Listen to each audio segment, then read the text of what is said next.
Yippee.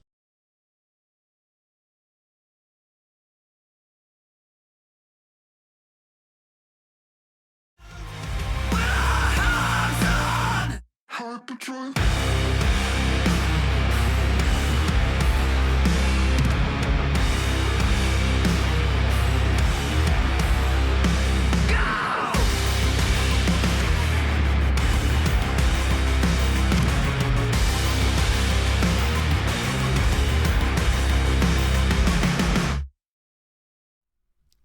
Hello, Chatto! It's Sundat, and coming up today on Building a Nation with Sirens of Malta, we are still in the Champions League. We reached the quarterfinals last time, slapping about Real Sociedad to reach the inevitable against Manchester City. Will we inevitably get dumped out by them? It doesn't matter because there's still two more Maltese sides in the Conference League. Can they take us to the promised land? NextGen Christmas, all that and more, coming up today on Building a Nation with Sirens of Malta. And with Matt, you also did you the Leafs leafed.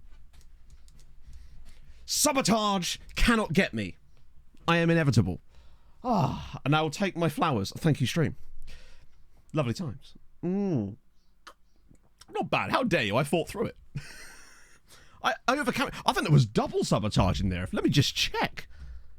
There was many sabotage even there. Tim, give me the Tim Flowers. Give me it. Fafana, thank you very much for the 4 months. Son of a Keys, thank you for the 100 bits. And Ironic Christian, thank you for the 26 bloody months. Oh god, the Leafs.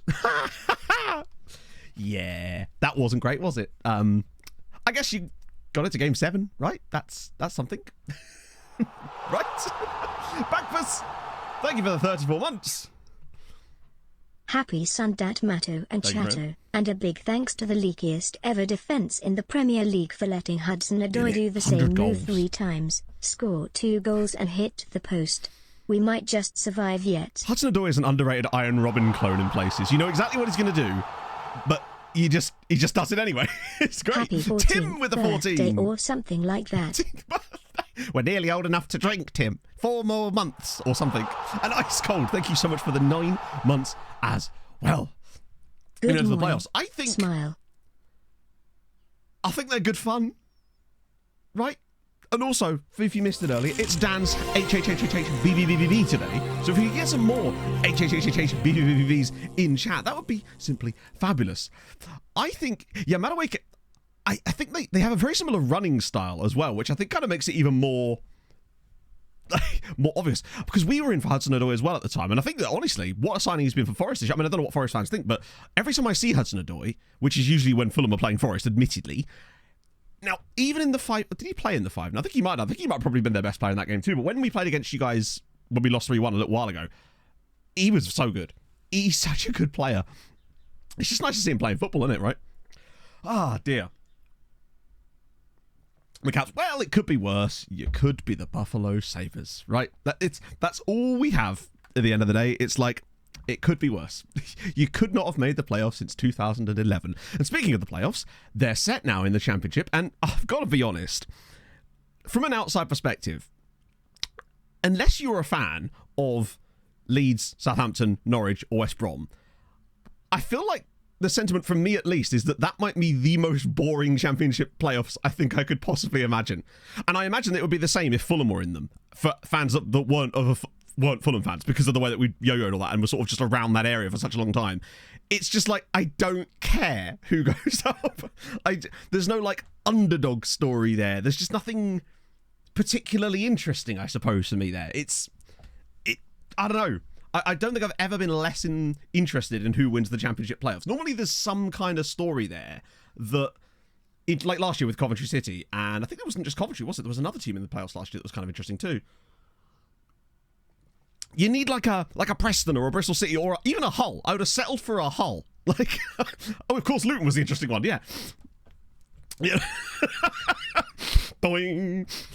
But like, at least I think, as much as Hull have been in the Premier League before, I really like Hull's squad. I think they've got some really interesting players in that. They've got a dude called Ohio. What more do you want? Also, Jen Philogene. I know he's only on loan, I think, but like, regardless, that guy's amazing. I think, and I'm sorry to say this, Bill, it would be quite funny if Norwich won the playoffs and then stayed up at Ipswich's expense next season. That would be the only thing that could be Wow. funny out of that, I Can't suppose. believe Johnny it's with the been 24. 2 years since I found this stream. I'm On so the whole, sorry. life was better 2 years ago. I agree. Everything has gone a bit downhill since then. Not saying there's necessarily a correlation. Correlation Thanks, does not Matt. necessarily mean causation, but I think in this case it probably does. I guess, yeah, getting the Old Farm derby in the Premier League would be kind of interesting. But the question is, if Norwich were to win promotion from the Championship, would Fulham then get a points deduction to ensure that we get relegated? Because as far as I'm aware, our existence in the Premier League is what will prevent Norwich from being promoted.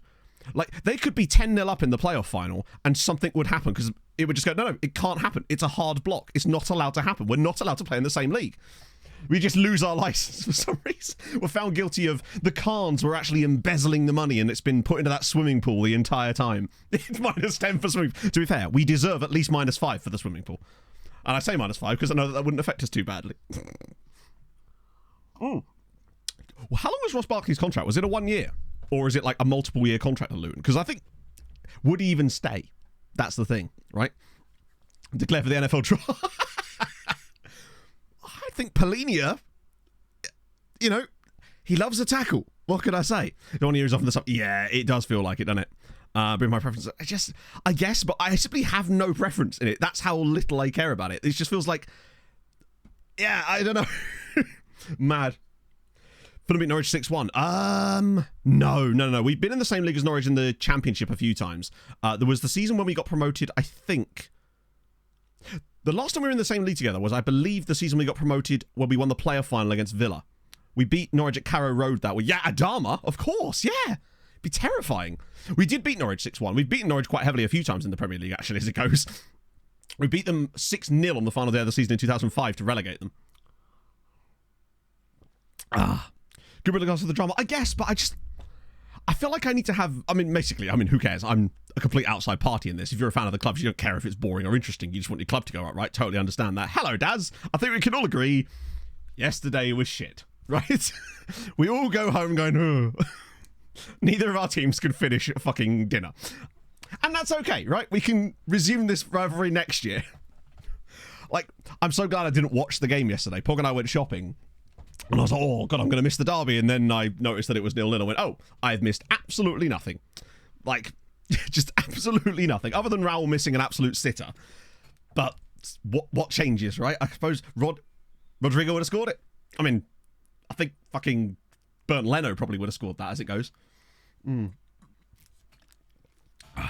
I would say about Ipswich is, Bill, we might have other Ipswich fans in chat, I don't know, but Bill is like our resident Ipswich correspondent. Where would you say the Ipswich need to strengthen the most this summer? Because obviously this club, in its current state, is, you have to strengthen. So where exactly do you need to strengthen the most? And who do you think of your current squad is most equipped to play Premier League football? Look at me with my actual questions. Early twice. Was that... Right, so Thomas, I thought that... I got confused because something like that happened in Germany a few years ago, didn't it? Where they thought they were promoted and then they weren't. I actually thought that footage was the same thing, so I just scrolled right past it. So what actually happened there? There was like a 95th minute winner in another game and it caused them not to get promoted. I know, look at us talking about actual football. It's crazy. It couldn't be because we actually don't have much of our season left today, and this stream's probably going to be about 3 hours anyway because there's literally like 5 games left unless we go to the Champions League final or one of the Maltese sides does. Ah, dear.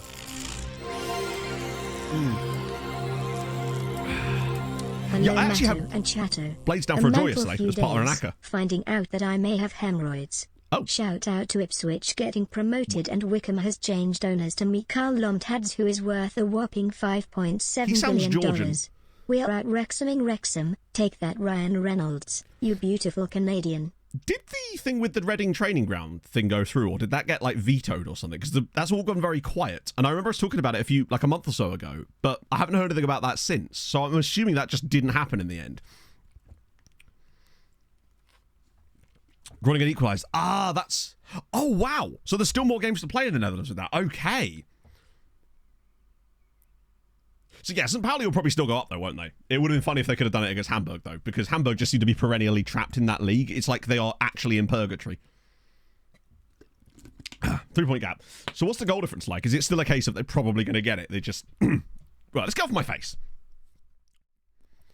There isn't a huge amount to catch you up on in many ways today, because obviously we didn't go very far from the last stream. However, I did do one thing.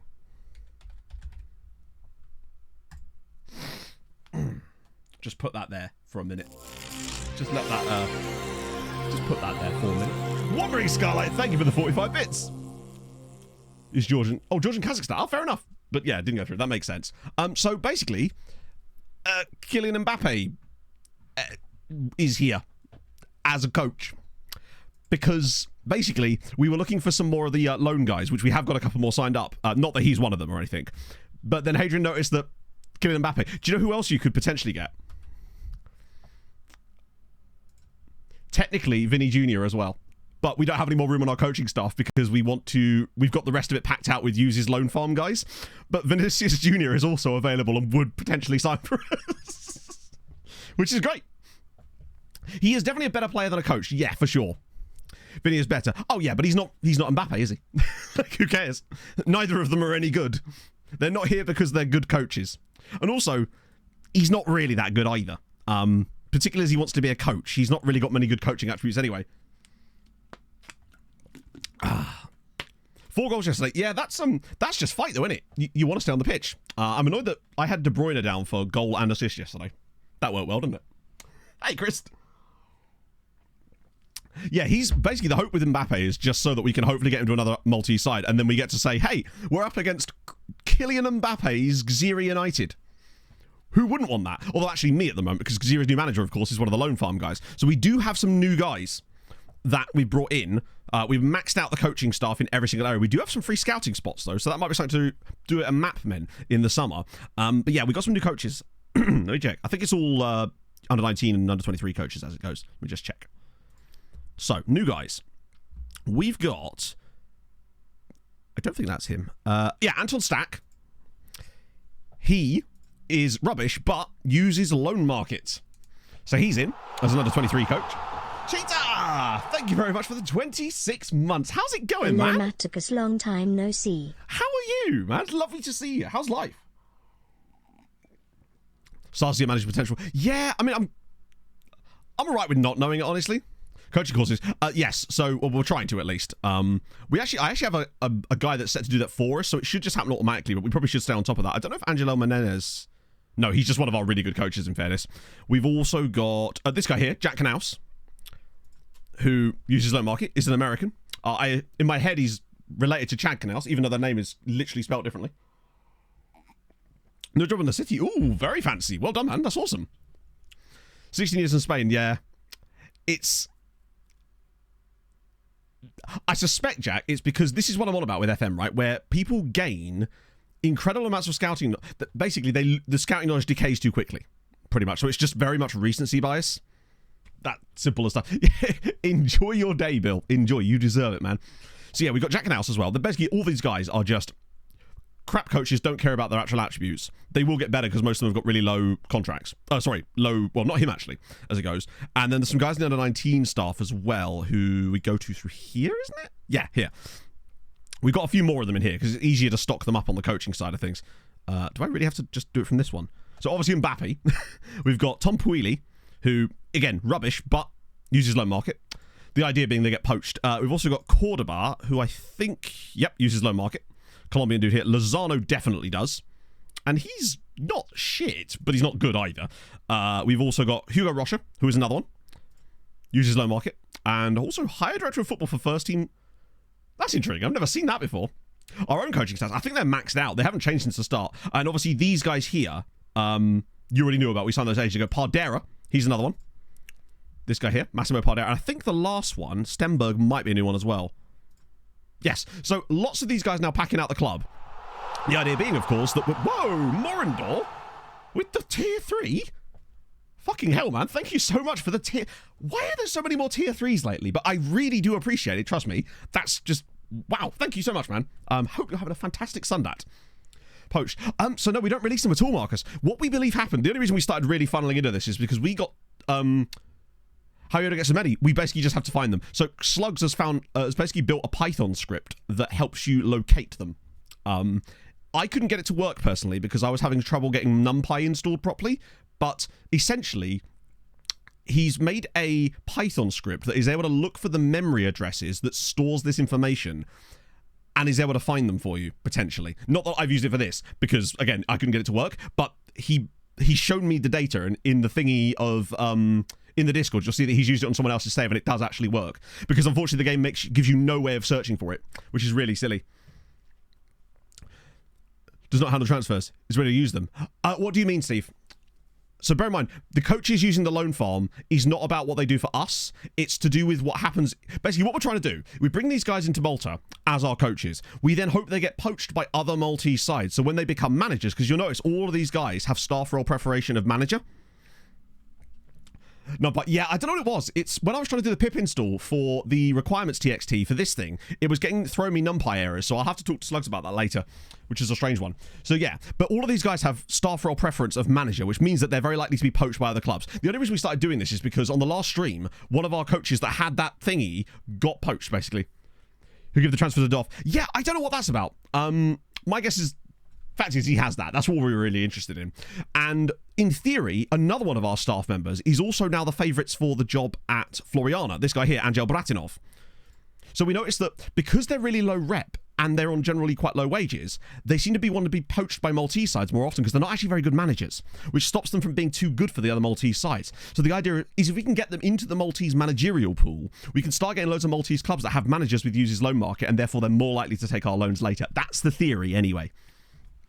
And as you say, random nationalities means more cool shit. It's just good vibes, right? Like, it's crazy that basically when we started doing this originally, Hadrian noticed that there was a trait like that, and the idea was, oh, we'll try and get a couple of guys and just see if it works. Maybe we get one guy to leave over the entire save. We've already had one leave this season, and we've got another one that's most likely to leave very soon as well. 2 in the same season suggests that there's something going on there, which is cool. Hang on. Ribamar Souza, thank you for the follow. Future transfer fees or not? No. Because if you put a future transfer fee in, some of them have got them, but they never trigger them anyway. So if you put a like an optional future fee in, they just never trigger it. I've not had a club ever, since that was introduced properly, ever actually trigger one of those future fees in the save. It's hilarious, isn't it? 41 one of the more months. Hilarious things as well. Crazy That's Brit. more than 40, but Thank less you than for the 42. 41 months. That's a lot of months, man. How's it going, man? One of the stranger things is Lucas Teal's Germany cap. I'm still baffled to this day how Lucas Teal has a... Yeah, I don't know what's going on, Catbot, because... Hi. The weirdest thing is, you've got 21 appearances across your entire career for Schalke, yet you've managed to get a Germany cap. And I've still not managed to understand how that's worked, basically. McCullough with that 3 months as well. Oh, dear. Hang on. How do you set up the additional step to team reports, Matt? Which addition? Oh, you mean the new thing we're doing? Hang on. I will show you that in 1 second, because it's kind of useful. But they can only call out regions.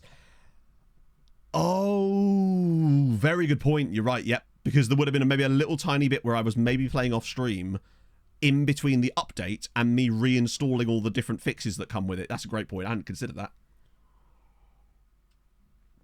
But it's literally, as always, 90% of this stuff just comes from Hadrian going, I have an idea. Occasionally I do hit some stuff myself. I mean, hi, after all, I was the one that discovered the 2-year loan extension glitch, so I'm still pretty proud of that one. That came about entirely accidentally.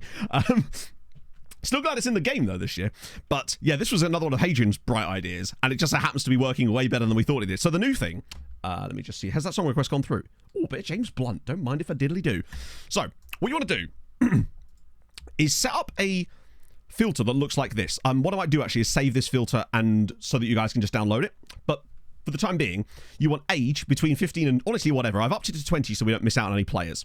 Potential is at least that, so pretty much just shows every single player without, well, it will exclude grey star potential guys, but like, let's be honest, how interested were you in those guys anyway, right? Then the key part, and this is all thanks to Jimmy, days since Scouted report created is not between 0 and 99999. So basically what this is actually showing you is players that you have scouting information on that you've not scouted, because that information comes from the team reports, which doesn't count as being scouted, because it only lasts 30 days. So what this thing here will show you all the players that have come through your team reports in the last 30 days. Stewie, what's thank you the for 22. FM25 beta? Can we do Scotland? Okay, what about Greenland? Don't give me a beta If ideas. SI haven't allowed me to scout Nuke in 25, mark my words, I'll still buy the game but be a bit annoyed. Anyway, 22 months, I could have bought 3 ply. I read that as 3 Premier League years. You could have emphatically bought that. Oh, my throat. There we go. That's better. So Pog and I went to Westfield yesterday to do a bit of shopping, and I took great pride in driving past the SI offices with Pog and being like, look, that's there, because, you know, I'm that guy. But, yeah, it'd be cool to do a Greenland site, but that would be, the Beatty wouldn't be able to do that, would we? Because the only one, I've been there, exactly, yeah. But yeah, so basically all this does is it then basically gives you a list of every player that's been in the scout reports for the team reports over the last 30 days. And it will slowly update. It will update over time. So basically, every time 30 days expires on the last report, it then gets removed from this and the new ones get added in. So as an example here, the latest batch, there's this guy here, Carlos Garcia, who is, I believe, one of those guys who got a cap for Venezuela a few years ago when we were doing that thing. And I'll tell you what, mate. I wonder if he's one of those guys, if his contract would be cheap enough, that could be a pretty lovely loan farmer, potentially. But yeah, it's just the final step. And the reason I think it works so well, once I got to understand what it was doing, is because it means that you don't have to look at every team report every single time. You can just right-click on the thing and then progress with your day. Well, you add them back on at the end of it. But then you could what I do, I tend to check this before every match day. So when the match day comes around, and I get like the thingy pops up with fixtures, then I know to go and check it. Because, you know, that will obviously occur roughly once a week. So that way you're roughly going to have about 7 new clubs worth of players in here. And it will always hover around about the 100 to 130, 40 players, depending on how many players are in the squads of the teams that you scouted over that month. But I think it's a really nice addition. It just helps you keep things. Plus, you can also sort these much easier, and you get players from all the different clubs that you've been looking at. And I just think that's a really nice way of doing it, because obviously, we've got it sorted by potential, and then the tiebreaker is transfer value to see if we can pick up some cheap ones. And it stops me missing ones, yeah. I mean, we're still going to miss them entirely, probably occasionally, but I think it's really, really, just a really useful way of doing it. And obviously, but the great thing about it from here is you can then filter this by transfer interest as well, if you wanted to. It just gives you more options that you can then add on top of it, and I think that's a brilliant way of doing it. So, massive shout out to Jimmy. We'll absolutely be talking about it in the latest recap video. Right, so the reason I stopped here, because our game against Manchester City actually isn't until the 6th of April. But you'll note that it's the 30th of March. And would anyone like to tell me what happens on the 31st of March? To sort by the tiebreaker, if you sort the original column, then hold shift and sort the second column, it creates like a secondary search. And you can then do as many as you like, so tertiary and so on. It's FM Christmas, baby. So, what we thinking? Also, good shout, Jared. Not wrong. Well, sort of wrong. I think it's is it the 5th of April?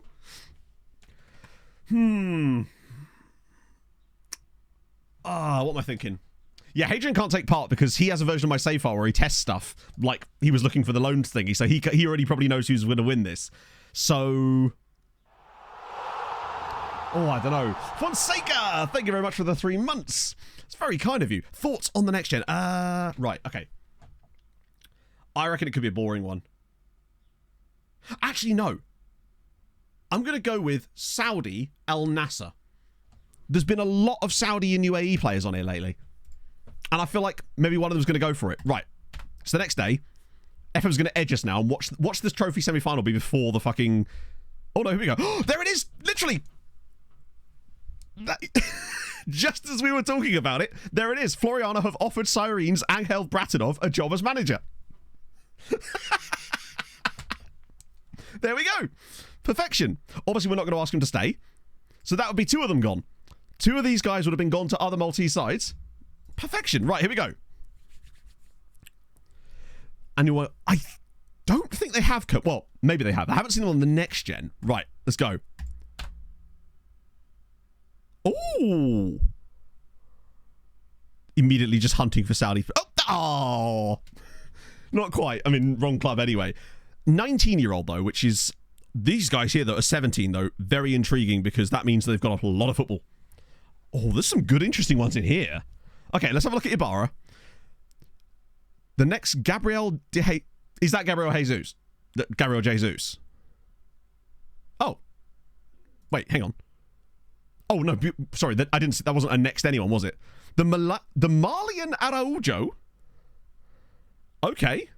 No Sirens on there, which is a bit concerning. Yeah, that is a bit weird, actually. I guess maybe it's because people like Roy... Actually, it's weird that... maybe Roy's too old now, actually. I think he's 20, isn't he? Roy was the only guy on it last year, in fairness, and he was 39th. We've got some good, interesting ones in here. Okay, let's just start with Ibarra then.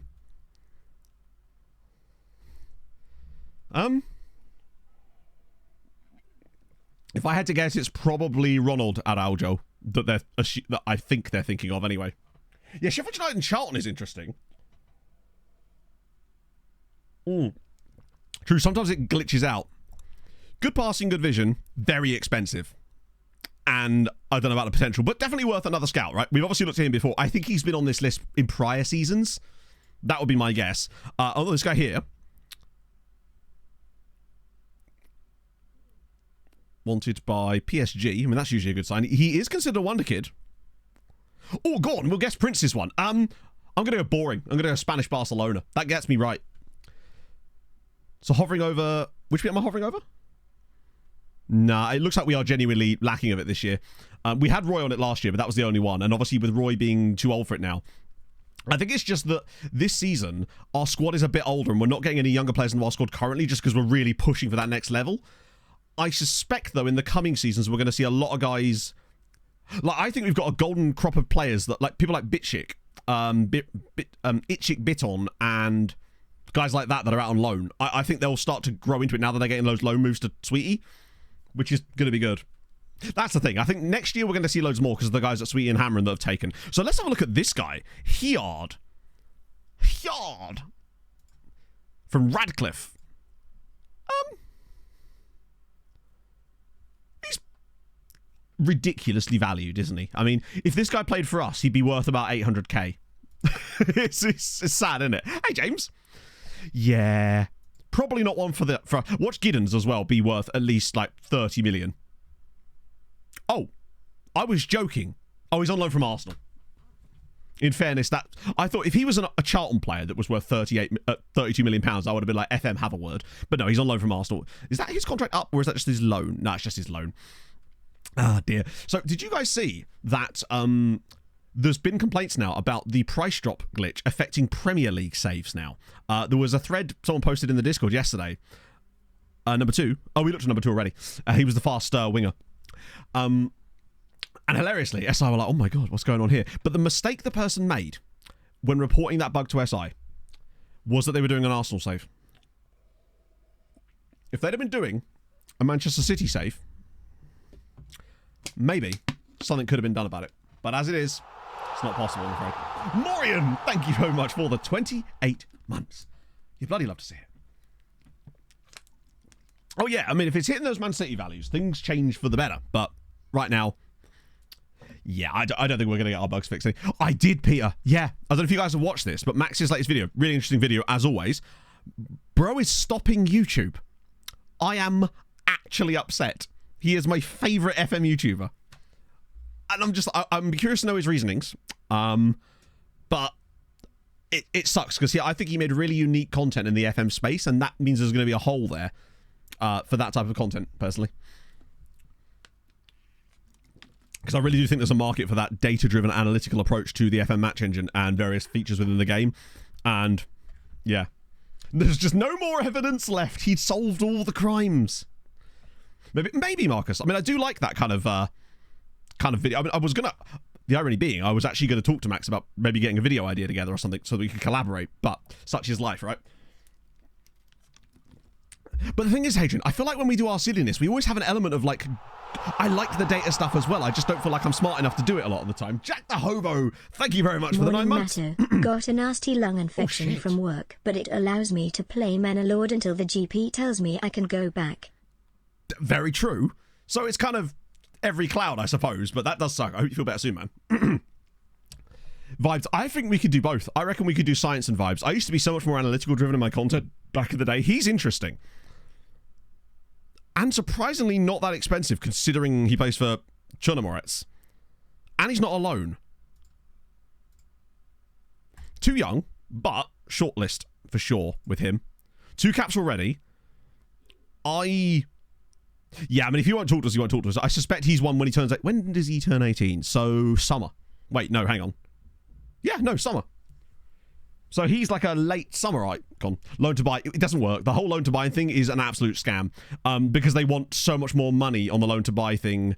Also, bear in mind, if you do loan to buy, they still have to negotiate the contract, which they won't do. But they simply will not talk to you until they're 18. It's just easier to just wait until they're 18 most of the time. We tried, basically, we've only managed to do a loan to buy once successfully, and that was Ever Espino. And in the end, we actually ended up not paying the money for the transfer fee. We ended up having to buy him normally anyway. So it was like a waste of time, I suppose. Deadline day. Nah, deadline day's like the, fuck it, when's deadline day? It's like the 3rd of September or something.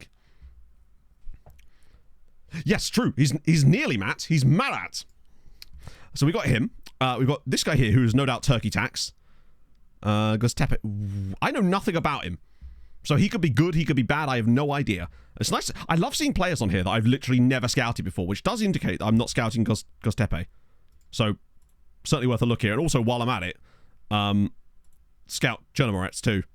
Always looking for some more clubs to add to the scout list. Oh, apparently I was already scouting them. That might be why I heard about it. Right, so that's that. What about Bolivar? Holy shit. I mean, we already know about him, clearly.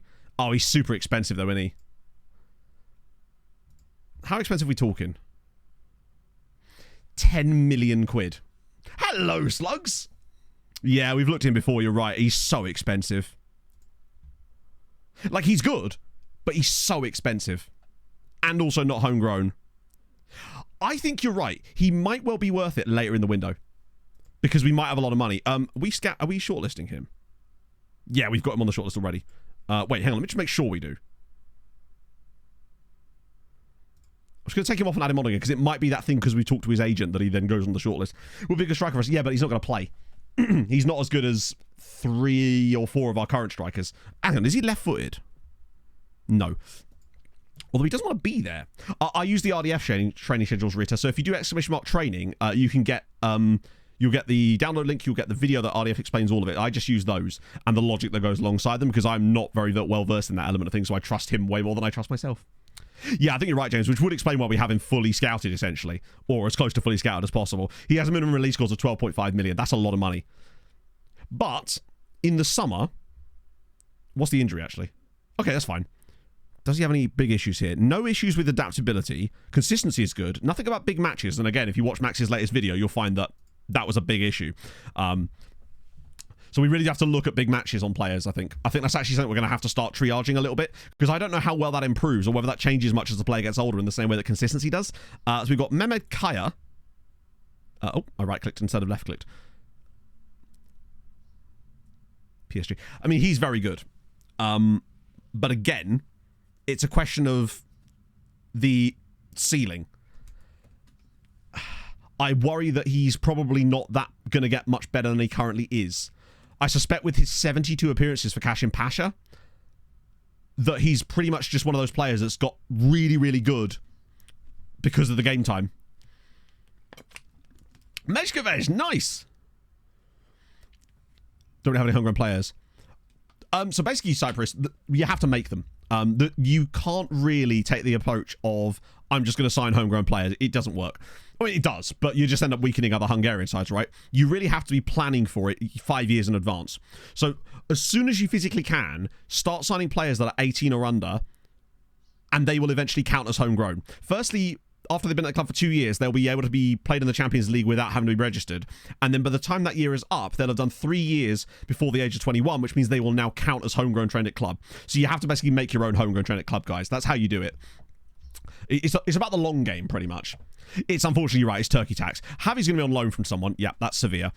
There's no way that he was... I mean, he could have come through at Luzerne, but let's have a look at older Omar Al Hassan. Don't know anything about him. Definitely worth a scout. Probably not going to be that good, but worth a look. Sometimes you find some absolute bangers further down. This must be the Marleyan Araujo, I would guess. Out the homegrown... Does it really? That's weird. There's Neto here. Washington... Oh, we already know about him as well. Again, similar story with him. Also, kind of a lot of cons here. That's not too big. It's the fact that he'd be so expensive. Like 10 million quid? He's not bad, is he? But, like, I just don't think I'd pay 10 million quid for him at this stage. Fofana here. Draman Fofana. 13 caps for Mali at the age of 19. He's a wonder kid. 17 jumping. Oh, I tell you what. I like him. Wait, he was at Luton. Was that a loan? Oh my god, Luton, what were you doing? £93,000. See, this unfortunately is because what happens when the player values drop off. Ah, dear. Lowers didn't like big matches and everyone else thought. I think that's right. Yeah, I realise that, but like statistically, having players that like big matches, as we've shown through Max's evidence, does work, particularly in big finals. Players having, in his test, it showed that especially in finals especially, it was giving you like a 10% advantage to have it. Could have a sell on. I think it's unlikely, but I do like him. I really do like him. Considered a wonder kid, he's fast and he's got great jumping reach. He can head, he can mark, he can tackle, he's got good positioning. We don't know his personality yet.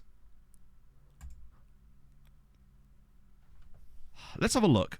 The wages could be... Oh, it's a minimum release clause.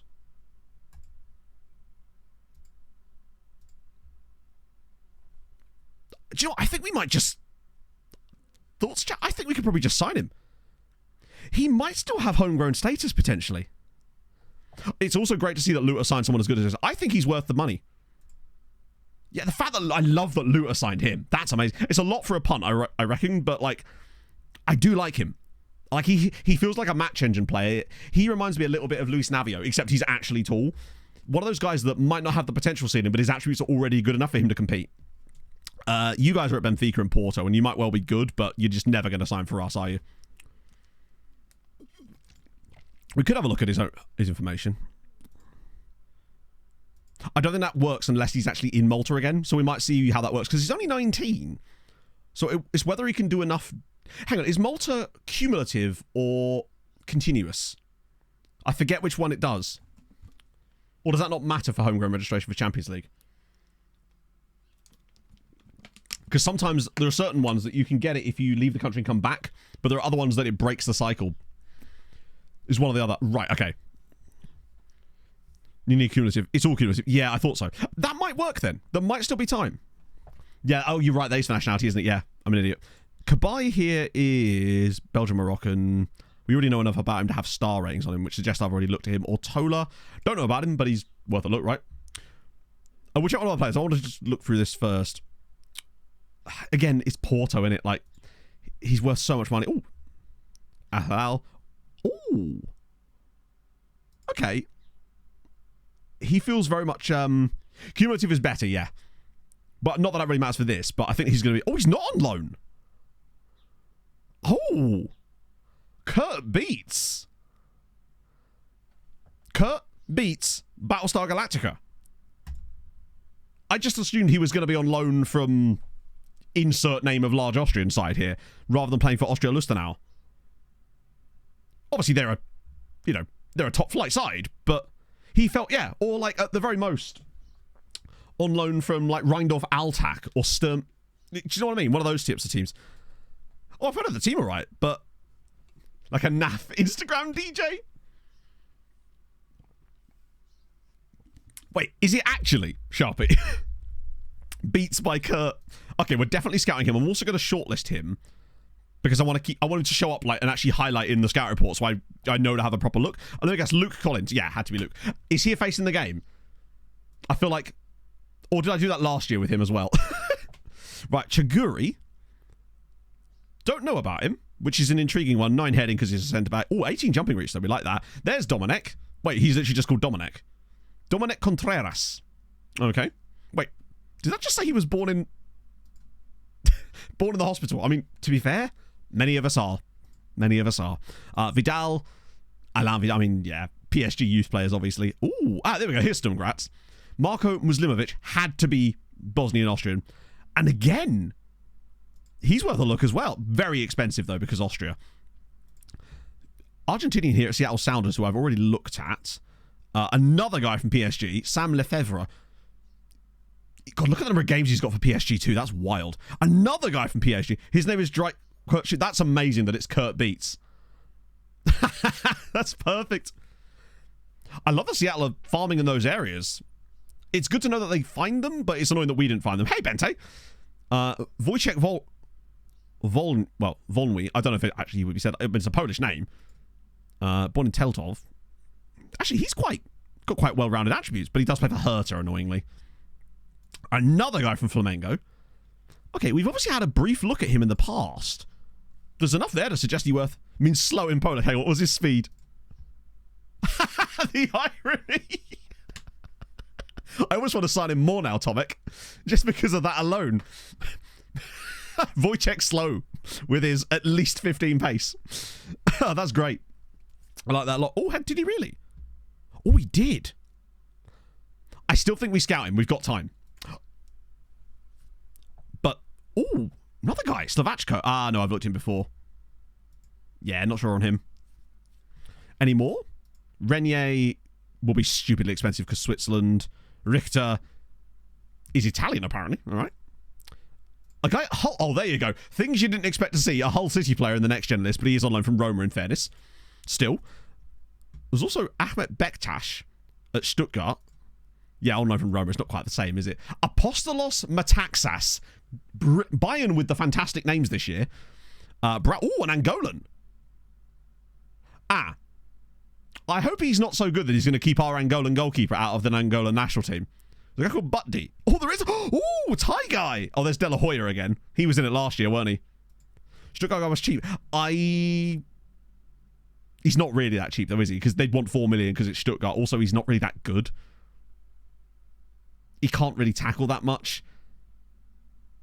He already has a really... Look. Like, I just don't think I'd want to give him 10 grand a week. He's just not... He's also 19. I don't know. This guy here, though. Oh, thank God. I was dreading seeing star ratings in here. It's a new guy. Rakacha Butty. Heads the ball. Doesn't have a good jumping reach. But he can head a ball. One or the other, I suppose. We've always wanted a Thai guy. He has 3 caps. This guy at Troyes. Oh, he's actually... Oh, okay. He's got really nice physicals, which is presumably why he's up here. Oh, finally a Bodder guy. Jakob Birkeland. I think we've scouted him before. We definitely have. But maybe a time for another look here, actually. Yeah, when I saw Troyes, I just think of City Loan or somewhere in that one. We got Berry here. Adam Berry. Nah. Begovic. Wow, there's lots of like MLS guys in here as well. There's another Thai guy.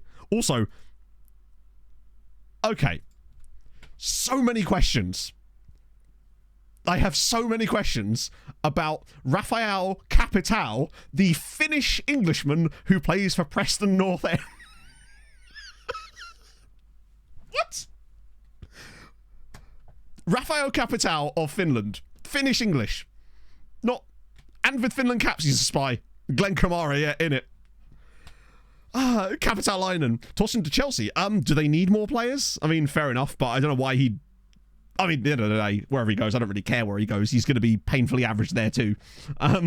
He's finished. No, he's not. He's only 19. No third nationality. Born in Vantaa.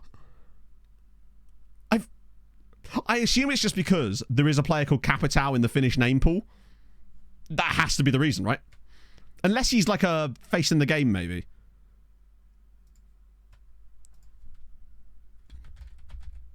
Time to check. Won't be hard to find the Finnish ones. Christ, there's a lot of Argentinian ones in it. Do you want any more English players, chat? Wait, there's not a single Finnish one. Oh, there is 2. Oh, piss off, FM. Yeah, he's a face in the game. So fuck that. I mean, hey.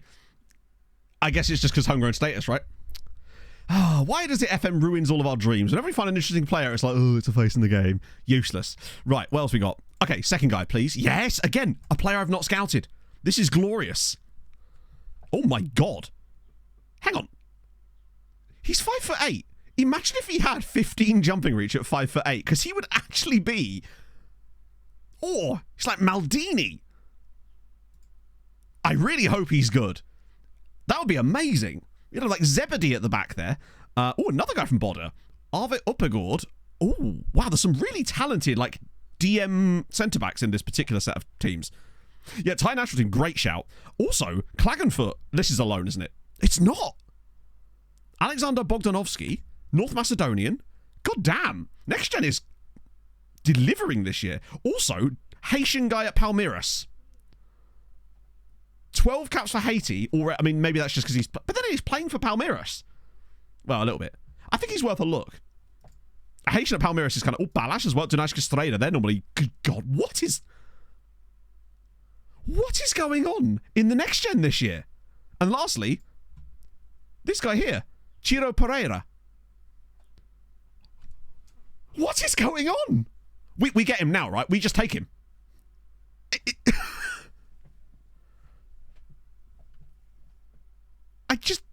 He's 19, so he'll talk to us. Hopefully the wages aren't too high. It's a bit high, but he's cheap. He's a yoink, yeah. This might be the most deliverable, like, next-gen list we've seen so far. We'll check where the club are in a minute. Ooh. That's a bit much, but I'm just hoping that the 3 million's a bit much, but I do want to kind of piss off Porto. Number 39. Who's he wanted by? Do you know what? With the price, you're probably right. I'm willing to make an offer while the transfer window is closed. Well, lads, that is an issue that I do not have. What a weird... That's quite expensive, actually, but he's not. Yeah, Donetsk Estrella guy I think we get now as well. Berry, yeah, but he was like 6 million, and he wasn't that good. I thought he was very mid, and £6 million. What? Okay. I'll give you $500,000. Yeah, exactly. I missed the bar. That's my problem, precisely. Right, let's have a look at Thailand, just in case there is any other random crazy... Oh my God, there's a 60... What in hell? Thailand! Do you not have child labour laws here? So obviously we know all about Manot Puon. I'm going to scout him again. I just want to keep an eye on 24 caps at the age of fucking 19. Promdwang. So Butji... Which was the guy we just looked at? That guy we already know about. This guy's brand new. And look at the state of him. God, Thailand is delivering, man. So, Suwanachart is 16. And he plays for Buriram. Oh.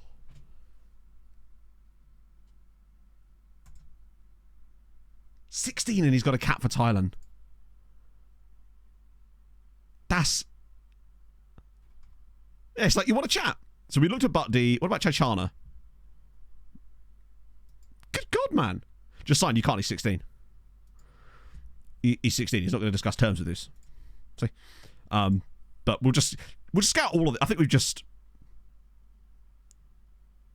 Yeah, we'll have all of these guys. I think I'll just do a general scout report because it will just scout the ones that haven't already been scouted in there. That's amazing. Thailand with the golden generation. What's their world ranking like these days? 54th. Not hard to see why, honestly. Oh, there's Nashar getting censored again. Love that for them. Have they won anything in this save? They're in the World Cup, obviously. They won the Sea Championship. So they are champions of the sea. Like Poseidon. Or I guess... Oh, yeah, I forgot we started with the players, didn't we? So Fofana, squad player. Actually, he was the centre-back from LAFC, wasn't he? So he would be... That is pretty much the lowest status I can reasonably give him. So that's actually okay. I'm alright with that. Yeah, we can't really do much more than that. Right, I want 4 years. Oh. Fair enough. Oh, is it Philadelphia Union? Oh, yeah, you're right. There was another guy we were looking at from LA, wasn't there? There's a lot of guys in there. So Pereira as well. Has less interest in joining Porto and Benfica. Really? Fringe player. Fringe player's okay, because that means there's still room for the loan farm. The league games thing is okay. I'll put the relegation release clause in there. Oh, we just went for it. Cool. We've got the cash available at the moment, because we've actually already got our budgets for next season. As a result of us already winning the league. So we've got 73,000 in wage budget available and 56 million in transfer. So we can dump a lot of that in wage if we need to. Damn. If a couple of these guys at Sweetie and Hammerin next year. Ooh. Wait, who's getting it? Wait, surely not. You're 17. Okay. Speaking of players getting caps really young. Is this guy just like a lot better than I thought he was? He does have very good passing and vision. That's great to see. 1 cap for Romania already at 7. He's only like 70. You know what I mean? He's not long term. Well, I say it's been like 3 or 4 months since he turned 17. Players' contracts expiring. Most of these guys, Wisniewski return. Actually, will he sign him on now? He will. Okay, cool. We'll just check how much he wants. That's fine. Because he's out on loan anyway. Makes sense to keep him there. These guys are all like youth players that are out on loan. Vladislav Shit's, he's only at Dingley, and unfortunately he's just not going to go back. I think most of these guys I'm happy to let go. Jack Turner is one of the Patreon regions who hopefully we can find a move for. But these guys I think we're just never going to go find loans again. Whereas Wisniewski obviously has a loan right now. The rest of them I've kind of already dealt with. He's got a wage hike with that. And you know what? Fair enough. We take that. Yeah, it's really nice, particularly as we play an advanced playmaker. So if he does ever come back... Who the hell is Trey Vietel? Oh, Vietnamese. Okay, apparently we scout in Vietnam, chat. He does look very good. He was one of those guys that I sort of... He's one of those many players that... I'm starting to trust initial scout reports more than I do the long-term ones. I'm noticing this. When we get our team report through, and I see a guy that's 5-star potential... They'll drop down to like, sometimes down to as low as 3.5 star. We sign them, and then they creep all the way back up to 5 stars again. And I'm wondering if something about that initial scout report is providing us with slightly more accurate information. So far, Andy, we are at the quarter-final stage. We've got our game against Manchester City next week, so we can actually play whoever we want here. Unfortunately, we do have an injury, though, to Rios. No, not Rios. Also Rios, but there's one other injury as well. Fuck, who was it? Was it Vida? Maybe it was Rios, actually. I think it was Rios. We don't want that, though. What on earth are we doing? Oh, they're both knackered. Fuck. Yeah, it's because both Lahovi and... Why are they so tired? I'm so confused. Why are you so tired? And more importantly, why are you in the first team while being this tired? What the fuck is going on? When was our last game?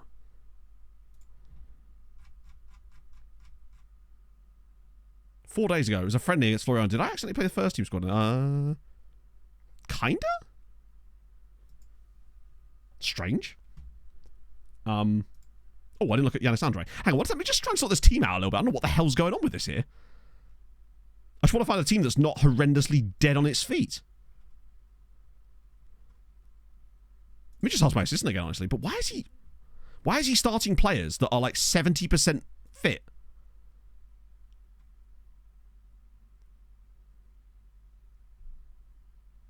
Del Castillo. Yeah, we're just going to put anyone in here who can actually play. I don't know what my assistants play. I think it's because it's a semi-final or something. That he's just like, must play first team squad despite the fact they're all dead on their feet. Yeah, but the thing is, I don't schedule these guys to be available for those friendlies, so it wouldn't matter if we did play one. I don't think we did anyway, but I don't have these guys set to start for those games. For this exact reason, just in case. Melman at right wing back?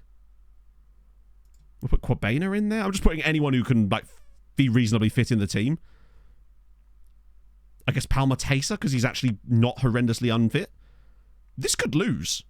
Very strange. Hello, Flawless. Oh, well. Oh, hopefully we've rested and ready for the next game. This could be a problem, actually. One of the lowlies could play there. Yeah. Right. Youth intake players. But the youth intake game was like 3 weeks ago. It could be international break. Thank God we won on penalties. It might be that this game was... Oh, hang on. I think you might be right. For some reason, the Cup semi-finals seem to be scheduled during the final part of the international break or one day after it. I think that's what it is. They have this weird scheduling thing where they basically schedule it... Palmer takes a score. Stroke of genius from the manager there. Yeah, it is because of the internationals. Okay, so we're playing Hibernians in the final. Yeah, extra time as well. Always important in a game like this. Still played well, though. And Perez still managed to bag a brace. Which takes his tally to the season for 25 now. He's had a really good year. Or is he just go straight to Pens? Cool. That was his debut? Honestly, part of me thought he was still on loan at Masterschlock. He was there for so long. Okay. So we're playing Hibernian in the final. That's fine. Right. That's just a random midweek game. That might get rescheduled in case of Champions League. Barbosa managed to get a... Okay. But now we've got 6 days off before Man City, so we should be absolutely fine. Because all those guys that weren't available for that game will be fully rested now. And anyone that did play in that game that was kind of okay should be okay a week later. Oh, good. A mentoring month in review. Can't wait for this. Yeah. Our goalkeeper's now got shoots with power. Andre... Guy Lille. Ooh, what the? Is that Wallace and Fortuna? Oh, it is. Oh, that's sauce. Oh, that is saucy. Yanis Ondra. I've never seen a player from Wallace and Fortuna before. Like, I've never even seen that flag in the game. Love to see it. Is he the only player from Wallace and Fortuna in the entire game? Obviously, that's not his... he's technically French now, but... Oh, I love that. Born in Paris. Boring. But he is Wallisian. I'm going to scout him anyway, just because it's cool to see a Wallisian in the game. Love that. Did all these song requests go through correctly, or did that first one not work, Jambalaya? I'll refund you one of them. I think they both went. This was certainly one of them. How is Ian? Ah, now you see.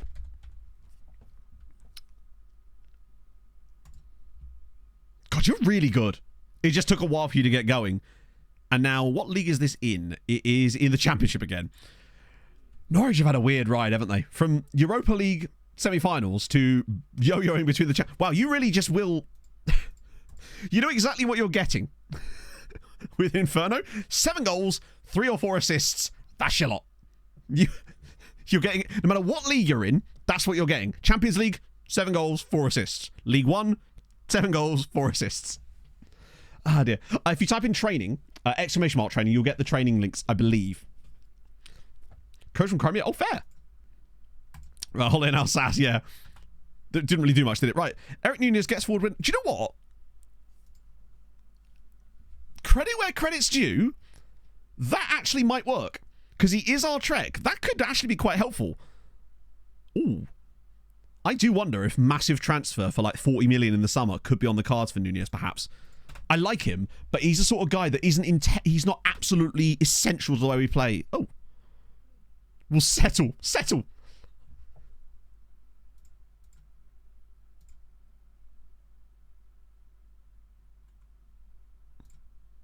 I think I'd pay 700. Oh, no, we'll settle for twice what you offered. Will we? How weird. We started streaming at 10 because it's Sunday. I always stream on Sundays at 10. Less interested in joining PSG. Things you love to see. Why is that? Is that because they're not interested themselves yet? Because it's not the window. This is why it's so important to make moves outside the windows. Because AI clubs are notoriously laggy outside of windows. You've got caps, haven't you? So the best we can do is this. Fine. We take that. Oh, well, Arsenal hope to endorse move. See what he says. Not that it matters. He clearly wants to join us anyway. Incredibly interested at the possibility of moving to Sirens. You'd love to see it. Yeah, but you can massively take advantage of the fact that clubs won't bid outside the window. Or they will sometimes. But the best time is this sort of time. If you're too close to the start of a window, they will still bid against you. But I find that there's a glorious window of opportunity in like October, November, and March, April, where you can pretty much just go yourself. Knockouts. So we haven't actually played a knockout game today, no. We've got Manchester City in like probably about 2 minutes' time. We were just doing NextGen Day and finding absolutely stacks of talent in it for once. So we're excited about that. Gabriel Azzopardi is good, I guess. Sure. That was, I recognise this. Oh, it's Starletter. Thought it was stock music for a second there. Right. So Bratinov's at Floriana, which actually means we've got another available slot. Which means, which is great for a start, we could sign Vinny. Let me just consult my list. Right, next one. Oh, Thomas Bucher. That was the one that you really liked, wasn't it? Bring on the Flugelkampfheimler! Thomas Bucher. Manager unemployed. Uses low market. Actually, he's reasonably decent. P1 Sav, thank you for the follow. So let's see. Big old Bucher. Under 19's manager. So coaching. Oh, no, not coach. What am I doing? We'll have... we'll try an 19 coach first. The earlier we start, the better. I always bump their contract length up because I find it helps. That's it. Fine. £900 a week. Cool. So basically, Slugs wrote a Python script. I mean, these ones actually weren't found like that. These ones were manually found by looking at pages. But Slugs has actually written a Python script that allows you to find them, pretty much, which is incredible. I couldn't personally get it to work because I had, as I said earlier, some issues with NumPy, but I know that it can work, but it wasn't used for this. Because the game doesn't let you directly search for them, even though it should be a searchable thing, because it's just a thing you can see. NumPy. It's like a Python library. Use it to help. Yeah, it definitely does work because Slugs used it in someone's save on Discord. Free amateur. This guy here, he's already signing for us. But yeah, Groningen actually had 2 of them. We've grabbed both of them because obviously, right? Let's see. Any random old boys in here? So this guy keeps coming up. The problem is he wants stupid amounts of money. He wants like £70,000 a week, I think. That's actually a bit better now. 30 grand a week on a free transfer. Has a release cost of 6 million at the moment. Why not? Well, it depends on what he wants in terms of his... It depends on what he actually wants. Regular... Oh, wow. I mean, I was expecting him to want star player, but yeah. Henry's gone. I don't think Henry's ever gone because he's so useful for us. I think for that kind of price, 29... Yeah, but the sell-on value with a player like this is... Do you know what? I'd actually give him the 3 years. That way we're not tied down for too long on the contract. I think he'll sign for Chelsea because I think the moment we put this bid in, Chelsea will just sign him anyway. But if we don't put our name in the hat, then we won't be able to get anywhere. £14 million, 90 grand a week. I love that Udinese have a player that's this good. That's cool to see. We can't afford his wages, but that's really sick that Udinese just have that player. Right. Back to who we do. Oh! Yeah, so James Dean we finally have full knowledge of now, or nearly full knowledge of. And he's quite good. Right, we'll get rid of the minimal. Well, not get rid of the minimal guys, but send them around again so we can actually get them fully scouted. See if there's any actual quality in here. Carlos Vieira. Ah, right. So this is an interesting one. This guy here, Carlos Vieira, he is from a recruitment focus. I will show you that just to prove that's the case. Which one is it?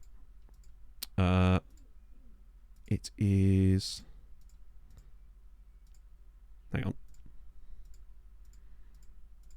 Fuck. This one here.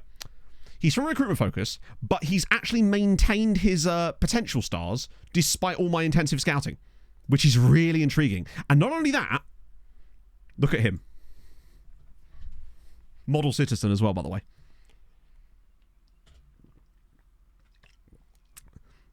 Like, most of the time, we use James's recruitment focuses as a supplement to our scouting. This is one of these ones where it actually finds you a complete worldie. Now, I don't think he'd sign for us just yet, because he's only 17, but he's a January signing, right? Look at the physicals. Model citizen, good tackling, amazing mentals, good on both feet, high consistency already. Yeah, he looks to be one of those absolute... I mean, he's only 6 foot as well. Figured that would be the case. That's fine. We sign him. We put him on the... He's indefinitely on that shortlist. Who reject the contract? Oh, really? That's kind of sick. Either way, we are signing him. The fact I've seen like 25-year-olds that aren't as good as this. That's amazing. So yeah, well done to the recruitment focus for once. That's what I mean, large slime, because he's got to have really high CA as well at this point. Spicy Good with morning. the 5 months. That's the right button. Thank you, friend.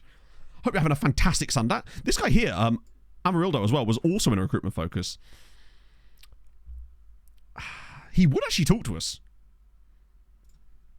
Or would he? Oh, no, he wouldn't. But I think he might also be worth a look. Again, we can't do much with him yet, but I think both of those two could be, particularly with... Oh, he's quite expensive. Basically, I want Carlos Vieira. I think he's brilliant. Paulo Cesar, bit expensive. And honestly, he's very mid. Like, he's one of those... He's basically Jan Vosterek. Tell me I'm wrong. He's Jan Vosterek. He's one of those really well-rounded strikers that is really bad in the match engine because they just aren't good enough at any one thing to actually have a standout feature. His dribbling's quite good, actually. And also, you're right, I don't think he'd get into the loan farm. And he's 6 million quid. Dobrodotsky actually has fallen off quite a bit in terms of his potential. I'm going to keep an eye on him a bit longer because sometimes this comes back up again and it might be a similar story to those other guys I was on about. Any cheap guys that's actually willing to talk right now, these guys are all too young for the time being. You are very expensive, and I think we've been looking at you for a while. Oh, wait a minute. Wait, didn't we try to sign this guy before? Ignoring this, attribute-wise, he's fucking unbelievable. Adaptability is high, consistency is high as well. But I swear I was looking at this guy and he wouldn't sign for us before. Yeah, Milo was the guy, you're right. But this guy's, to me, when you just look at his, like... attributes, particularly technicals and mentals, the high determination, driven personality, which you know I love, it'll depend on the fee. Wages are low, which is nice. Lowish, anyway, for an Argentinian player, anyway. The potential does worry me, but I think he was 5 stars when we found him too, or at least a bit more than what he was. I think for me, if he's under 4 million, I'd be willing to go. The composure will fix it. Yeah. I know I said under 4 million. I think I would still do 4.3. We do have to be careful, because we are spending a bit of money here again. But I think we make a big sale in the summer. That's a lot for that, but I just think on his attributes alone, he could be worth it. Particularly with the cheaper wages. These guys are all a bit naff. You're not good enough to pay 100k for. What's the wage? Future prospect, that's fine. We'll add in that promise, because I'm starting to... Where the hell is it? I can never find it. Oh, that's the one. I'm starting to sneak that into all these contracts, because I want to test if it actually works. He's not got any caps yet, obviously. But we've got to be careful of running away with the money too much, because we don't want to lose anyone to the same problems we've had before. So I want to make sure we can hang on to guys as long as possible. But remember, we'll get loads of extra money for Champions League this year. Because just by us getting knocked out of the round we're in, we'll get like another 10 million quid. So we're basically going to pay for these 2 transfers just with the money we're going to get for playing in this round, let alone if we get through. So that's going to be fine. Victor Ramos, what a chap. Come on, Matt. Type properly, you melon. I think it's this one, isn't it? The Real Salt Lake chap. He's been there a while now. He was a fun player. The worst thing is, I think if he was with us maybe 2 more seasons, he would have been a perfect loanee. But he was just right before we were able to get that kind of thing. JTiz, thank you so much for the 16 months. How is your Sunday going, friend? That's pretty darn decent. Yeah, it's just... And he's just been really consistent as well. Like, good guy. He would have been part of the loan farm if he just stayed a little bit longer. Once it finally started to snowball. These are the perfect types of players. So we're getting Draman Fofana. And he's considered a wonder kid. Now, I don't know what the game uses to give that moniker to a player, but when you see a 6'6", 19-year-old Malayan international with these kind of attributes, you don't say no. I really like that. I think he's really fun. We will end up paying him a lot of money, I think, because I think he will play games for us. A couple of those. Carvina as well. Recruitment focus up. I think this is not going to be any different to when I last looked, is it? No. 1,300 flip. Oh, is it really? Oh, that's really interesting to know. We didn't get Dick in a staff. No, because Dick wanted... the staff role that he wanted wasn't one we were literally able to give. Have we got a league game in there, or is that a friendly? Oh, God, it is a league game on the Saturday. Okay, that's annoying. Oh, well. Such is life. That's interesting. Drummond, it does sound powerful. Wait, hang on. We are 43%. That's all over the damn place these days. 35 CA. Oh, interesting. Wait, that's still very interesting. So it's more to do with the player's current... which actually does kind of make sense. So Wisniewski signs a new contract, which is nice. Is he actually playing out on loan, or is he just going to coming back? How much is that? Oh, not very much, because he didn't want very much to join us. Ah, Thomas Bucher, new coach. Lovely. So that's another uses loan farm guy. Yeah, I don't know. How much is Mbappe on? It's not much. It's on like 2k a week, maybe 3k? 3,600 a week for Mbappe. The idea being that, given that he wants to be a manager, we might get him poached by someone, which will be fun. Levski Sofia, that might be one to look at in the thingy in a minute. Who's our top scorer on loan still? Well, that guy, who was it? Pedraza fell off, but I think he had that injury, didn't he? Ah, he's nearly back. That could be crucial for Hamren, getting him back in the team. Because they've managed to get to where they are without him. We're getting Aguirre. We've actually made some really fun signings so far today. Hello, Brazilian Fury. You love to see it. Oh, hey. 3 months. Oh, hey. Here's to many more ahead. I do hope so, my friend. How are you on this fine, genuinely lovely Sunday? It was glorious yesterday afternoon as well. Hence why I've broken out the... whatever this ensemble is. Right. Okay. Let's go. Reduce... we've got wave fee for... whatever the clause is. It's like waves compensation for managerial job or something. We've got that in all their contracts. Which is something they actually asked for in general, and I think that's because they all want to be managers and not coaches. So they seem to put that in there and almost like hard lock it. So, Now, one thing I will say is Jezanovic doesn't like big matches. He's the only one of our starting 11 guys. Not that this is our starting 11 guys. I want to sort this out. But he's the only one that doesn't like big matches. And we will have to keep an eye on that. Because everyone else is at least neutral or good on it. So we will have to keep an eye on him. And if he's starting underperforming these ones... El Kamachi, if he stays out on loan, I think he could be really, really good, yeah. Man City. Honestly, I'm really not sure what to make of this. We played them off the park in the Club World Cup final and should have won the game and were unlucky. We've played fantastically in basically every game in the Champions League this season, no matter who we were up against. So I'm really confused. I don't know. How long is Vida out? Rest of the season, unfortunately. He's got a torn knee ligaments. He's going to miss the next 3 to 6 weeks, which means we might see him for the Champions League final if we got there, but it's unlikely because he'd be so low on match fitness. But luckily, that's why we have Everton Krashdev, who may not be quite Vida levels in many ways, but he does put up some very Vida-like numbers. We don't have many other options. The only other option we've got as far as right-backs is Motwang, and I don't think he's in the squad because we didn't anticipate this scenario, so we may have to look for that in the summer. Let me just check, actually. Yeah, we really are a bit light there. I've never used any of the other Discord databases. It's kind of like a use at your own risk. Maybe do some tests while you're there. Mike doesn't start for City, but they do have a guy called Casper van der Meulen.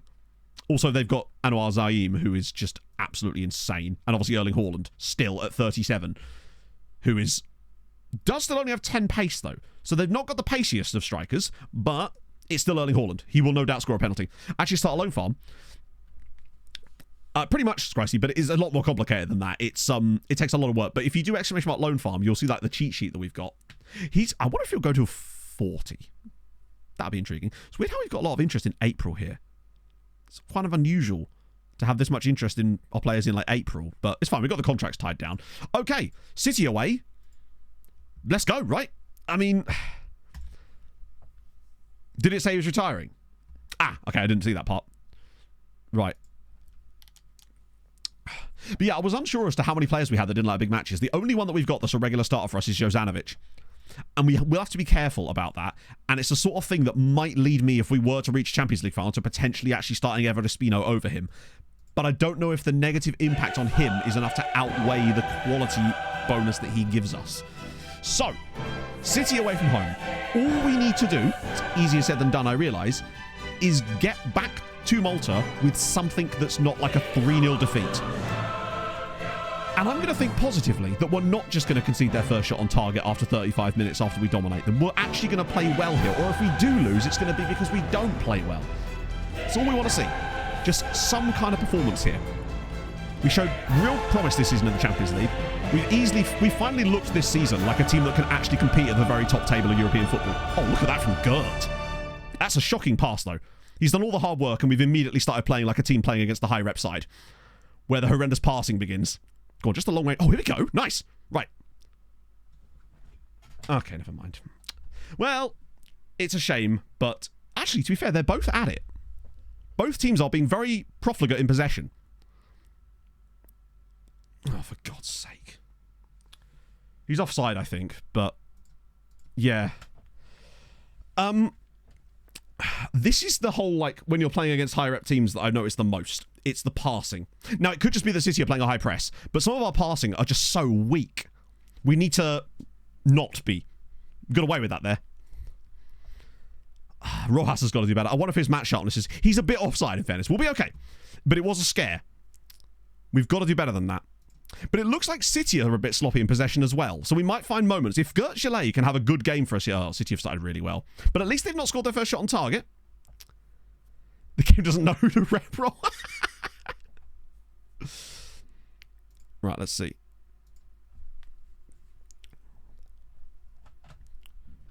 Yeah, 150 PA is like a really decent player. I would be amazed if even half of our starting 11 are at 150 PA. Actually, 150 CA, certainly. Van Meulen, over the bar. What's the camera angle? It is TV, and then I have the zoom... Well, sorry, the height all the way to the left and the zoom all the way to the right. So it sort of makes the height really low and the zoom really zoomed in. I find that it makes the most like realistic sort of TV style thing. We've not had a shot yet, which is very worrying. Like, Lamine, basically, Jibril Fall has kept us in this game. Are we finally going to get a bit of luck in the Champions League? Because we don't deserve to be in this game right now. We absolutely should be losing this. Right. Nobody's really playing that well. Nobody's really giving us anything other than Gert. Palacio, surely. I would say so, yeah. I think by now, if you're a 5-star player or 4.5 to 5-star player in this team, you're probably hitting 150 now, yeah. Maybe even closing on 160. The really, really top guys here. I'd absolutely take a 0-0. It's a question of, though, how... Because the thing is, if we carry on playing like this, it's City, we're not going to get a 0-0 draw. We need to offer something in this game. And the question is, where do we get that from? Because we've got no one to replace Krastev, so he's finishing this game. Palacio isn't playing that well, but we at least have Lahovi to come on later.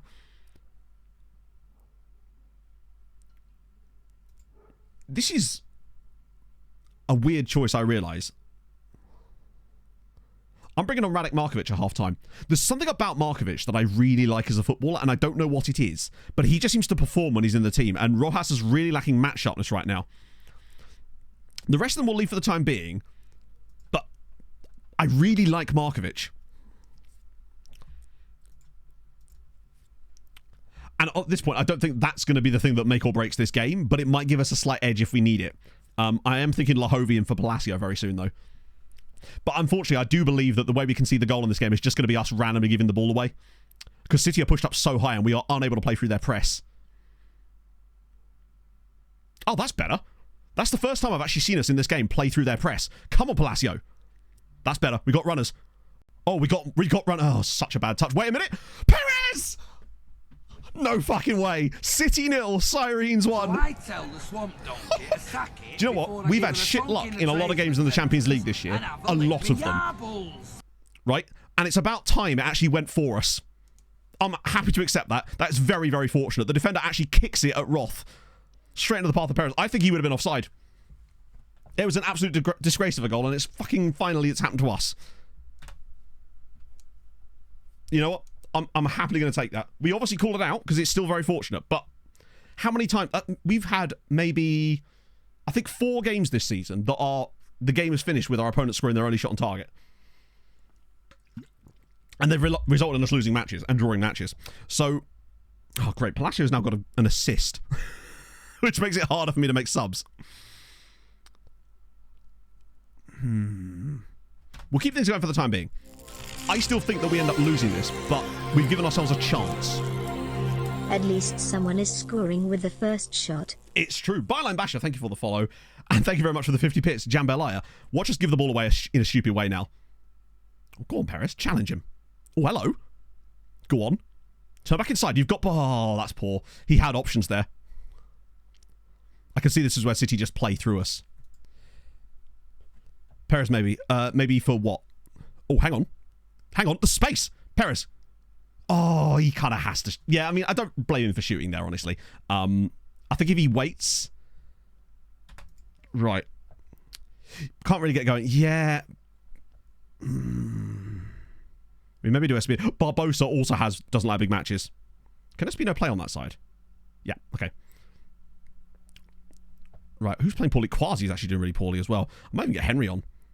And then... Gert has done really well. I might still get Lahovi in, actually, because Palacio actually hadn't done a lot until he got that assist. And Padilla's been kind of average as well. Maybe Nunez with his new PPM as well. There comes a time where we have to try and shut this game down, but now is too early to do so. If we try and shut it down now, we just give them pressure for 25 minutes. Or go on, Lahovi with the corner. Paez, maybe? Oh, was that actually Perez that had that header, or was that Paez? I don't know how Palacio got the assist for that, but wait, I should have done if he did. The game doesn't credit him with the assist, but he did get a rep, he got a ratings boost. But that might be because it counted as a key pass. Because he was on like a 6.5 and then he jumped up to like a 7. But it might have just been because of the key pass, potentially. Right. I mean, if this ends up being like a 1-1 draw because we give it away or something, I still wouldn't be too annoyed. Oh, Christ. Although that would be a really bad way to lose it. Fucking hell. I mean, I said it, right? Giving the ball away there is criminal. The game's like, You're not allowed. Like, he's got the ball, perfect position, they're not pressing him, finds a good pass, and then... Well, I say finds a good pass. Really, Kadri should be anticipating that and doing a lot better. That's unfortunate. They'll probably still win this game, yeah, but we've got a goal and we're not out of this yet by any means. I might stick on play for set pieces, honestly. Lahovia's really good delivery. We've got Paez on the pitch, and sometimes that's all you need. But I do have a horrible feeling we're just going to lose this game now. And in fairness, we would thoroughly deserve to lose this game. We've not been the better side in this game at all. But then, how many times this season have we been emphatically the better side and still end up losing? Oh, come on, man.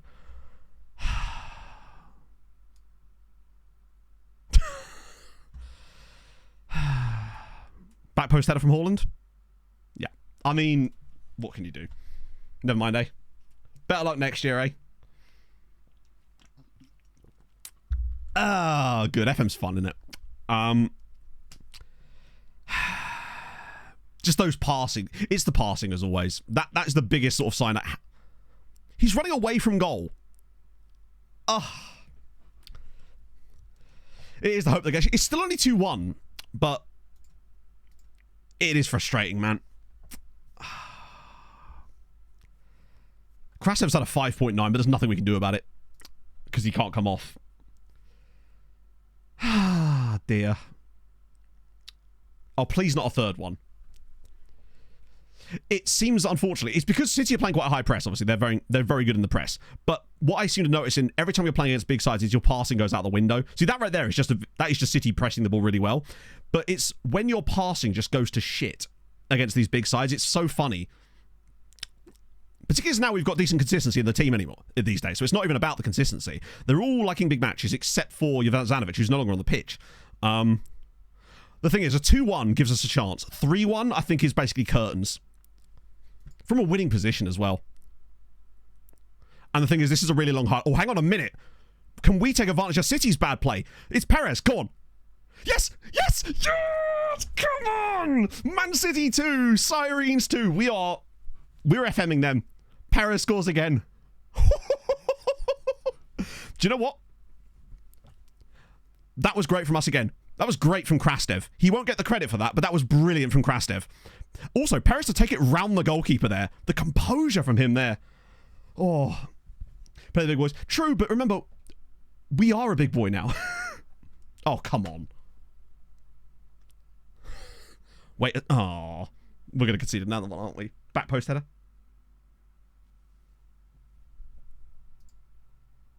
That's not going to be given. I don't know why that's not going to be given. Was Haaland offside from the initial cross? Wait, it's given? Never mind, it's given. It's because there was no assist. I think, yeah, it's because there's no assist. Oh, well.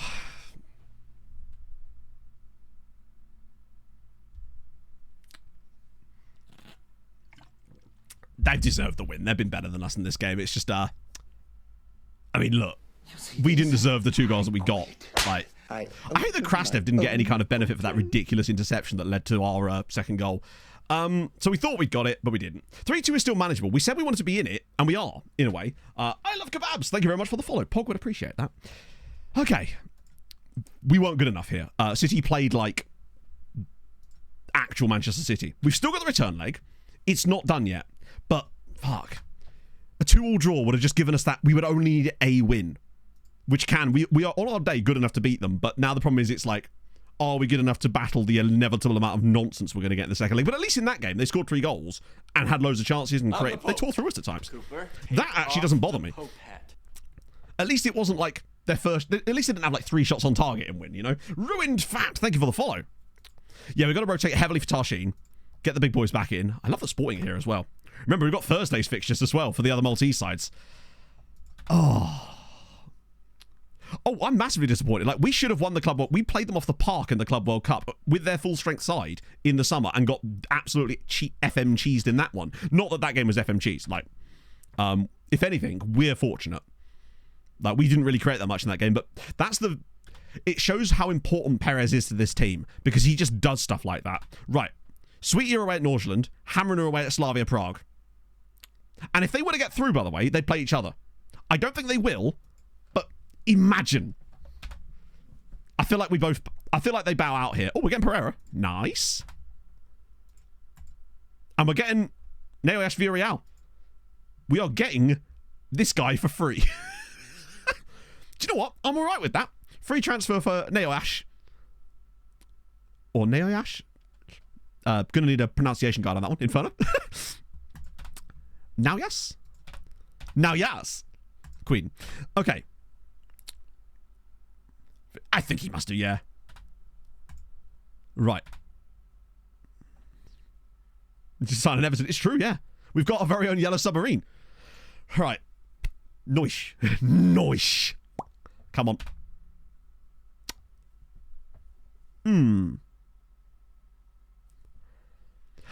I think it's just because Mexico are absolutely stacked, Mario, like legitimately. Where we say, now yes. Yeah, and I will. Now yes. Okay. How close was this and how unfortunate were they? That fair. Penalty over helped a little bit, but that's complete fair. Stefan Yao is brilliant. NextGen have got an absolute monster striker who they actually got from FC San Pedro, which was obviously, yeah. Imagine if he was like what was the guy? Our guy was called something similar, wasn't he, last year? I can't remember his first name was, but it wasn't Stefan, was it? They're both still in it. That's a toughie for them to come back, I would say, but they are the better of the two teams. Hammering, on the other hand, fortunate, but they're right in that. That is easily doable in the second leg. Was it Joseph? Yeah. No, it wasn't Joseph, I don't think. It might, was it? I'm not sure. Frustrating though, because that is no points for Malta in this round. Ghislaine, it was Ghislaine, of course it was, yeah. Topical at the time.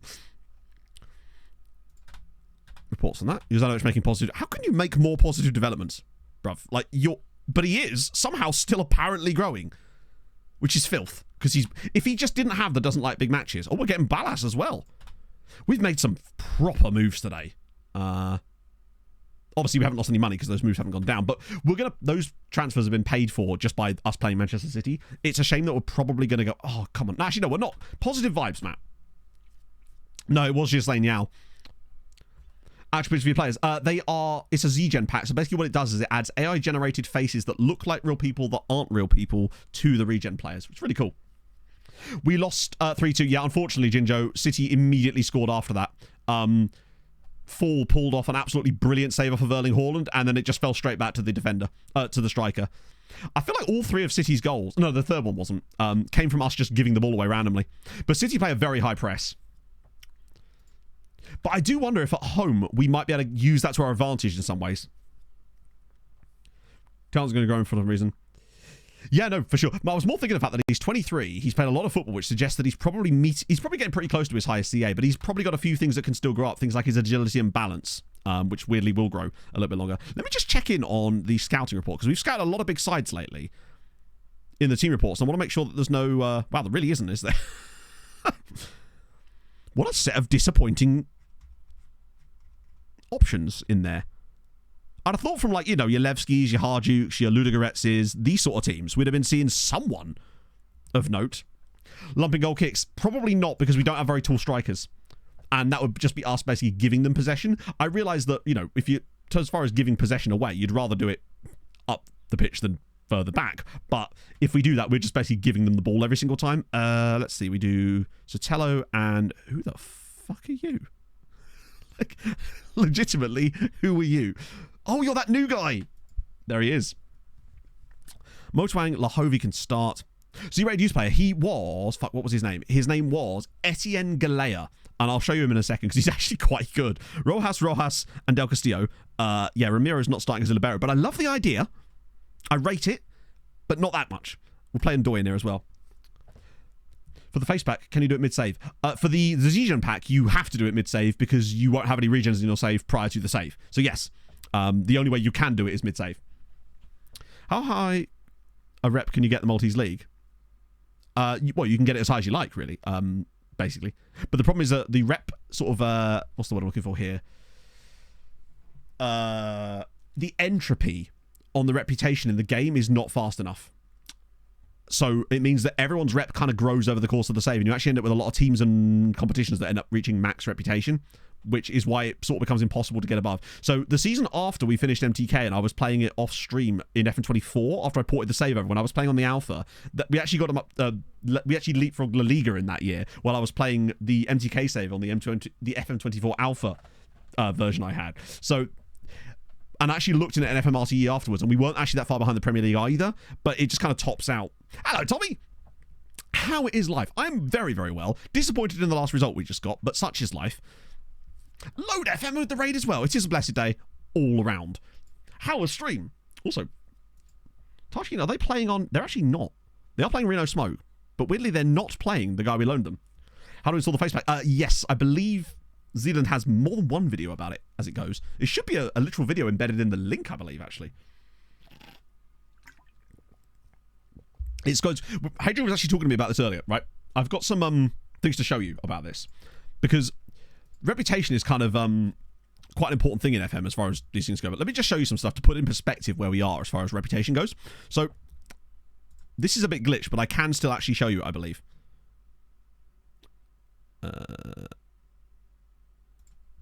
Right, if I highlight England and Malta as an example. So what I've done here is this is just English clubs and Maltese clubs. So you'll notice here, we, as a club, are here, which is basically reputation level of a top championship side, really struggling Premier League team, right? That's where our reputation lies. Now let me scroll a bit. There's Hamrun. That's League 2. They have the same kind of reputation as like a League 2 club, pretty much. There's Sweetie. There's National League clubs with higher reputations than Sweetie right now. And then we go a bit further down, and you'll see Goodyear, Bikikara, Zabar, all these sort of peripheral sides, they're all National League level in terms of their reputation. And the other example Hadrian wanted me to provide you is this one. If we get rid of England and now put Hungary on, which is, remember, where we started the last one of these saves. So, there's us, still with a lower reputation than Ferencváros, remember? Then there's Sweetie and Hamrun, which are second-tier Hungarian level in their reputation. And that's just the save that... These were the starting ones. A list of the bookmarks you like to have. So I have ECL, which is the Conference League. I have the Champions League, the Europa League, and I have the qualifying one, which just shows you the points. And then obviously I have the coefficients. These ones here are just jokes. And... I have no idea what that is. Or why it's a bookmark, I'll be honest with you. But yeah, those are the ones that I use. But that's specifically to this save. Current season, great, JCM. We've actually got 2 Maltese sides in the Conference League quarterfinals, which is fucking amazing. Unfortunately, they are both losing from their first legs, but they're there. And they're not out of it yet. Although I do suspect there's a very strong chance that we might all be out after the next set of matches. So I tell the Uwu League. Sack it before I give her a Connor Wilson, thank you for the follow. And have a lick me yarbles. Try that with selling people for £0. What was I trying, though? What was the... Oh, it was the unwanted list. Yes, you're right. Sorry, it's because it was blank I got thrown by. It was the unwanted list, yeah. That was when we were trying that. That probably would still work, actually, but I just feel like there's more efficient ways of doing what we want to do now. And actually, it is an improvement, but when you look at where we were with Hungary, like, that's where Hungary started, essentially. Okay, we probably should have still won that as it goes, but such is life. It's more dropped points. How will we do it? It's also 3 more goals conceded. We've got really sloppy on the goals conceded lately. We'd only conceded 2 goals in our first, 21 league games, and now we've given up 6 in our last 2. Oopsie. He doesn't like Sangwan, and Doi scored for us, which is nice. But there's a long way to go. A youth-only building a nation state with civilian side. That sounds absolutely impossible. When you say youth-only, you mean you're only using players from your own youth academy to do a building a nation save? I might be misreading it, in fairness, because that, to me, sounds utterly impossible. I'm not sure how you would actually grow the league by doing that, but I'm curious. That would, yeah, you're going to be like Smory. Longest save ever. Conference League, and who are they playing? So, Hamrun are playing against Slavia Prague. No, Sparta Prague. Nope, Slavia Prague. They are 3-2 down from the first leg, and Sweetie are playing Nordsjælland, and they're 3-1 down from the first leg. But the best part is if they play each other, if they get through, they'll play each other, which they won't. But, imagine. Yes, the video would be very, very tough. They're playing a Prague. Hammerman again. Swede lose. Come on, lads. You can see just how clear, though, the top 5 are now established themselves. There's a 10-point gap between 5th and 6th now. And look at the goal differences as well. In the challenge, we are up to, technically at the moment, we're provisionally 10th this season, which wasn't we weren't expecting to make much growth this year because of the huge... We were losing our best ever season, but we've managed to replace it with easily our best ever season. What the hell? He's now got bloody He's got 5.5. He's got the extra half star. This guy is, I'm telling you, he's got to have at least 170. He's ridiculous. I can't wait to sign him. I really hope we don't miss out on him. Hot damn. Hey, Manda. He's so good. International duty next week. I believe it's either World Cup qualifiers or it might be that weird tournament. It could be like an underage tournament, in fairness. I don't actually know. At least first season loaning in youth players from division team. Loaning in youth player from the first division team. Oh, wait. I'm still not entirely sure I understand, but either way, I hope you're having a great time with it. African under 21 teams, yeah. This is the weird thing. Like, you've started 21 matches for us this season, and you think you're not good enough. He's played 20. He's nearly had 30 games this year, and he thinks he's not good enough to play for the club. What are you on about? He said this a few times, in fairness, but it is very silly. I think what did I do last time? I think I just, I'll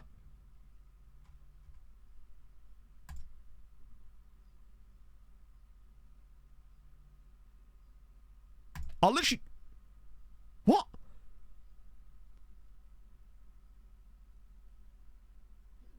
I mean, you're obviously not going anywhere, you melon.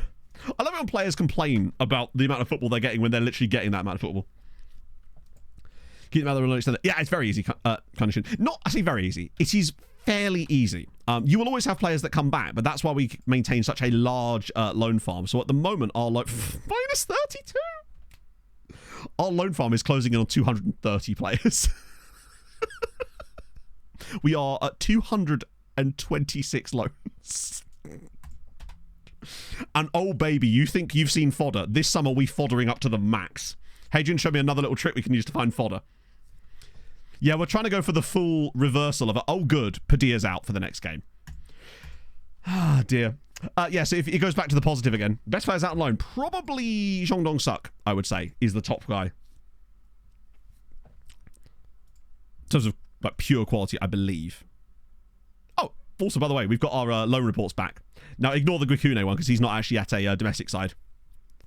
But yeah, I say he's probably the best. But look at the potentials. These guys. I mean, look at how many of these guys are at Sweetie as well. That's scary.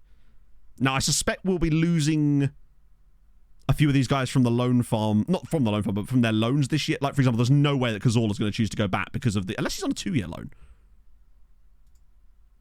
Nah, he's not. There's no way he extends that. Fodder trick. It's to do with basically sorting by the reversal of world reputation. How would you have that many youth players? You just sign them. We just sign loads of players. Pretty much. Oh my god, I hate the one Twitch chat won't scroll. Is this the next season? No. This is, well, hang on. It depends what you mean by next season. So this is, we haven't, there's been no new more seasons since the recap. The last recap that happened, this is the season after that. So yeah, sorry, I got confused there. The developer, would you bring them back? Team will keep them there. They're worth more, for the most part, to them than they are to us. Like, we're doing just fine without them. Struggling to get players out loaned to other Polish sides and putting in players on the dev list and offering to Polish nations. Not much coming back. If you do, have you checked the loan farm shortlist? Sorry, loan farm cheat sheet, Callum. Exclamation mark loan farm. Well, country, we are in Malta. Yeah, so basically, if you search by reverse world rep when you're looking at like random Brazilian players, you'll find guys that'll want really cheap contracts, but they might still be really good. They're just quite young. So, for example, right, higher world rep often means they'll ask for more money in contracts, right? So, not in this, obviously. This is the default one, but it's hard to explain. Hadrian? So, basically, just use it as like a final sorting criteria is what I would say, right? Start competing in Europe. A long time. Like, we've really... I would argue that we're still not even really competing in Europe yet. If we get past City, I'll change my tune on that. I love how we're actually less favoured to win the home game than we were the away game. But that could be because of the injury to Padilla. Oh, as if. Players are too good. Yes, that is almost certainly the reason. Most of the time, the reason your players won't go on loan is because they are too good for the club you're trying to loan them to. Free for all. Both. So, for the most part, you can't... It's kind of a beggars can't be choosers kind of situation. Let ever leave. No. So... If you find them alone, you want to take it. The only time that you'd maybe want to triage it is if you've got more than one loan option on the same player. Then you want to look at like where that club is that player likely to accept that loan, and also the squad status of the player for that one as well. So it can be very time consuming, but it can be done. But that's part of the reason as well why we found it so difficult with the loan farm this year, because of how low those clubs start and how good we've got so fast. It just becomes really difficult. That's why the snowball is so damn important. And also trying this cheeky little thing we've been trying out with the loan uses loans thing, which we're not entirely sure how well that's going to work, but it's just every little extra tool you can give to help yourself building the loan farm is always useful, right? Hello, Chris. How's things? Matty, yeah, it also helps if you have Hadrian around. I must admit, what you need to do, chat, is get you a friend like Hadrian. That's how you really get good at building a nation save. Yeah, no, this is the thing. I think, honestly, if you're not streaming, there's a lot of other things you could do that I won't do. And that just comes down to the element of content, right? Hadrian, when he was doing some test stuff on another version of the save, he goes to me yesterday, I think it was, or it might have been Friday, it was just like, I'm doing the loan farm extensions now. How do you put up with this? It's like... The loan farm extensions can sometimes take me like half an hour now because we've got so many loans, which is why I'm so glad that we don't do it on stream anymore, because it's not like before where I could do a couple of little bits here and there and we could sort of chat while I'm doing it. It is like a half an hour thing now. It's tedious as all fuck. It's because you're streaming. That was probably a little column A, little column B, a lot of column B there, Maureen. There's a lot of min-maxy things that I just don't do because I'm fairly content with the situation. Yeah, Padilla can't start this game. I'm tempted to start Kamga, honestly. He likes big matches, and I like him. And honestly, Rojas has been a bit of a disappointment. He really has. And Kamga has, what was it someone called him last? That X factor sometimes. Lone god, legitimately, yeah. Whereas Vida has a, he's got ankle ligament issues and unfortunately will miss the rest of the season pretty much. Yeah, the extending loan part, but that's why the 2-year loan extension is absolutely crucial, because you're literally halving the amount of time you have to spend extending loans. So you're welcome. But, SI.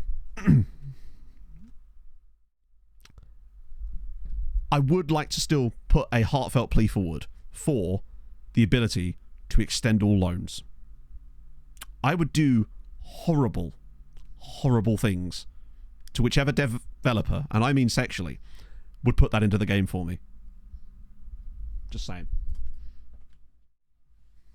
I do know where it is, and now Pog knows where it is. And now my hand is all dusty. Maybe you're right. Maybe I should clean the microphone. There's literally a handprint in the dust now. That's never going in. Yeah, what I've done there is actually threaten them with... what was that? Just totally normal things. I don't know what you're talking about. You have to get every club in the league to get time in Europe over time to build up the rep. Ironically, you don't want that. You're better off focusing on trying to get like a select group of teams. Because that way, you're never going to get them all in Europe at once. So you want to have the best guys in there as often as you can. Ah, dear. Yeah, last season was really bad for loans. I had to extend 160 loans. I just whacked a podcast in and just went to town on it, basically. Literally, like, I've spoke to people about it. I've put things to certain developers that I know, people that work there. Trust me, chat, I have spoke. I've talked to literally every single person at SI that I physically could the last time I was there about this exact feature. Top of the league at the bottom. It does indeed mean that, Kunkshin. But the counter to that is, who cares? Because at the end of the day, eventually you're going to end up with like 8 teams in Europe anyway, and in a league like ours, that's more than half the league, so it actually doesn't matter all that much, because as long as those teams are doing well in Europe, that's what you really want. Worst part, the load screen is multi-selected code. Fuck's sake. To be fair, Hadrian, it wouldn't even matter if it was multi-selectable, because you still couldn't actually trigger the load extension thing, could you? Because that isn't like a multi-selection, unless you could macro it. I do wonder if I could write a Python script that would basically use it like a macro. But it would have to be one of those silly ones that actually just basically just controls your mouse and clicks in certain regions of the screen.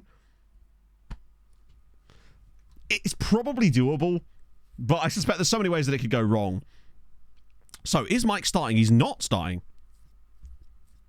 For BAN, yeah, you kind of just need... At the moment, we've got 5, because that's how many teams we have in Europe anyway. Figure out... The thing is, though, it will never be able to be figured out. The best SAS will be able to do would be able to make it multi-selectable. But even if you were able to make it multi-selectable, it wouldn't matter because, for example, if I go to the squad page, I can still do the proposed loan extension thing from that squad page. But if I select multiple players, which of course you can do there, it then removes the ability for you to propose the loan extensions. So it wouldn't matter even if Saz could allow multi-selection on that screen. Randomly jumping to the top after every extension. Oh, you're 100% correct because that's exactly what would happen. Whereas in the Champions League, this is the quarterfinals. Right. I think this is the best team we possibly got here. Moment of truth. Ex-Champions League. You do, yeah. But you just kind of need... Start with getting one team good, then just build it up from there. Like, Hammering we knew were always going to be able to help us. Sweetie came out of nowhere and have been able to help us. Goodyear have been good for a while, and it feels like Hibernian have stepped up to be that fifth team when you look at the gap in the league this year, and I think that's helped with us giving them some quality players. With that player for the field, and you could just spam the button. Oh, wouldn't it be blue? But there is always the possibility that with the switch over to Unity next year, they'll be able to freshen up the UI that might enable these features. And it might just be a case of, look, we wanted to do this for ages, obviously, because it's surely going to help everybody, right? Even if you're not doing a VA, it's just a nice little quality of life thing to be able to just go extend all loans. Because if you're, say you're managing any club, really, you're going to have loan players. This is funny. If, I swear to God, if they actually put that in as a feature, you'd be able to hear me screaming. It'd be fabulous. Also, we got the same ref from the first game. We are remarkably as well, only our goal down from the first leg. There's a chance here. Mitchell Martinez, thank you for the follow. Consoles, that's true. Ooh, we've had a first shot. See? Took us nearly the whole half to get a first shot. Oh, no, it was the whole half, wasn't it? Screw without the... Maybe. Bit of Tim Ream. This game, we've certainly... Not that we've seen it, but from a statistical standpoint, we look better than we did in the first leg. And I think now what we're just going to need is a bit of luck. For us to create a chance, for us to take a chance. And I just don't know if the game's going to bless us. Because it hasn't really blessed us much this... Oh, we've already got the goal. Mateus Paez. Sirens 1, City 0. Oh, I like the close to the pitch here. We lead. And therefore we level. And honestly, statistically so far in this game, we've probably been the better side. It's a question of whether we can keep this on. God, that little bit of extra work we did, and I think it was Tuffers that suggested that little tweak to the corners. That's made such a huge difference.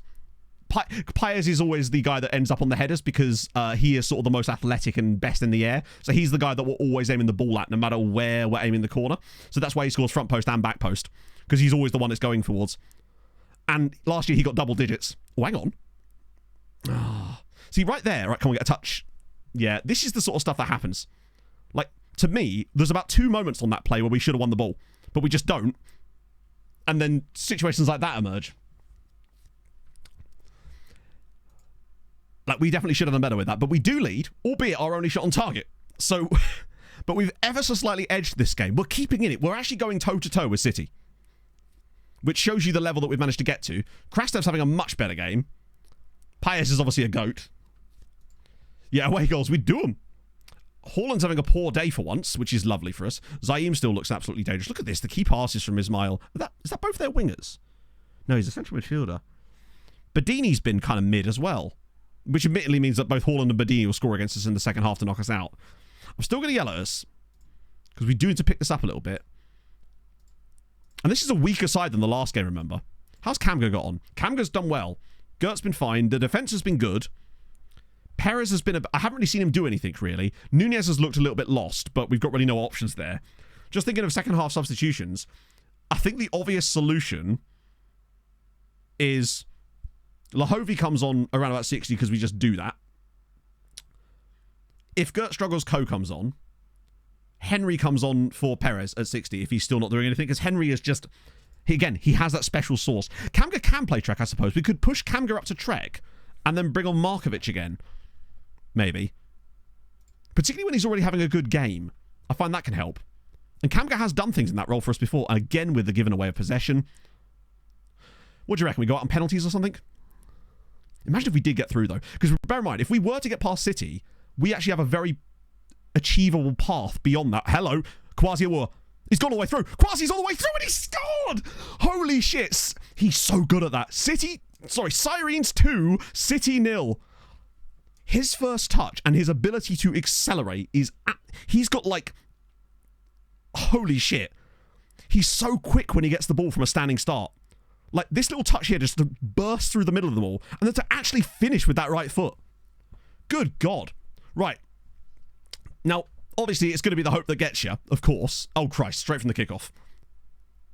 But they're going to have to throw bodies at us. And I've already got our substitutions planned out for what I want to do. Oh, Krastev. He was so close to nipping in there. He's had a solid game so far, though. Just don't throw it away now. He's getting quite caught on the pitch here. Best in Europe. Not really, no. We're a sort of team that on its day is capable of getting top 8 in the Champions League group stage, but not every year. But this year is the first year that I feel like we've looked like a team that can actually compete in Europe a little bit more. Oh. And reputation-wise, we're still like a top championship club, to give you an idea. Christ, I was about to make the changes there. I think I might cue the substitutions anyway, because even if we concede off this, we're still in a position where I want to make these changes. So, Perez, I feel like Henry comes in. Although Perez, he's composed, actually. Actually, let me just think about this. Kamga I really like. Nunez has struggled, so that transfer is absolutely happening.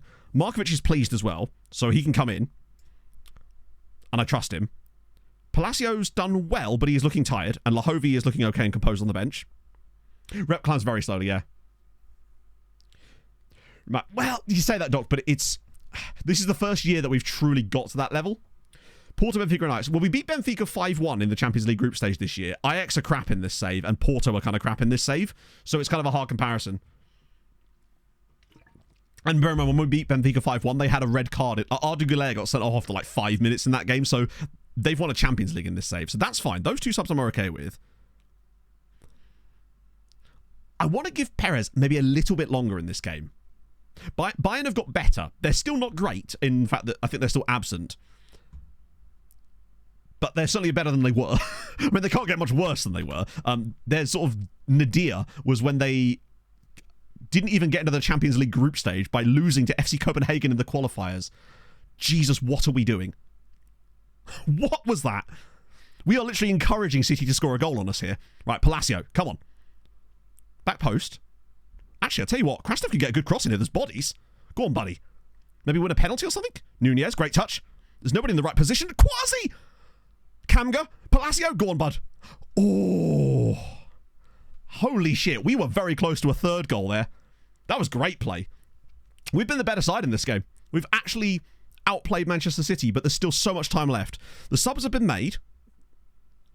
I'll give Perez till like... No, I want 20 minutes of Hennes. I just feel like... Yeah, he's dropping off again in rating. Now might be the perfect time for Hennes. 20 minutes of fresh Henry Watara could be exactly what we need right now. Now, you see, you're going to want to pick the ball up here. There we go. Well done. 20 minutes to go. 2-goal advantage. Oh, great touch from Hennes. Right, come on, just don't lose the ball here. Oh, that's nice. Really? Oh, wait, we still got it. Watara! Oh my God, the goalkeeper. It's Sirens 3, Manchester City 0, and Henry Watara literally within a minute of coming off the bench. He's been on the pitch a minute. What on earth was the goalkeeper doing? This is a great touch from Gillet. And this from Kamga and Lend. But look at the goalkeeper. He moves the wrong way. The keeper movement was proper shit there. It's like in FIFA when people move their keeper. It's 3-0 to Sirens and we got a 2-goal advantage. Was this? Look at this little flick here from Gillet that knocked around the side for Kamga.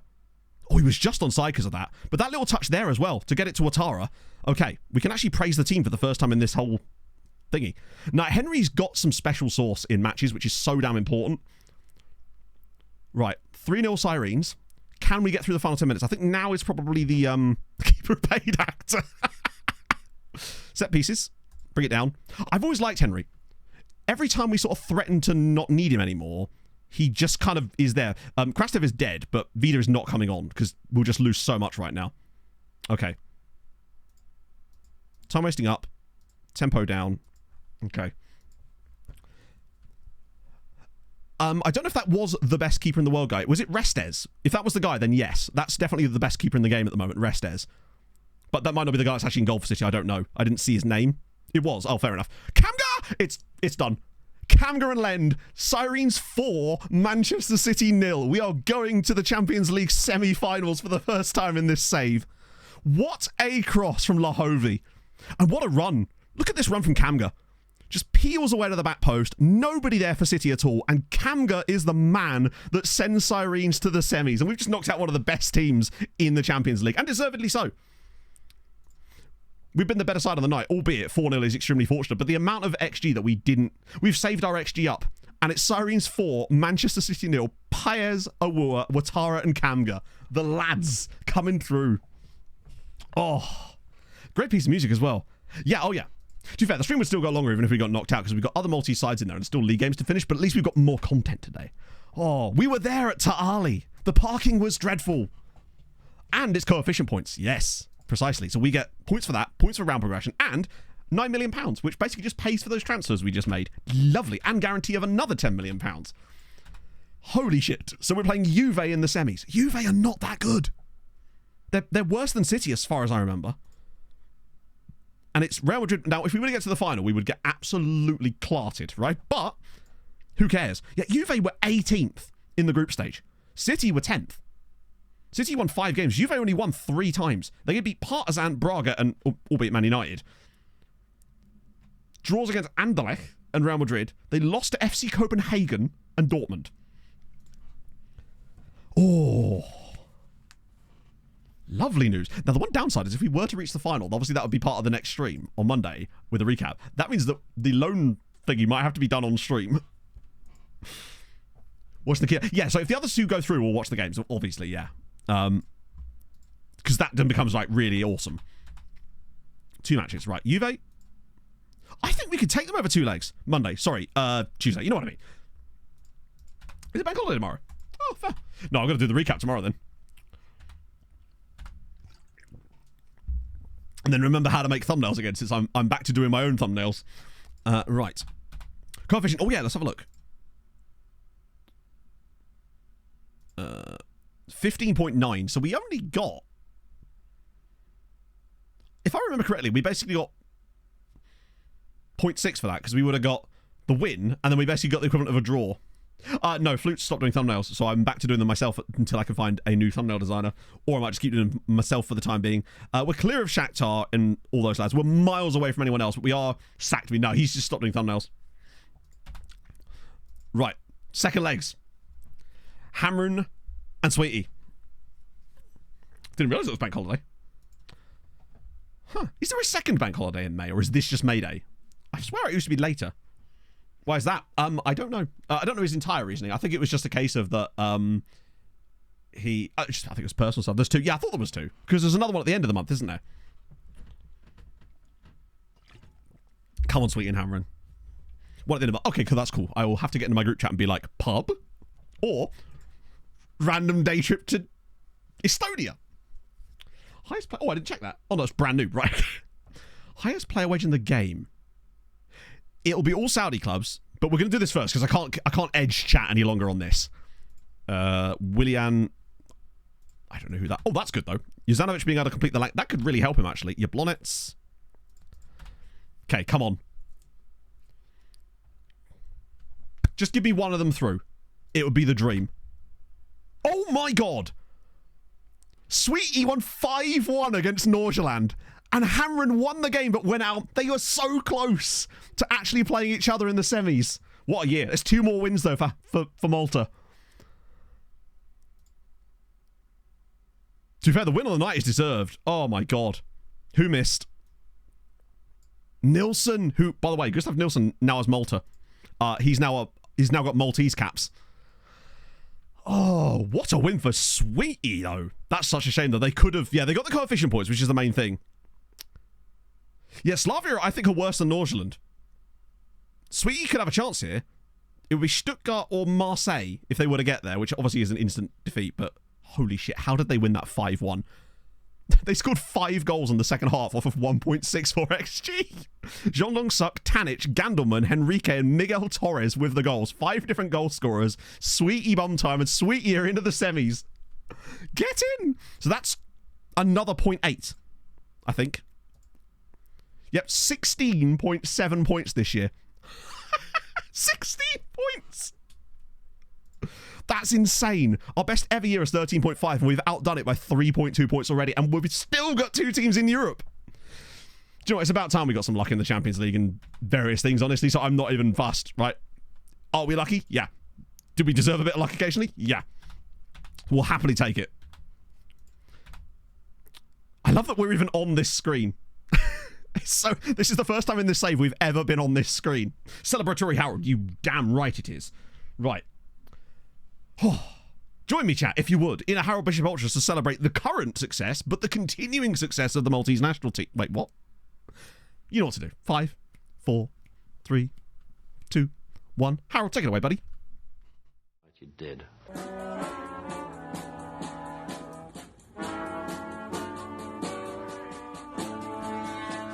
I get through Harold and I'm in the house where the coffee's green and the food is grouse. With sandwiches and lasagna too. Ice cream sundaes for me and you. I get through Harold and I'm in the house where the coffee's green and the food is grouse. With sandwiches and lasagna too. Ice cream sundaes for me and you. I try not to lose my temper with myself. Oh, goodness sake and shit and balls. The minute you get uptight, you're dead. You know what it is, chat. Pretend I'm doing... That's fine. I heard it. I felt it in my soul, in my bones. Highest paid players in the games, then. All right, let's have a look. We'll just get rid of my filters for a second and we can have a gander. During my heartfelt plea to SI earlier, I buggered up my microphone. Right, we'll clear that. And then we'll literally just filter it by wages. Which we can do like this. Actually, do you know what? It's not as high as I thought it would be. 1.5 million a week for Camavinga is the highest paid player in the game. That's not as... I was expecting to see some guys on over 2 million. Evan Ferguson's on 1.4 million at El Nasser. Gvardiol, 1.3. Martinelli there, who's retiring. Kvaratskhelia, Jurriën Timber. Who's the highest paid non-player? Yeah, that's what I was exactly thinking that, Thomas. That's fine. Oh, it's Real Madrid. It is this guy, Luis Martins. He is the highest paid player that doesn't currently play for a Saudi club. 475 grand a week for Luis Martins. He's a bit fucking spicy as well, isn't he? Jesus. Yeah, he's doing all right there. Basically, what I'm saying is if we play Real Madrid in the Champions League final, should we get there? They've got players that are just on a higher level than us, pretty much. They're operating on a level that we simply couldn't comprehend. So even if somehow Man United beat them, I think we've got a chance. Wait, really? Oh, wait, hang on. Nope, you've still got 3 years left. We will do the usual, where's Kamga and Lend? Just put Kamga! Just unsettle the whole squad. Sigma as well. Still have never forgiven these guys for preventing us getting 2 teams in Europe a little while ago. Jibby's training well, which is nice. And now we get a little rest. I assume that we're going to have to rotate for Sweetie as well, because I think the Juve game is midweek. Yeah, there it is, on the Tuesday. Right, Libertad. Got them in the end. Al Ahly. Any new recruitment focuses? God, the fact that there's an A+ guy. I'm so excited about this player, man. Yeah, and also helping Sweetie's morale could be very nice. There it is. 2 matches there, 1 match there. Cool. So we'll just rotate to High Heaven. Hang on. There's not CNEP's doing some business. Oh, they're buying a player back from Nashar. God damn it. Out of interest, are we? I mean, they actually have players, so why not scout them, right? Look at clubs' youth teams. What do you mean? In the sense that with the team reports now, we're funneling them into a search filter so we can look at them every week instead of having to do it one by one. Just speeds things up a little bit.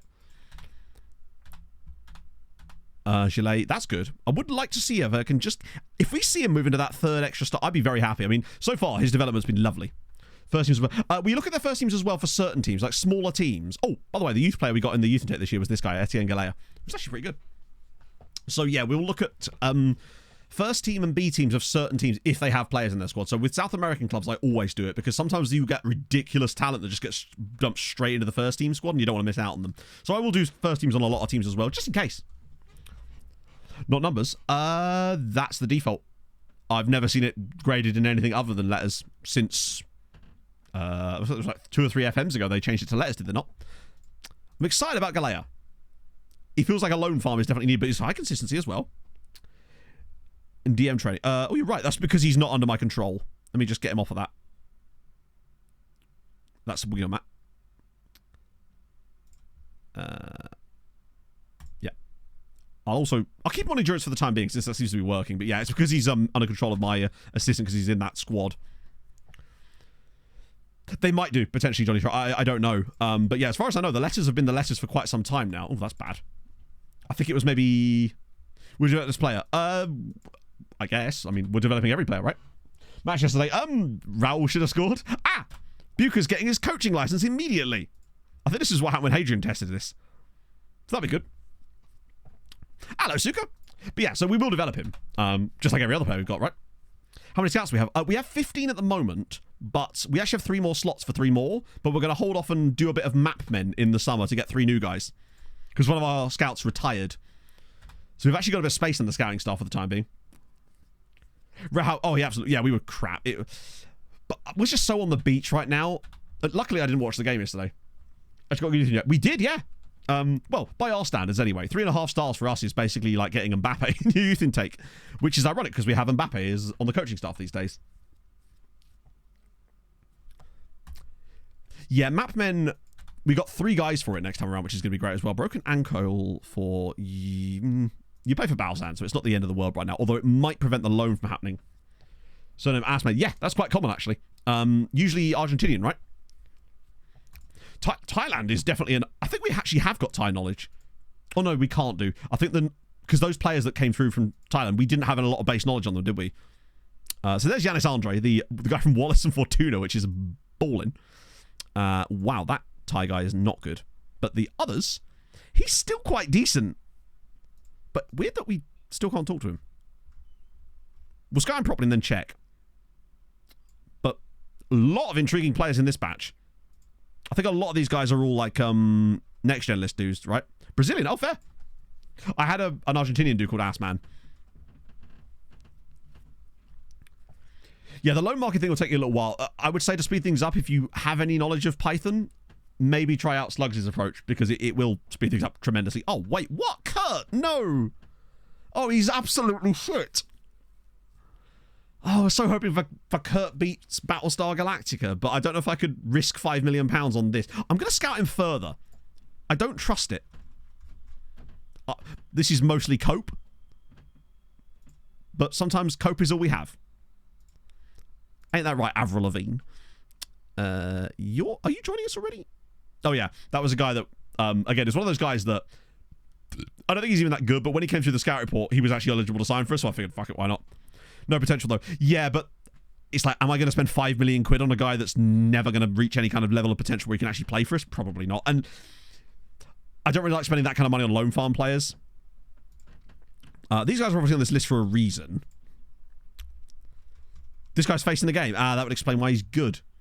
I mean, he is incredibly good, but way out of our price range. Also, he's a winger with no tackling ability. So that's kind of a no from me. Mori, oh, you're interesting. Afonso Souza. Oh! I think he was recruitment focused as well. Are we scouting Moriench?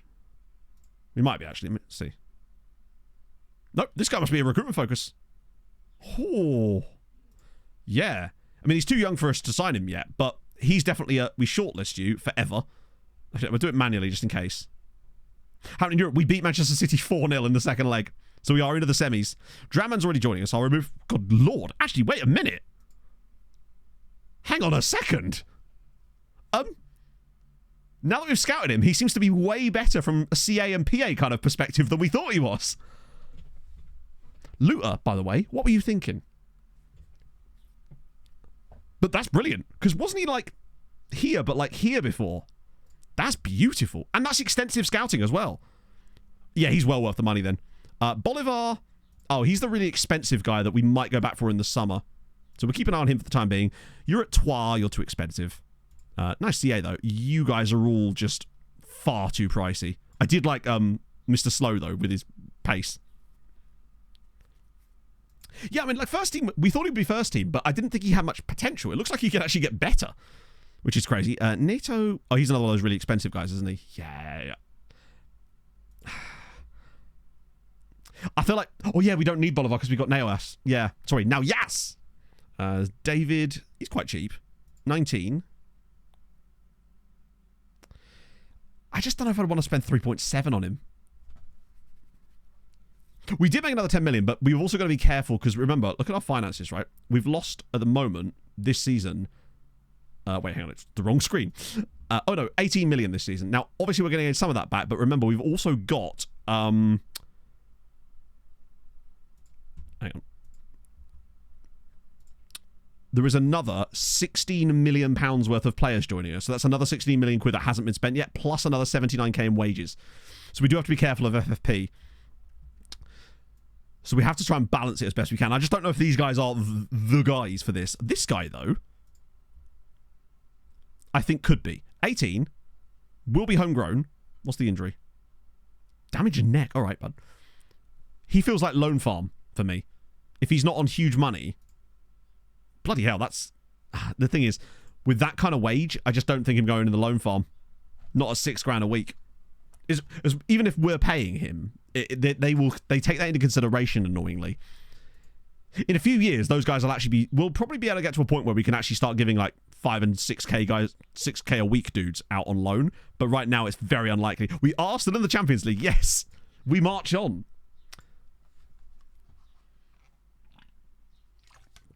Scouted player step. No, they don't fly happy because the team report players aren't technically scouted by the game, which is why we use this view here. So not view, this filter that Jimmy came up with. Let me just get it in. Team report new. So what this does is it filters out only players that have come through team reports. So what it says here, scout reports created is not... Basically what this means is they've never been scouted, except they have. But they haven't. So these guys won't show up in the scouted players list, but this is all the guys that have come through team reports in the last month. And this dynamically updates every day. Because obviously at the end of each day, the one from 30 days ago gets knocked off the end, and then it comes back in. So we can just kind of keep a constant check on these players. So for example, 19-year-old dude at Nacional here, with really high CA, Carlos Bello. You see what I mean? You're a striker, friendo, but we like that. This is exactly what we want. So we happen to be in a nice little purple patch of these at the moment. And I could always up this to 20 if I wanted to. Maybe catch a couple of other guys. But I think for the most part, that's pretty good. Yeah. The team reports is just like a temporary thing. Hamron and Sweetie. Hamron got knocked out on penalties in the end, but they did win the match. So we got some coefficient for that. And Sweetie beat Northern 5-1. So they are actually through. It's actually, I haven't got it available for download yet because I've only just sort of tweaked it enough after Jimmy's instructions, but I will get that sorted for the next stream because I know that's quite something people will want. But it's a filter, so you'll have to operate it slightly differently. New contract for you. Ooh. 2 years. Oh, we got an extension clause. There you go, Matthias. Got loads of time left. Don't know what you're chatting about. There we go. Problem solved. A guy called Mick Miklos. Yes, there is. Mick Miklos. Good to know. Oh, sorry, Ginger. Chat. Can someone tell Ginger what happened in the second leg against City because he can't hear me. Right. Okay. Anything interesting here? So we rest massively for Sweetie, like full on play youth prospects type of jobby. Sotelo, Watara, Padilla. Nope. It's good to have Padilla back next game though. We'll play Martin Mio actually. Markovic and Kristic is good. Lahovi. Yep. Motwang, Espino, Rojas, Barbosa. Yeah, that's fine. That'll do. Other Maltesers, we've got Sweetie through to the semis, which is why we're rotating against them today. Not to move the age together. Because if we're signing players for the loan farm and stuff, I don't really want to be signing 25-year-olds for the loan farm, particularly as we're mostly scouting youth teams anyway. Yeah, Sweetie playing a full-strength squad against us here is a bit shit. Remember, their game is on the Thursday, though, so they'll have a longer gap between now and their game, so I guess they could get away with it. Because we're playing Tuesday, they're playing Thursday. So it's not the end of the world. And if they do get a bump here... Much more than Hammer. Yes, they did. Oh, that's annoying. We actually won still. Henry's just so damn useful. Yeah, Sweetie lost the first leg 3-1, but they won the second leg 5-1. Very fortunately, I would say. But they did win they won nevertheless. Yeah, the AI are not great for that, are they? I think it's because it's a big game in the league, even though they've got absolutely zero chance of anything happening there. To help them. Yeah, but I don't want to upset our tactical familiarity for no reason. Put it this way, it wouldn't have helped. The only way we could have legitimately helped there is if we played like Octotrek or something, which we could have probably done. I think that'll be okay. Put it this way, I don't think it's going to be enough. Then again, Hamren nearly beat Slavia and beat them in the home game, and I think Nordsjælland are better than Slavia. Some of the players Nordsjælland have got are genuinely excellent.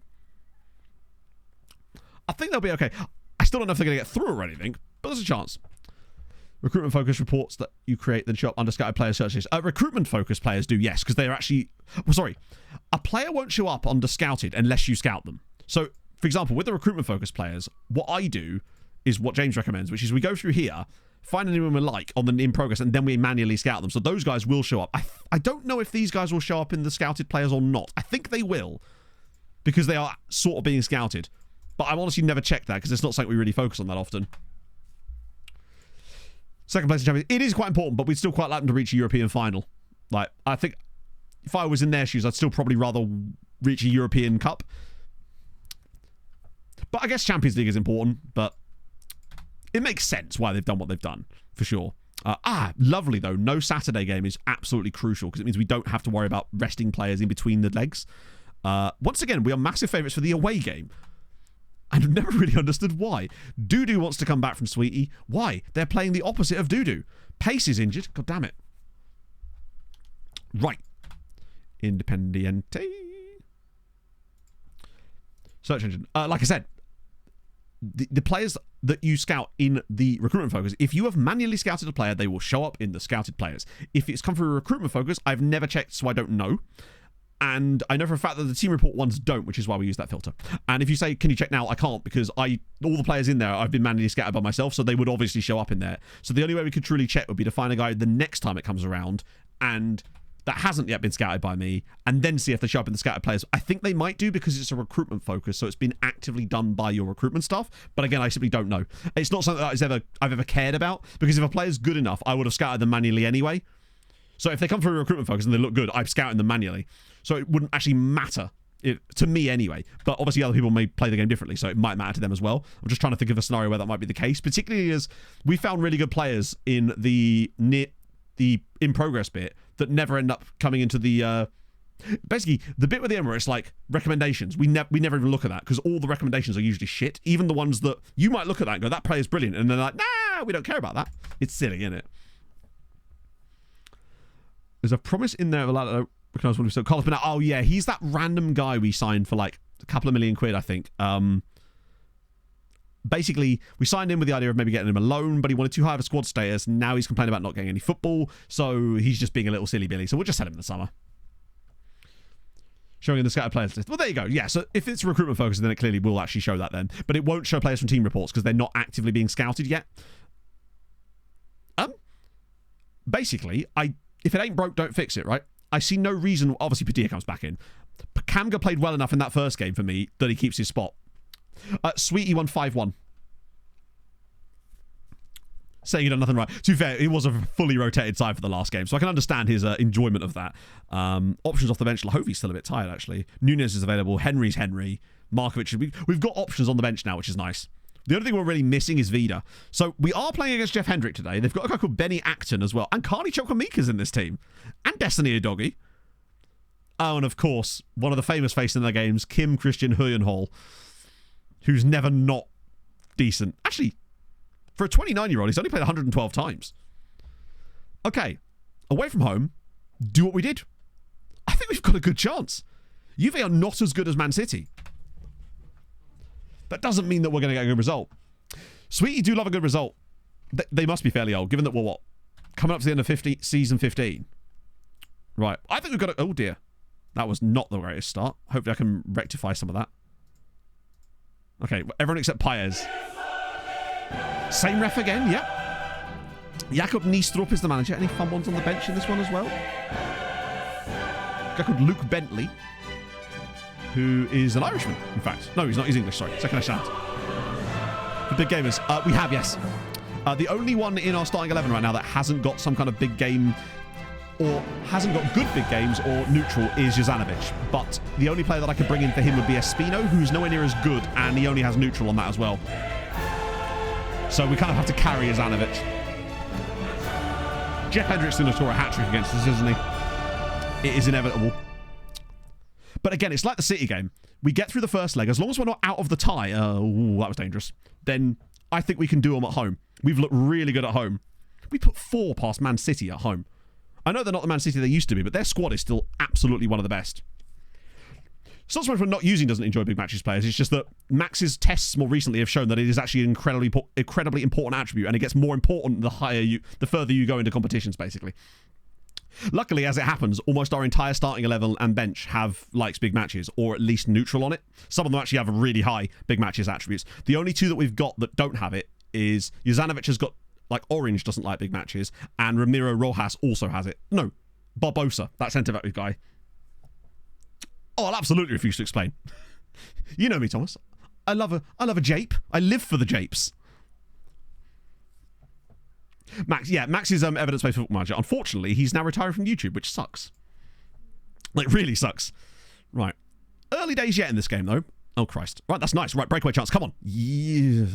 What is it with the passing in the Champions League for us? Oh, hang on. Wait. Come on, Perez. This is an easy one. You've got to finish. What a finish. Juve 0, Sirens 1. Juan Carlos Perez. Juve are playing like us. We lead again. Get in. Scouting. By nation. Neither. We have a set of recruitment focuses, which we basically just use as a background thing, which is just, if you do !RF, you'll get a link to a video that explains how the recruitment focuses work, but that's not where most of our scouting comes from. That's just a thing we use in the background.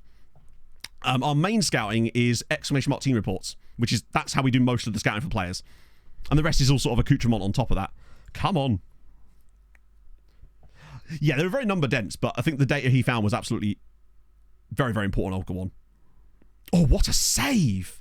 That was filth from Jibril Fall. Northern Premier Playoff there. Oh, really? Oh, that's sick. That's really, really cool. Because it's the National League playoffs layer, isn't it? Bromley and Solihull. I'll be honest with you. I've got my heart set on Solihull, just because I think it'd be cool to have them in the Football League. Giant Mimir!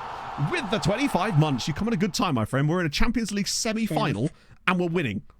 Away from home at Juventus. And actually, playing quite well here. Still lots of time for us to screw this up, but we do lead through a mistake by Juve, admittedly. Oh, Christ. What the fuck? Tim, I have several questions. The biggest question, I think, is missing persons report, please, for our right wing back. Where is he? Why does our right wing back run towards the centre back in the middle? Sorry, the player in the middle who's already marked by 3 other players. That's Krastev there. That's his man. There's 3 other guys marking Jeff Hendrick. Why does my right wing back run away from the ball? There's no logical explanation as to why he would do that. Yeah, he's like, I see there's 3 of you on him, but we need another guy. We just need one more guy. Ah, dear. Right. That's frustrating, but it's 1-1, right? We've seen what we can do. I've seen Solihull do quite interesting things in FM as well, actually. I always see South Shields do really well, too. Right. You know, it's 1-1. It could be worse, but that is frustrating. They all want a bit of that Hendrick. Can't save it. It's frustrating. Jeff Hendrick is actual Hendrick, yes. Or is it? Is it Arda Güler? Oh, did they ever shoot? Oh, that would explain it then. Right. Second leg of the first game. It's game 1 in the series, chat. I've watched way too much hockey lately. Right, Kadri's on a booking as well. Padilla's struggled again. So I think we might go similar approach to last game. Because it worked really well against City. Where we push Kamga up instead. Bring on Markovic in the midfield. And then Lahovi. I think that's pretty much the exact same thing. Then trust. Best of 7. Oh, God, that'd be knackering, wouldn't it? And yet, think of the rivalries that would be built up, right? Don't give me for ideas. Yeah. Doesn't really work with football because it's such an explosive endurance sport. Whereas with things like basketball, hockey, and MLB, I could see why the series element of that works. Short and serious. What I would say, the rivalry element of it is why I love playoff games in American sports. In series playoffs, anyway. Come on, here we go. I'd happily take a 1-0. Sorry, take a 1-0, says a 1-1 draw. I'd take a 1-1 draw. That gives us a great chance in the home game. But if we were to grab it... Oh, go on, Lahovey. This worked for us against City. Can we do it again? Lahovey does have a lot of good crossing ability. Kamga's done it again! It's the same combination as last time. Juve 1, Sirens 2, Kamga and Lend does it again. That's the exact same combination. Lahovey to Kamga. Lahovey does have 17 crossing. And in games like this, it makes such a huge difference. Kamga peeling away to the back post again. Wins the header. 2-1. Get in. That's huge. If we were to win into, oh dear, insta highlight, it could well be, I mean, we still have the second leg to go, and you know what we're like, but we're giving it a bloody good go. In winter. And this all sorts, oh Christ, please no. X Marcus, thank you for the follow. Hot damn. If we get to the final, it'll be Tuesday, yeah. Because that way we can make a whole thing about it, I can suit up, all that kind of cool jazz, you know? We wouldn't want it to just be a thing that no one knows about, because obviously the only people that would know it would be in the final, people would be in stream right now. And obviously if we put it in part of the recap video, then people will know the information. It's just more fun for people that way. Crash Dev. Oh, go on, one more goal. If we scored another one here. Oh, go on, Markovic. This is brilliant. Lahovey. Take out of his feet. There's a body in the box. Can he pull it across? Oh, Christ. Wait, it's still a chance. Markovic! Oh, my goodness. We have created some stuff here. But this is what I mean about how they're not as good as Man City. We've actually been able to play a little bit in this game. So, 2-1 up in the first leg, away from home. That's a really nice pass, actually. And, oh, Christ. Right, get a body across. What a save. This is the semi-finals, Lipnos. We beat Manchester City 4-0. Oh, Christ, please don't do this. Fuck off. With your schlong corners. That's an unfortunate one. That's a shame. Yeah, Bay. We absolutely would. We've done it before. We once had a stream where we watched 3 finals in the same stream because we actually had a Hungarian side in each of the 3 finals. I'd say that's unfortunate, but completely fair. This game is... Oh, please not 3-2 here. This would suck, though. Okay, cool. Ah, shit. But I said I would have taken a draw. And this is the away game. Although it does start to drop some coefficient points. Yeah, those ones are kind of annoying and hard to defend. Sweetie Final will be today to make it. No. If there's a final, we will watch it next stream. That's always how it's been done. Because it's more fun. Because otherwise, again, people that don't know it's happening will just completely miss out on it. Ta'ali Knight's coming in. Yes. Right. Still worry about going. Well, it's important, isn't it? We're up to 16.9 now. Nice, I guess. Right, it's all about Sweetie now for Thursday's game. But what I would say is if there is a final, that does then present the potential of us having to do loan extensions live on stream. Because there's no way around it, because it would be after that. Oh. Right. I swear we've already signed this. Oh yeah, I was going to say we've already signed it, didn't we? Yeah, if there's 2 finals, then it's... I mean, if there's 2 finals, that would be wild. If we somehow have 2 finals in the first season, improved contract, you've literally got 4 years left on your current contract, bro. It's not happening. Unless final today. I'm not sure what you mean by that. Which final would be today? As I just explained, there would not be a... Which final could we possibly do today?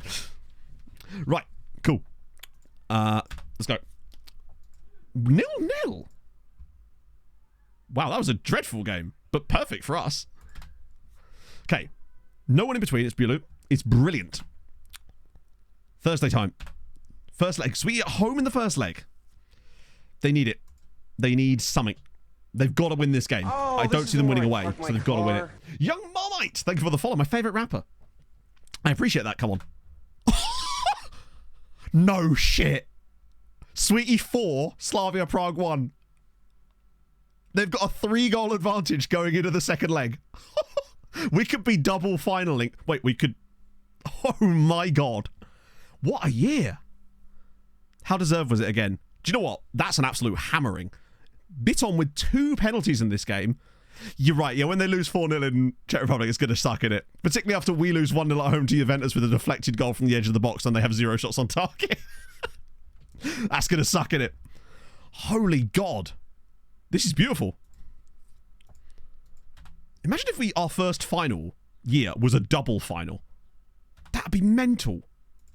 So that's now 17.3 point. We're not that far off of third place in the coefficients on the year. There is technically a chance still that we could actually get second place in the coefficient chart this year.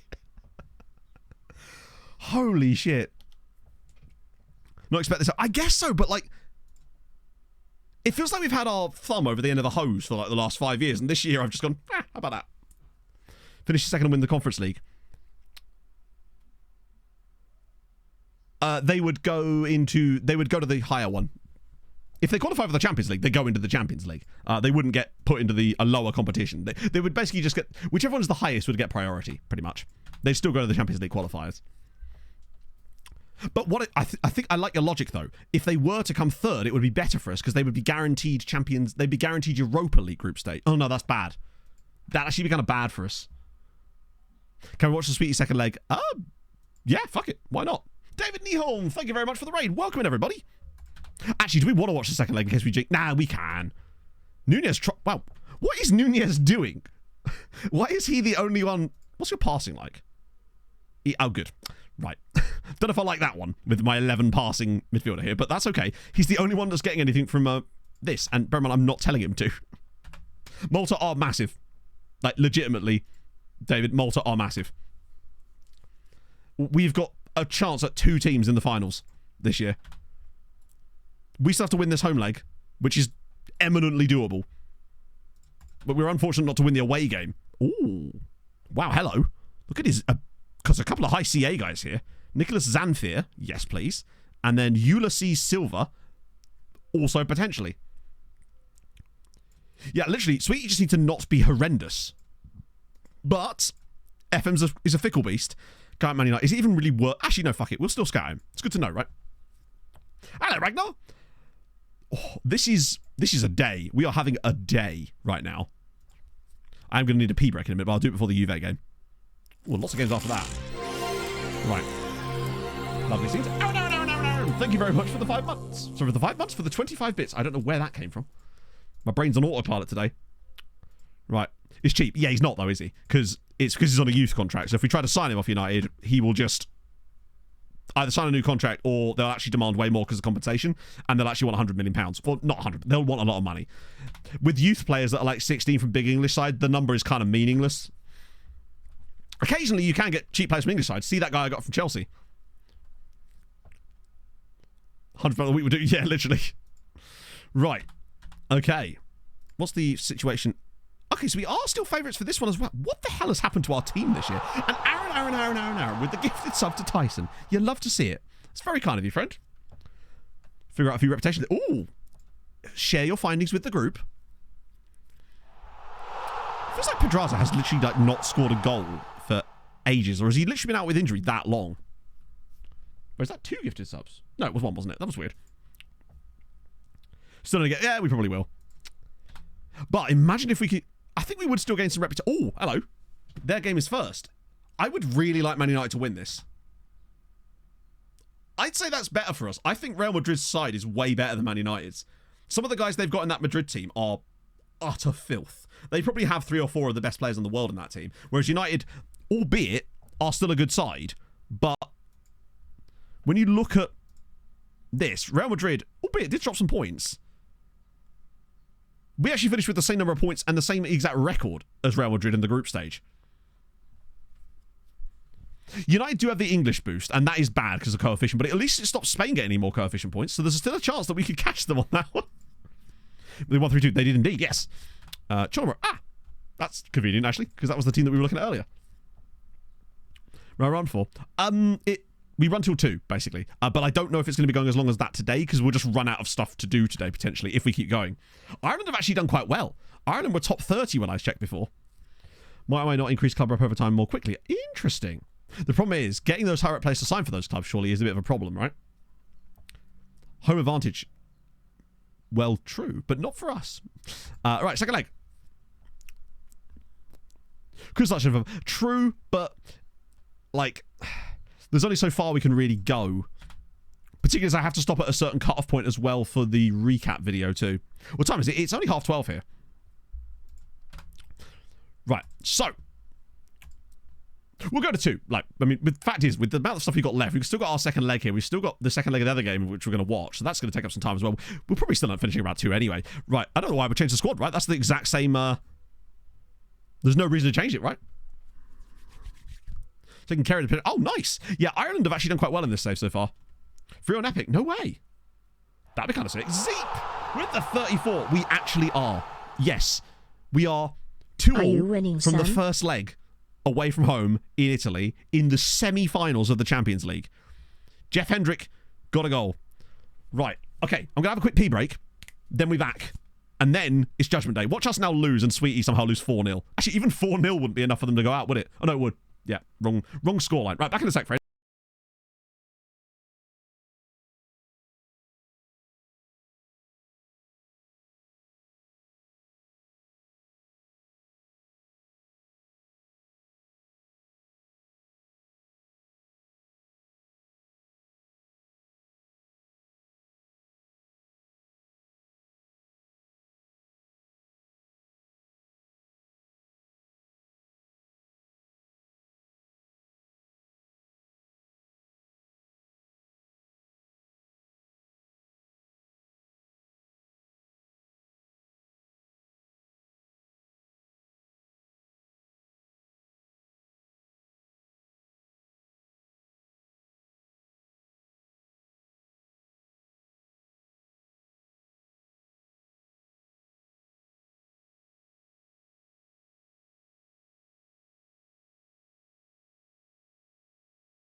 It was Agahawa. Yeah. Ah, good times. Oh, bloody hell. It is warm today and I love it. But luckily I've got Beppis, so life is just good.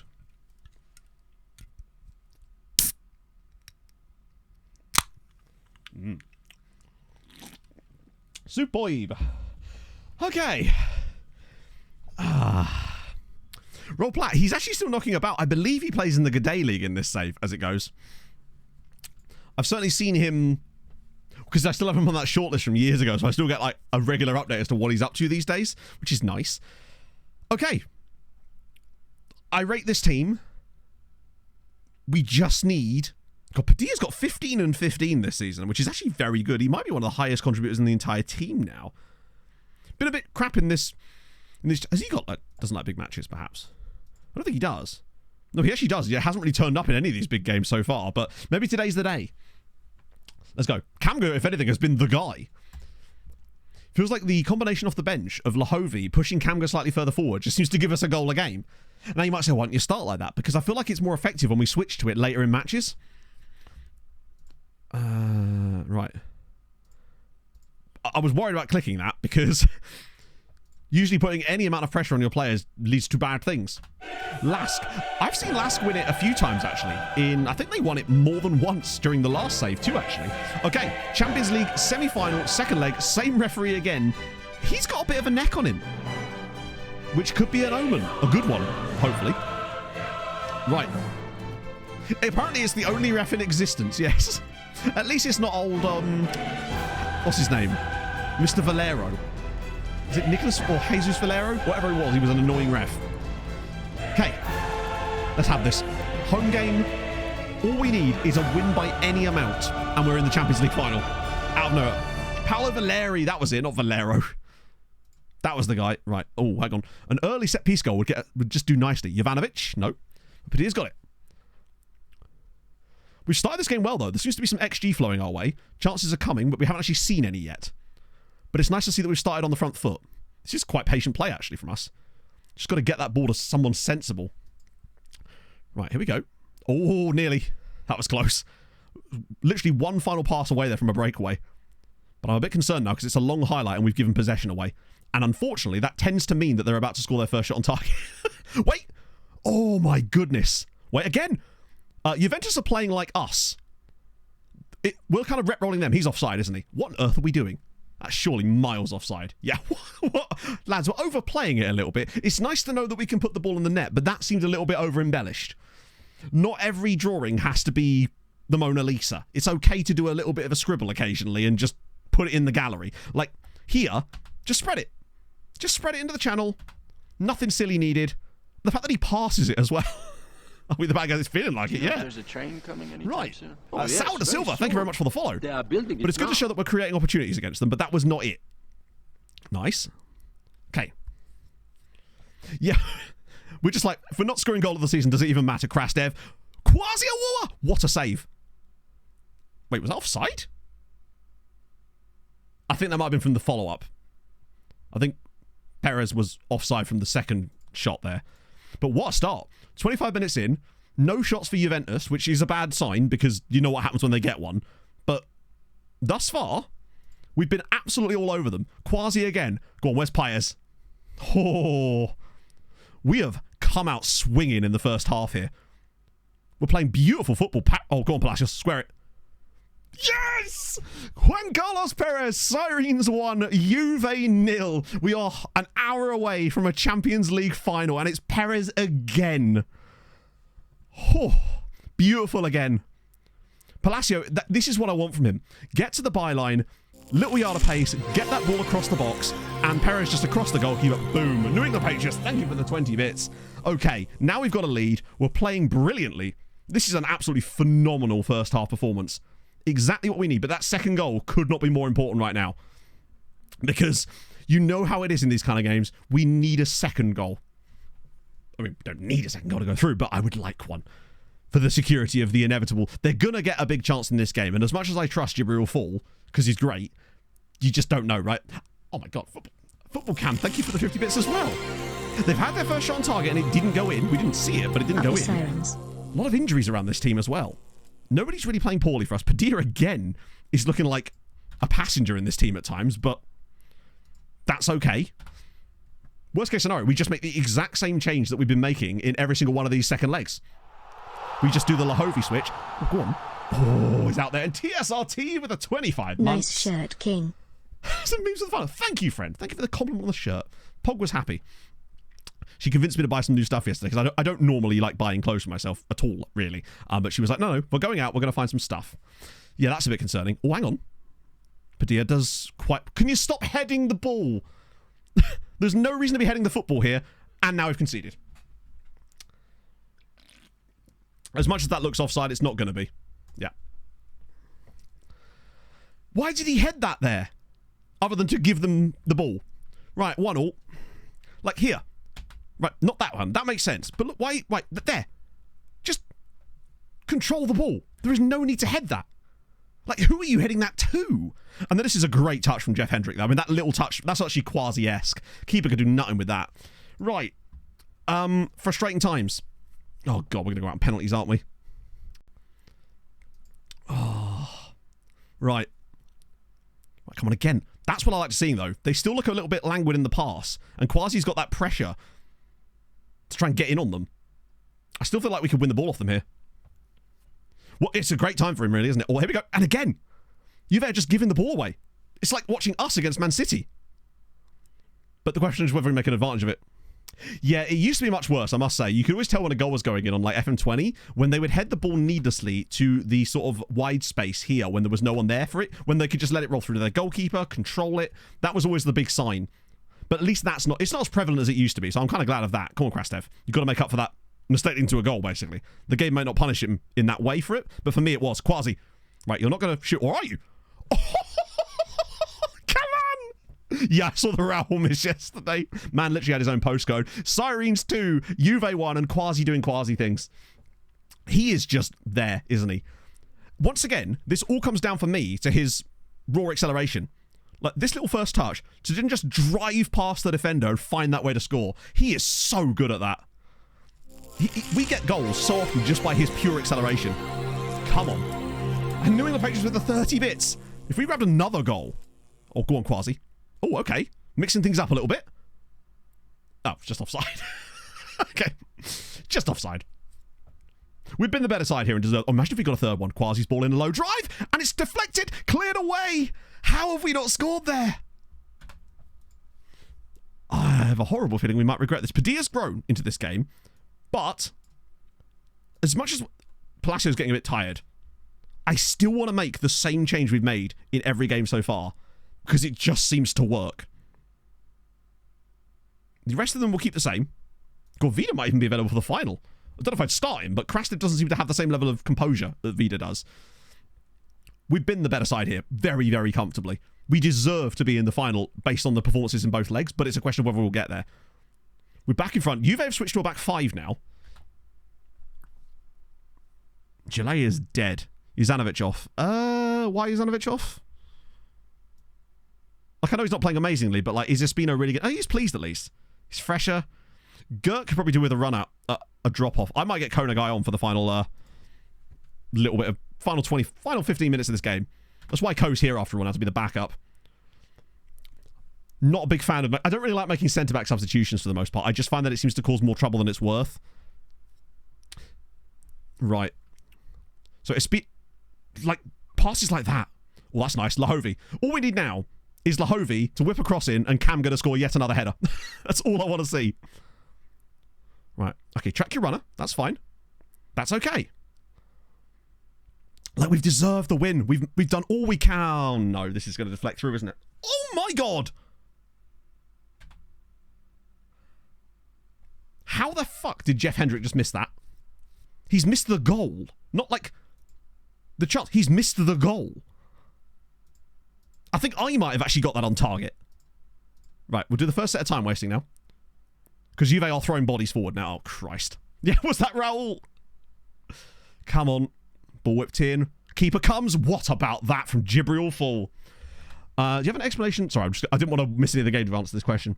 Explanation on the homegrown rules for Europe has assigned 2 19-year-olds on the same day. One will be homegrown, one is showing eligible. I don't know, but basically, generally speaking, the general rule is if they're 19 when you sign them, they won't be homegrown.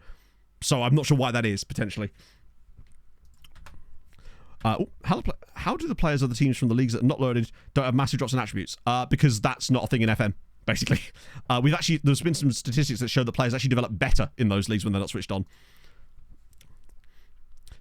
So basically, there's not an issue there. That might be wasteful. Although, actually, wait a minute.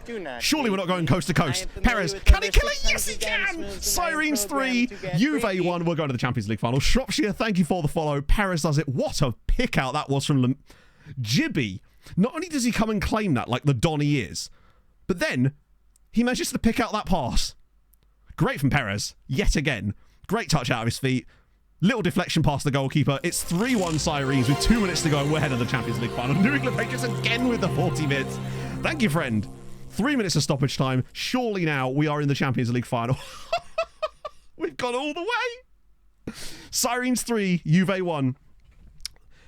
Develop better. There's been some suggestions of that Flame Scorpion. I don't know how right that actually is, but it certainly won't harm them. I can't believe it. We've got to the Champions League. We've never been past the quarterfinals before. Now it's Sweetie. Yeah, that's going to be even more points. Unbelievable. Brilliant from both Quasi and Juan Carlos yet again. Where's the final? It's Madrid, I believe.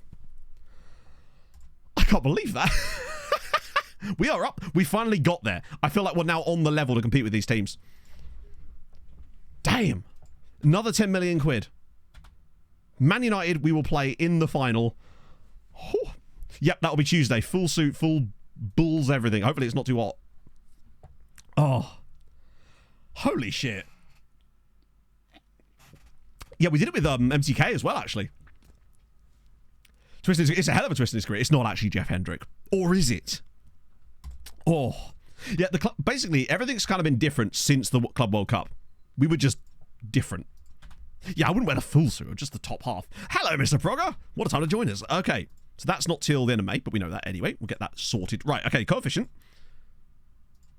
We go third. We go above Italy in the coefficient. There's a chance that we could actually get second in the coefficient and get an extra chance, which we don't really want, but it's on the I'd rather just come third. If we came third this season, Jesus Christ. I mean, we're nowhere near catching the Netherlands at the moment. We've put a massive gap on Shakhtar and the lads from Ukraine, though. We're going 10th. 17.9 points. Yeah, Sweetie have got a hell of a lot of loanees, and it's working for them. Let's have a look at the other teams left in Europe and stuff. Oh, Cam again with the 30 minutes as well. Thank you very much, man. And Mr. Progger with the 42 months. Oh, right. Let's have a look. So ECL, Germany, France, no Spain.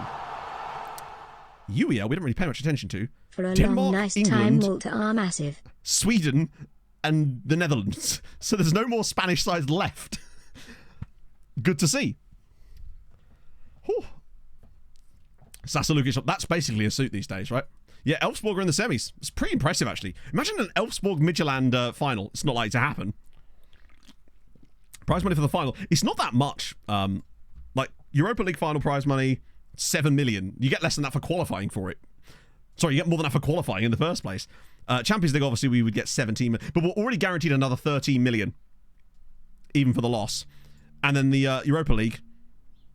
The thing is, they're still getting lots of money just for appearing in these rounds. Sweetie's bank balance must be absolutely bloated these days. They must be getting close to 20 million now. Oh, actually, no. They've been spending a bit of it, it would seem. It's the club rep that we care about, though. Right, yes. So, let me just go into the ECL, and make sure that we get that ticked so we can watch the game. Both tournaments will get second. I don't know, because you get appearance money as well. Sorry, appearance price. But remember, I don't actually want second. Second would be bad for us. Because we get an extra Champions League spot, which would be catastrophic, because then it would just mean that Sweetie are in the Champions League or whatever, and they would get wrecked every week, and it would dilute our coefficient even further. So we actually don't want that. We'd much rather them just kind of chill a little bit. Oh, wait, we're not playing a game that day, are we? Oh, no, I think we're playing tomorrow. Wait. Oh, it's 2 days till Sleeman. We're all good. It would give a lot of money in rep. It would, but... so what? They wouldn't give them that much rep, let's be honest. I just showed you where their reputations lie earlier. It's not going to boost them by March. The money they wouldn't be able to use on anyone useful, and all it would do is harm our coefficient score. So I can see no scenario where that would be good for us right now.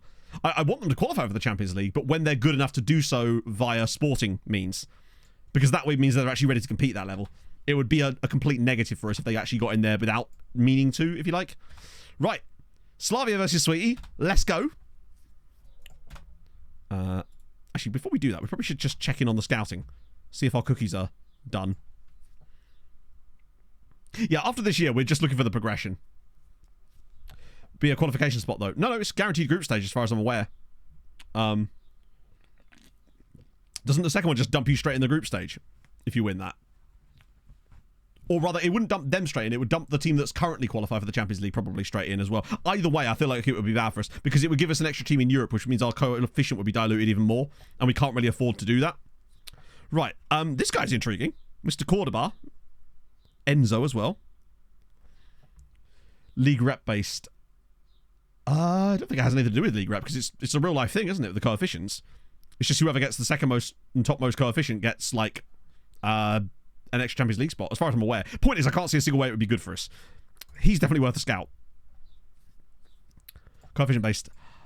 I don't know how it works. Either way, there's no way I think that it would work out well. Yeah, they'd get a little bit of money and they'd get a little bit of a rep bump, but they'd get clarted out the way. They'd basically lose every single game wouldn't be able to sign anyone with that money anyway yet, and then everything we did would then be diluted further.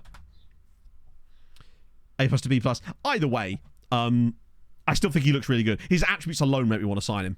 So I'm not super concerned if he drops off a little bit. I've noticed that, I was talking about this earlier, that sometimes the initial scout reports are more efficient, more accurate than the ones you get after, like, extensive, which is strange. Because I've signed a lot of guys that were originally 5 stars, dropped down to like 3 or 3.5, and then when I actually signed them, they end up coming back all the way up again. It's a different referee.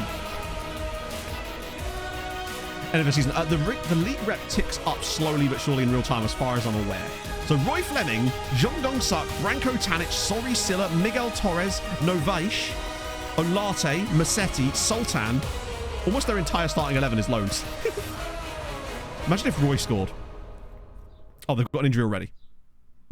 Now, remember, all they need to do is not... Wait, really? Is the game stuttering again?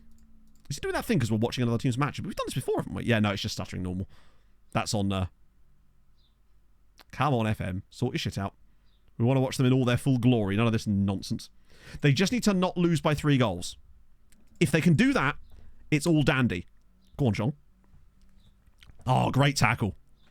Love their kit as well. It's looking really resplendent for them in Europe here. Jong Dong-suk. Tanic.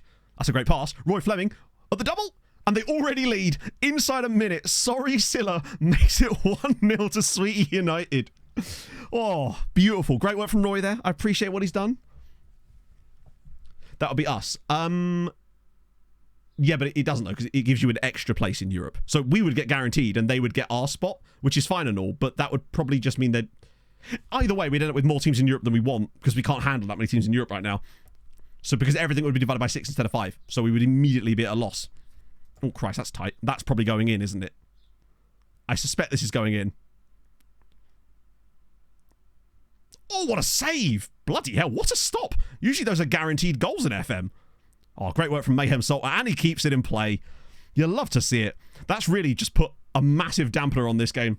Could get more teams in the ECL. Yeah, but, okay, I really cannot stress this enough.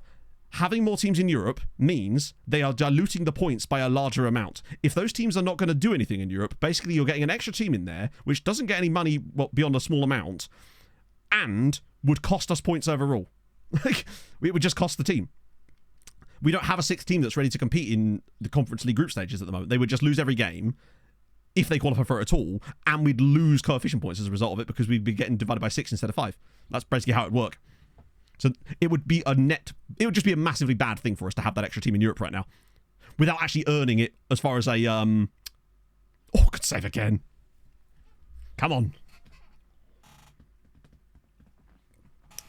Yeah, the more teams we have when we can't quite handle it, it would tank us. Like this season, we've managed to handle having more teams, but only because those teams have actually got into Europe and done stuff. This season could have gone horribly wrong, for example, had only one team got into the Conference League, for example, and it was just us and Sweetie. We'd have been getting absolutely reamed. Want Sweetie to lose this game? Oh, absolutely not. Because every win they get is more coefficient points. Like, yes, if they were to win the final, they would get into the Europa League group stage next season, guaranteed. But as we saw last year, we had Hamren getting out of it. That they got out of the group stage last year, Hamren, and Sweetie are a better side. Different league if second spot gets an automatic spot. No, there's only so many times we can discuss this. If you get a top 2 coefficient spot, your league gets an extra Champions League spot. There is no like debate about it. That is what happens. It would probably mean that we would get a guaranteed spot, and then the second place team in our league that would be getting the other Champions League spot would then be getting it would just shovel everything up by 1, basically. That's how it would work. That's all that would happen. We've seen it before. That's what happens. You don't suddenly just randomly not get it. You would get an extra team in Europe, and it would be in the Champions League.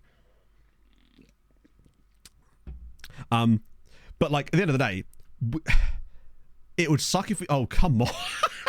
That's really bad from the goalkeeper. We can end up with 8 teams next season. No, we can't. I'm not sure how you've worked that out. How on earth could we end up with 8 teams next season?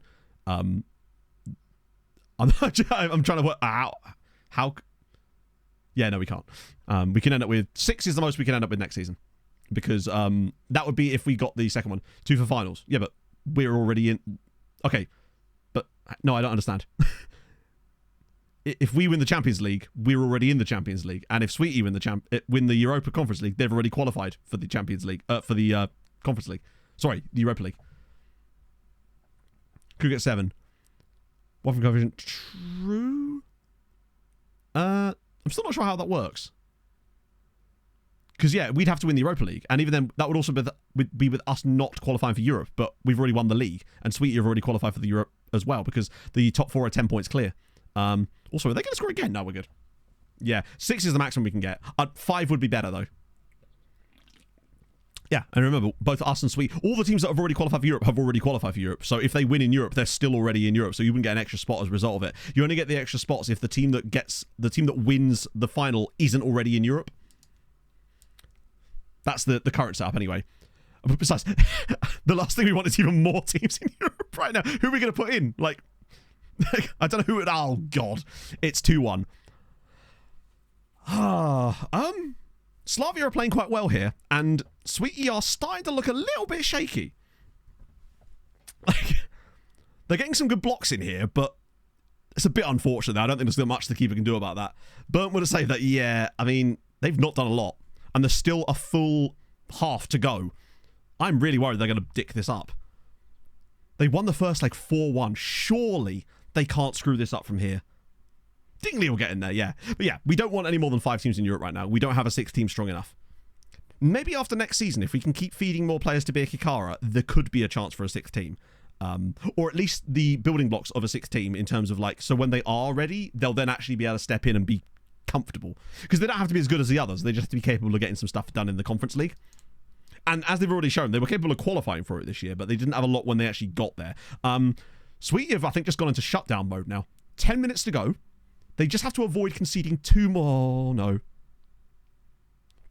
Bloody hell. Good save again from the keeper. He's done quite well today. It's been an absolute onslaught here from Slavia. Right, come on, keeper. Yes, come on. 6 minutes left. 2-goal advantage. Surely they can see this over the line now.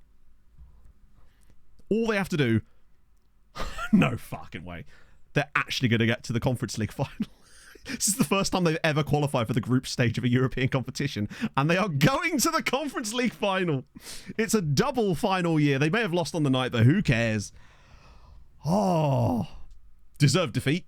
That first goal, I think, really that made all the difference. Just getting that early goal made it so much more difficult. They'll get trounced by Marseille, but they're there, right? That's the main thing. They get to play in it, which means they get the losers' prize money. Marseille are much, much better than them. So, yeah, it is kind of silly. But it's UEFA. They want more of that, don't they? Right. Top spot. Of course we were. Love to see it. Oh, damn, that's even worse. That could have been such an interesting final, and now it's... I mean, I'm all aboard the final train, let's be honest. Yeah, runner-up rep boost. True. I can't believe we're doing double finals on Tuesday. What the hell is this? That's absolutely wild. Let me just quickly mark that in my calendar. So it's the 26th of May, so it's 20 days from now. I think our league season... Yeah, that finishes well before then, so we're all good. The rep will have a nice jump too. I can't believe that. It's incredible. I assume the Roy Fleming song request went through, whatever that's going to play. Must have already played it. Let me just quickly check. I'm not sure I can. It might have been so long ago. Hopefully something happened with that. Can you let me know on that one? Whoever that was. I can't actually see who sent the song request through. Oh no, it was from 0000. 4-star up, doesn't it? Yeah, I'm not sure what they would actually get when they win it, but when they win it. Presumptuous of your boy there. Okay. Right. Fall's making... Oh God, he's 4 stars now. It really is Sweetie Bun time. Yeah, literally. Nashev's injured. That's fine. So we'll Sweetie... They're not missing any players from injury, are they? Are they? So that's good. Oh, you'd love to see... I can't believe this. Oh, what is that? Did they get any appearance? Not appearance, but progression for that. 18.1. Yes, they did. 18. We had seasons in the latter stages of the MTK save where we didn't get 18.1 points in a season. And we've got it while we're Malta. That's absolutely unhinged. 3rd place. I'm worried that we might end up actually getting 2nd place by virtue of even playing in those games. Because don't you get a draw as far as... We might end up on 0.5, even if we both lose. Right. Marseille could catch us. True. Marseille winning it might be enough. No, because Marseille are going to get way less points, aren't they? If Marseille win it, they'll get less points because it's France. They've got more teams in Europe. France have got 7 teams in Europe. Yeah, I think we might end up getting second anyway, which is actually crazy. Well, the best thing that we can hope for is that the way that it worked... Don't we have Madrid? No, we're playing Man United. The thing... The best case scenario, because we're going to get 6 teams in Europe if that's the case, that sucks. At least it'll be Birkirkara for the most part, who are definitely the 6th best team, which we can stack them if we need to. I think what it might do is it will bump us straight into the group stage. Hamron will then, as things stand, they'll then get the playoff spot. Sweetie will then become the 3rd one, and it will just trickle down like that, which means there's still a good... It means there's still a good chance that all of us... Unless we win the final. Well... Us winning the final wouldn't matter, would it? Because we'd be in the Champions League anyway. So I think it would still go to us. I think it would kind of just cancel it out then. But I don't know. We've never been in this situation before. It might mean that we get 6 teams in Europe with a better chance of them actually qualifying for stuff anyway. Yeah, who's the cup final against? It's against Hibernians, I think, ironically. I think the cup final's Hibernian. Yeah. We're playing Hibernian. Is coach so spot no matter? Yeah, but it's a question of who it goes to, because I think it might just go to us. Because bear in mind, we don't have a guaranteed group stage team at the moment. None of our teams are guaranteed group stage. Even us, we still have to play a playoff round. Goes to second then. But how do you know this? Because you've said a lot of things so far today that have all proved to be wrong. So I just want to make sure that we're on the right path with this one, because I want to know where did you get that information. I'm curious, because if that's the case, then that's not great for us. But we're not going to win the final anyway. We're not going to beat Man United. Like, we're just not, are we? I don't think that... I think if you win... Yeah, I think the only way... Maybe? That's a good question, Thomas. I don't know. Maybe they do. It's not a situation I've ever been in before, so I have no information, basically. Well, no, it is true, Simon, because we were talking about this stuff earlier, and a lot of it was, like, provably not correct, which is why I obviously want to make sure that we, like, check to make sure things are correct before we use it as a, like, thing going forward, right? We just have to wait and see. You're right, we will just have to wait and see. Yeah. Mate, that is interesting. It just breaks the entire save. That would be, yeah. Hopefully that song request has gone through. Man United. Hopefully it will show it. Yeah, I think this is one of these situations where we're essentially going to be breaking new ground. For science, chat. So their current chairman is a guy called Mohammed Al-Thani. I don't know what relevance that has. I don't know if he's managing or, like, owns a real club in real life or anything like that. All I know is that he's... Yeah. I don't know who that is. It might be someone that's associated with football in real life. I just simply don't know. Right, Sleema. Yeah, imagine that. It actually, like, gives... Do you know what I reckon is more likely to happen, chat? It will give England 2 places. Like, that's all it is. England just end up with 2 more for the UAL groups, because that takes precedence over getting a playoff spot. Yeah, I don't know. There's a lot of different permutations. I don't see either of us winning, if I'm being honest. Neither of us are really that good. Wait, did he just... Hang on. Sorry. Selection advice. Wants to put Kamga and Lend in, but then just doesn't. Brother through the oh, I see. Weren't they the people that were being linked with Man United at one point anyway? Well, the thing is, though, Man United are very good. We've done very well. We had a lucky... I said when we got the Man City draw, if we were capable of beating Man City, we would go to the final. We'd have a very strong chance to get to the final, because we were better than Juve or Atletico. There's a lot of possible outcomes, yeah. Neither us or Man United. Did I say that? Sirens will the CL and UEFA will ban Malta from European competitions for They'll match get us in fixing. There. Seeing Hamron that far up, Christ, they'll never know how to cope. Hello, Duke. Thank you for the 45 months. Yeah, it's great. It's the right time of year for permutations. This is all the years. The save just corrupts entirely because it's not used to handling this sort of stuff. Yeah, we don't want to play Padilla up there. I'll happily play Hennas, but in the correct position. Yeah, the bonus point gain as well. Yeah, wouldn't this be funny if none of this mattered because we both lost the finals and the points gained meant that it was irrelevant anyway? Or Marseille somehow got so many points for winning it, perhaps, that it didn't matter. I suppose Hadrian could test it, I suppose, but, like, I don't think it really matters. Whatever happens, happens, right? We're going to find out one way or another. It's a question of how disappointed are we going to be. Once again, we are going to be punished for our own success, it would seem. And that's a sad time. I think Marseille and France is the only thing that can stop us, but I don't think that's enough. Oh, hello. I've just got your team kept 20 clean sheets in the league in a single set. 7-0. Yeah, we'll win both games with like our only shots on target. Yeah, because the thing is, it's going to be divided by 7, isn't it? So I don't think it's possible for Marseille for France to overtake us because of Marseille. Because just doing like, I would say back of the napkin calculations, but yeah, they're going to be divided by 7. So they'd get 2 points for the win and 1 point for the draw. So it's basically 3 divided by 7. And I don't think that'll be enough to get them ahead of us. Or is it? No, it's not, is it? It's going to be like 0.4. Unless there's some extra winners bonus. There might be a winners coefficient. That's the only thing that could maybe save us. I think the fact that they're Man United are probably... Oh, hello. No shit. Balsan Youth are ready. They are. They'll get in there. They'll lead us to the glory land. So yeah, coefficients at the moment.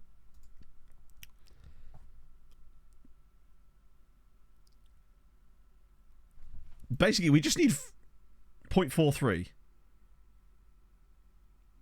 Yeah, I think what is likely to happen is that we both end up ahead of Spain, but I think what could save us if there is bonus coefficient for winning the Europa Conference League.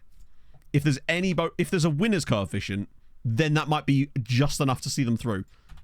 In before Sweetie win. Also, how close are we getting to our record goal scoring season again now? Because I know we were a little bit lighter on goals scored this season, more on the defensive side of things. Hamron and Sweetie just really trying to ensure that they are in fact the top 2, but Hibernian has done a fucking good job at being number 3. It's fine. We won't matter because we're going to win the Champions League, chat, and no one will ever be able to say anything else. Yeah, we should be able to get to 100 goals, I think. It's a nice problem to have. Like, this is the kind of problems I like having. Oh no, if we're doing too well here. It's literally, we've done maybe probably closing in on like 80 seasons of band saves now, and I'm still no closer to understanding where and when teams get coefficient points. Because every time we think we understand it, England will just get given 5 points. And we're like, how's that work? It's a nice problem to have. I'd rather have this problem than not have this problem. Let's put it that way.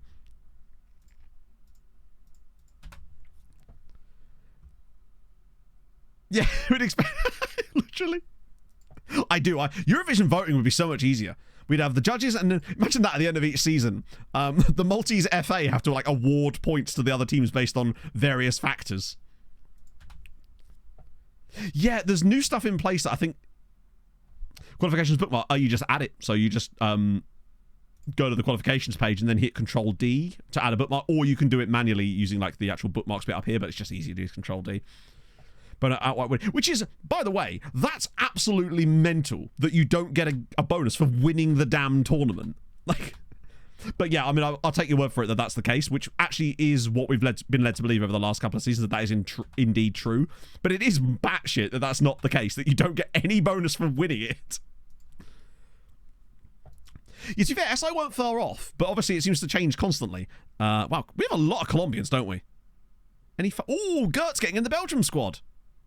Is that going to cost us lots of money? Yes, it is. This way for us to get the right. Well, that's a good point, Player One Xbox. Yeah, because we simply don't know exactly how it's going to work until we actually get this in real life. Because as far as I know, they still haven't released the how that stuff's going to work, have they? Or have they?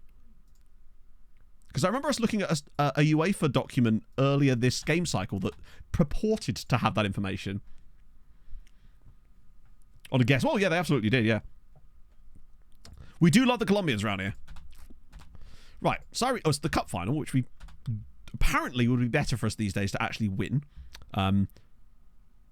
Should we play a cup goalkeeper? No. Oh, yeah, you can't. God, I wish you could do that. We will still be playing our... Actually, he might kick off.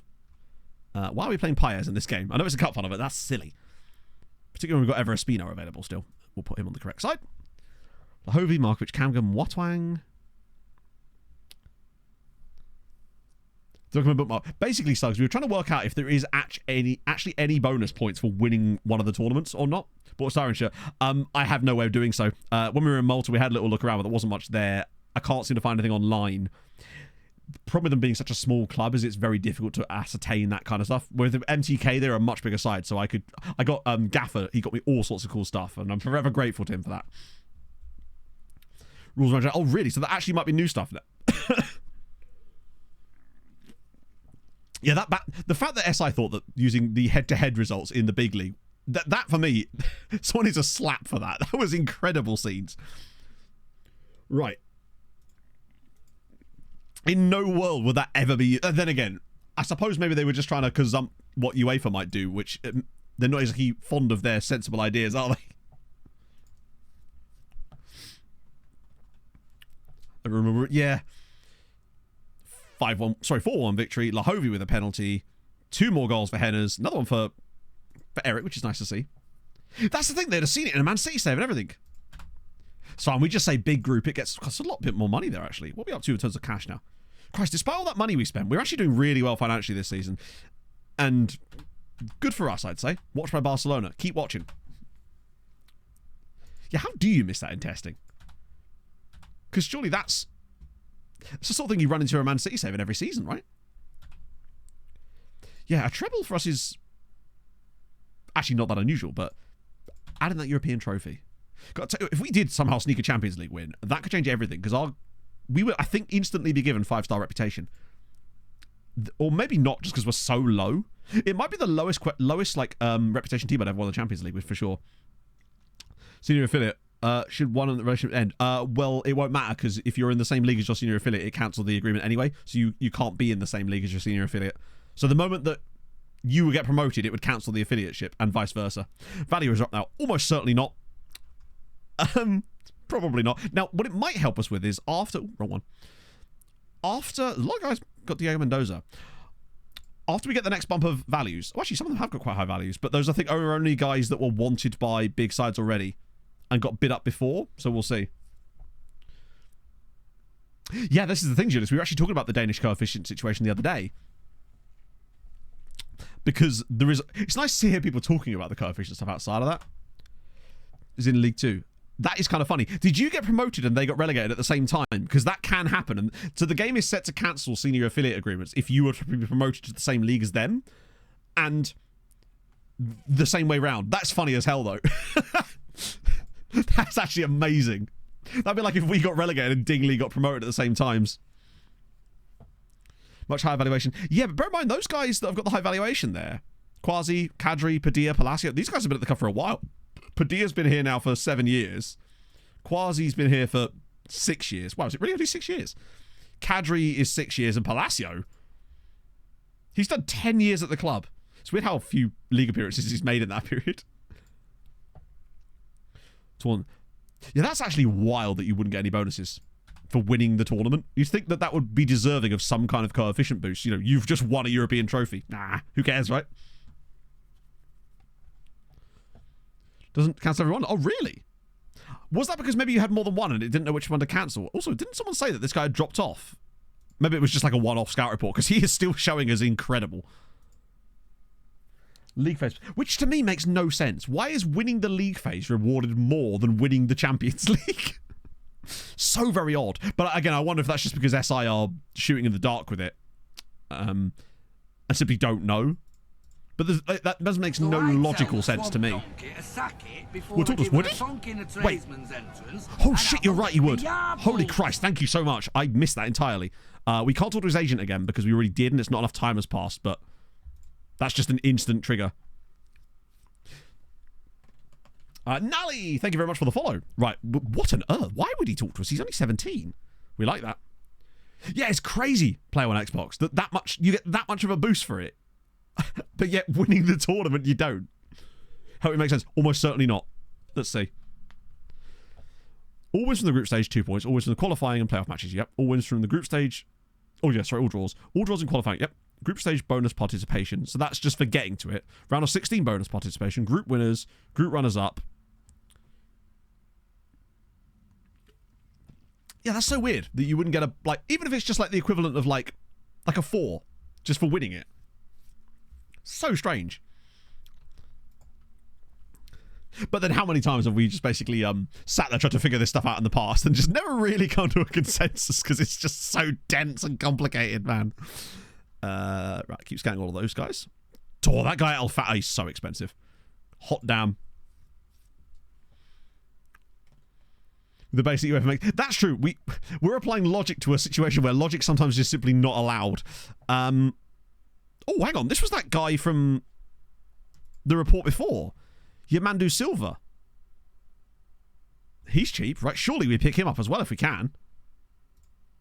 Oh. Wait, what? Oh, I misread that. I thought there was a wage demand in there and there wasn't. God damn it, man. You're far too expensive. You're also far too expensive, but incredible footballer. You would talk to us. 6'4".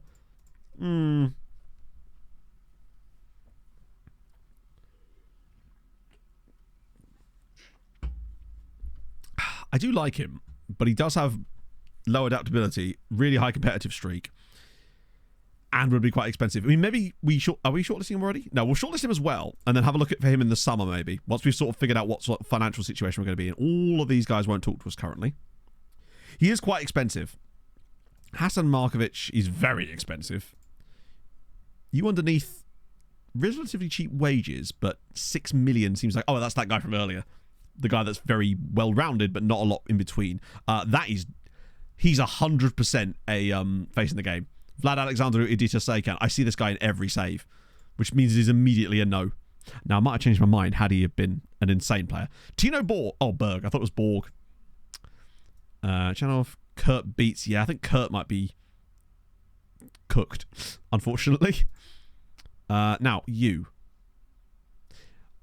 I think we keep an eye on him for a bit longer because he's only 16, but the fact that he's got tie caps already is surprising. Hello, Pog. How's it going? Pog, look. And you are sadly really, really expensive. How, my God, how is he? Is it just because Palmeiras and because he's got some caps for Haiti? That's wild. Stressed out, Pog. You don't want to see it. For 3 million. What, this guy? Yeah, if he actually signs for us, this would be an unbelievable signing. No, shit, I should have put him in a loan farm. Actually, realistically, is he ever going to go in the loan farm? Imagine if he did. He, for me, will win a Champions League with us. Written all over him. Cheeky. Right. Relegation release clause. Lovely. 6-year contract. Glorious. I've got my clobber on, Pog. I nearly wore my jumper, but it was just too damn hot. I even got the nice watch on today. I thought Pog and I are going... Our friends are having a 10th anniversary party in July. And they've rented the same pub that they held their wedding reception at and the same band that they had at their wedding reception. And I think it's going to be sick, but it's a little bit less formal. So I was thinking of like summery outfits. This is quite nice. It works. I'm wearing brown chino shorts today. Look at me. I'm a new human. I'm a changed man. Scary alone. Yeah, I must admit, I wouldn't go without Pog. Pog's just like... Plus, she's such a great cheerleader as well. All good very much. It is a bit. All I need is like sunglasses, literally. Also, you know when we went to see Hans Zimmer, we went to like the outlet shops in the O2, and we went to this Calvin Klein shop, and I saw this jumper I really liked, and I was like, I don't want to pay, even in an outlet shop, I don't want to pay that much for a jumper. We went back in because I was just like curious. They were doing 20% off on top of the original outlet prices, so I was like, fuck it. Pog was like, if you don't buy it, I will. So I do have that jumper now, which makes me happy. When is the F1? It's tonight, isn't it? What time does that start? Because I completely missed the fact that anything was really going on with it this weekend. 9 p.m. Oh, Jesus. Here's a fun that seems really late. Was it earlier before? I swear that Miami? I've signed too many Scandi players. I swear it was earlier in previous years. Maybe I'm wrong. Hang on. Zono Este. Thank you very much for the follow. 7 p.m. UK. Oh. Wait. Hang on. Yeah, I swear it was definitely earlier in previous years, wasn't it? Yeah, I think I just watched Kansas instead, honestly. It's not like the Avs are playing anytime soon. We've had a lovely little rest while we wait for Dallas and Vegas to sort their shit out. Don't trust false prophecies. It's true, yeah. Not every parrot is a prophet. There you go. After it starts, yeah, it's sad that that's the case, isn't it? It is the same Micallef. Yeah, I managed to loan him out. Was it the one at Moster? Because if so, it's the one, yeah. Wrong kind of, fair enough. No, I remember it being on earlier previously. What I did last year with Miami was I think it was actually the same race. I had Kansas on one screen and Miami on the other one. And then I would just switch the commentary from one race to the other, depending on which one was actually happening. Coach been able to test it. Oh, nice. Did I see some stuff about how there was a random, like, was it Steve Aoki gig that just took place in the middle of the F1 Academy race to the point where the screens were no longer showing the race? Like, what's that about? 14 days from Man United. So this is the last game of the season. So we can actually go a bit of full strength in this here. Is Vida actually going to be fit? Realistically, Vida's not going to be fit to start the final, is he? God, I wish he was. We'll do our best to get Vida back fit with some friendlies, but I just don't know if he's going to be fit enough to start the final against Man United. So I don't know, IndyCar. Oh, of course, yeah. Yeah, I'll have a decent amount of it. I don't know, like, even NASCAR this season has just been a bit, there's parity, but it just seems like the same teams are now actually starting to dominate again, and it's getting a little, I'm sick of seeing Denny Hamlin win every week, is what I'm really saying. We'll do what we did with Mihai Alaku, where we literally brought him on for like the final few seconds so we could lift a trophy at Treaty United. Okay. Wait, Rojas is, yeah, fuck it, we're going for it. Let's go. Final day of the season. Get the dub. We're still not going to get the flawless season thanks to those random 2 games where we drew like 3-3 and lost 3-2. Such is life. And we can see... Oh, Christ, no. Oh, shit.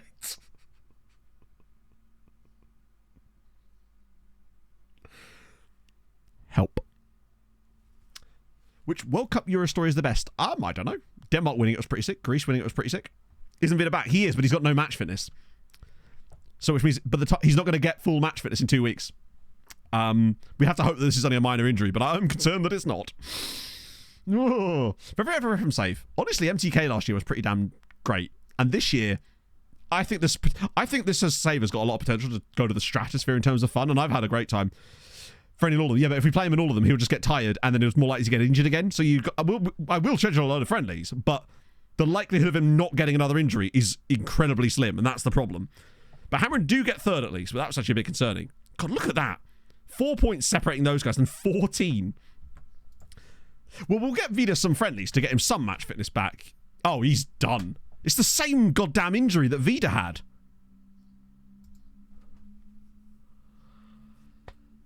That's literally the same thing Vida's out with. Oh yeah, shit. Bicky Cup. Yeah, they actually did. They lost both of their final 2 games, and luckily Balsan are crap. Just about. So in the end, Nash go, Melita survive again. They're like the Wigan. Back in the day, they're old school Wigan. Lahovia 14 league assists as well. Right. Palacio right back. Can he even play right back?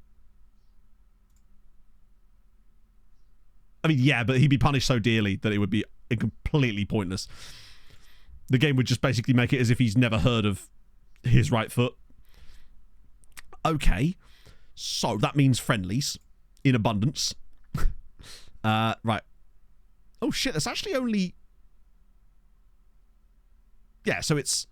We could do Monday, Friday, maybe Monday. That way there's still a gap between there and the Champions League final. Except I can only... Wait. I can only do it there, which we will not do. Yeah, he'll have to. I can play there. Because he's right-footed. He can play... Wait, what? Oh, I didn't set teams. We'll play against these guys. Random teams that we always play against here when we need them. Okay. That'll be alright. Sweden... Come to light versus Sweden in Sweden. I have no idea. Like, you asked me what I thought were some interesting World Cup stories. Those were some ones I found interesting. If you found that interesting, then crack on. Like, that's... yeah, again, it was way before I was born, so I have far less sort of emotional attachment to that than I do to, say, seeing what Greece did, because that was something I was actually actively watching as a human. Like, I admit, you know, Pele did fantastic things and was a great footballer. Never saw him play because obviously he long retired way before. There's so many stories. Oh, there absolutely are, yeah. But you asked me what my favourites were. It's a bit like saying, what's your favourite song, Matt? And then you give an answer like, no, that's wrong. But I do like that. Fight the power. Fight your corner. Yeah, do those. I know, armchair fan. Useless me. I'm rubbish at this. I think honestly, two games for Vida in those would. But you also look to history. Sorry, sorry, I thought we were just messing around. Are we actually arguing about this? Like, again.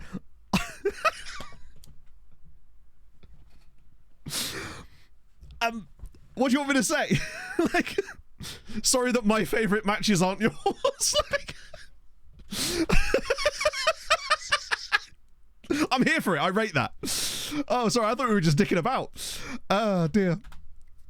My favourites are indeed wrong. I mean, that sometimes is true, in fairness. It's NFL versus MLB all over again. Where's Jack when you need it? Let's see. Oh, right, nice. I'm curious to see what Hadrian's got. Did you just like save scum your way all the way to the finals of these matches? So we'll do those. Yeah, like basically, I never watched Pele play. Therefore, for me to say that it's one of my favourite stories would just be a lie because it isn't. You know. No, I wasn't alive. Well, I was alive when Denmark did what they did, but obviously I didn't really witness it. Poor me. I know. Like, get good. I was actually on the pitch when England lost to the United States in the 1950 World Cup. It's true. What the hell happened there? Yeah, I'd be very curious to see what these permutations actually end up coming out like. Not even how... Right. So, I need to make sure that Vida's in the team, which he is, because we have no other right backs. So, luckily, he's going to be there by default, thankfully. I was the worst. I know. I mean, I'm 5'11". What was I supposed to do? That's where I know you're from. I knew I recognised you from somewhere.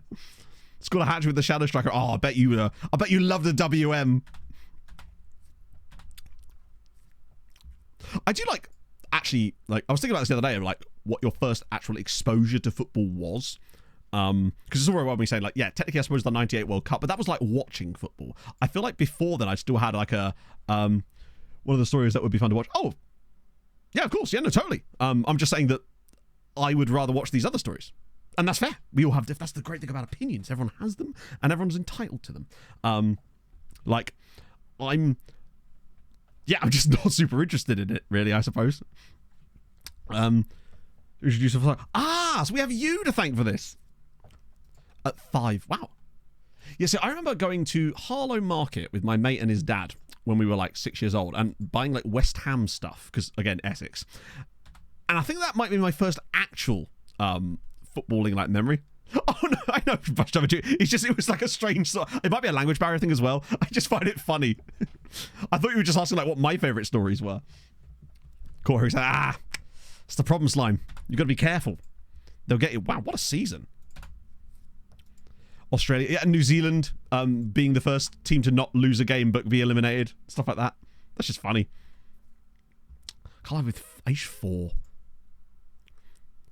Wow, that's just all of our players. Different result, depending on the result. Maybe. Man City's... That... we all, like... Get that? Like, I mean, bear in mind, when I'm talking about being 6, I'm talking like 19... I mean, still younger. I'm younger than you, whopping bloke. But yeah, this was like 1996 I'm talking about. Oh yeah, there's so many fascinating football stories. I just find that I prefer the lesser talked about stories, I guess, in football. Because when you look at things like Pele, there is so much media and documentary and stuff. You can find out everything you want to know, right? I feel like it's so passé, chatto. I just find those stories, I actually find them less interesting. I like the off-the-beaten-track kind of stories, like Lutz Pfannenstiel. And do you remember there was that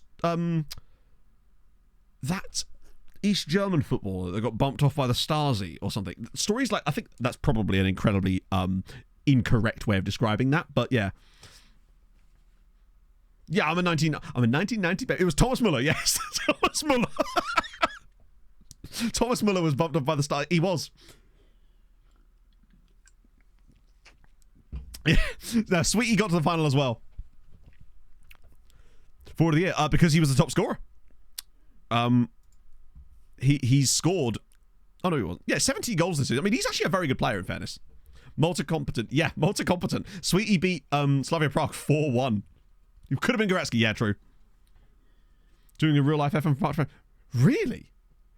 Really? So what league are they in now, Gutburner? Do tell. Panaccio's been great as well, honestly. It'd be brilliant though, Dom, wouldn't it? That sounds like a sci-fi channel show. I'm totally here for it. Speaking of, Dark Matter, nearly here. Happy days for your boy. So yeah, Reno Smoke. I feel like I didn't show Reno Smoke for long enough. Because what a guy. Oh, by the way, Ipswich fans, get ready for Sky and every single football media for the next calendar year to be quite literally like balls deep. And I bet that's going to get even annoying for the ones responsible for it. Do you know what I mean? That's going to get so annoying for you, I feel like. And everyone else, of course. Because you know what they're like. That's just what they do. They find that story and they just go for it. And they will not leave it alone. Ah, dear. But, you know, everyone has to go through it at some point. Luckily, Fulham are so, like, meaningless that we don't have to worry about that. Exactly, Daz. Yeah, precisely. Every possible future point. Good to know. You came in summer. It can't be worse than what I said earlier, Elijah Slime, let's be honest. Harry, thank you very much for the follow. Was it my horrendousness? What did it? 12 Bobby Robson. To be fair, I do love Sir Bob. Like, what a man. Prize for winning the league. Wait, that was the right one, right? I think our prize, it's about 5 million now. No, it can't be as high as that. Or is it? Yeah, no, it's actually 6. Fair. Maybe, Sharpie, maybe.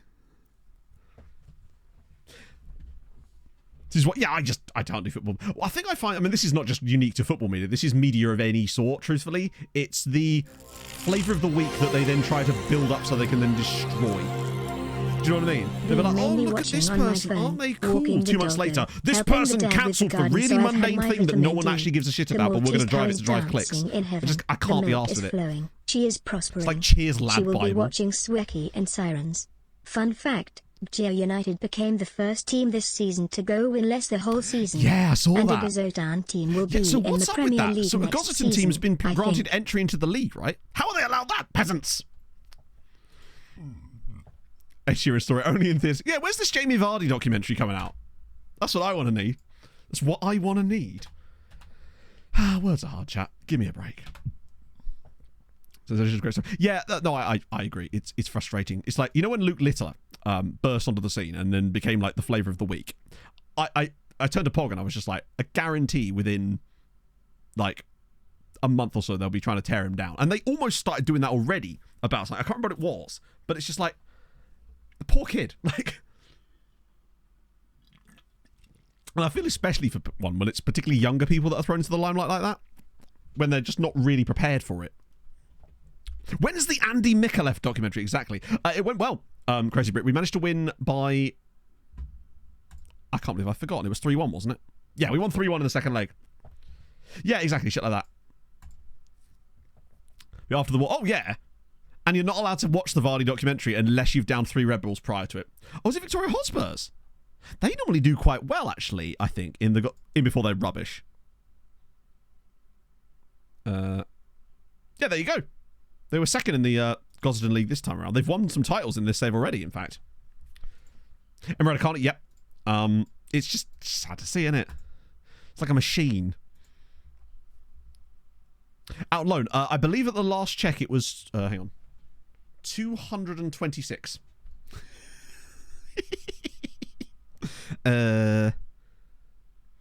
Honestly, I think I'll just sell him. I think we could sell Kona Guy in the summer. Yeah, that's what we're up to now. Yeah, true. Do you think that F1 media would be like that with Kimi Antonelli? If he was to find his way into F1 relatively soon, which looks likely, right? The final will be next stream because we've only got 20 minutes left to stream today. And oh, wow, that was fast.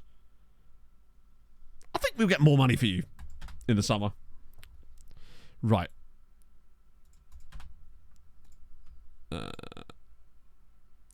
He's fallen off a little bit, but I do still like him as a player.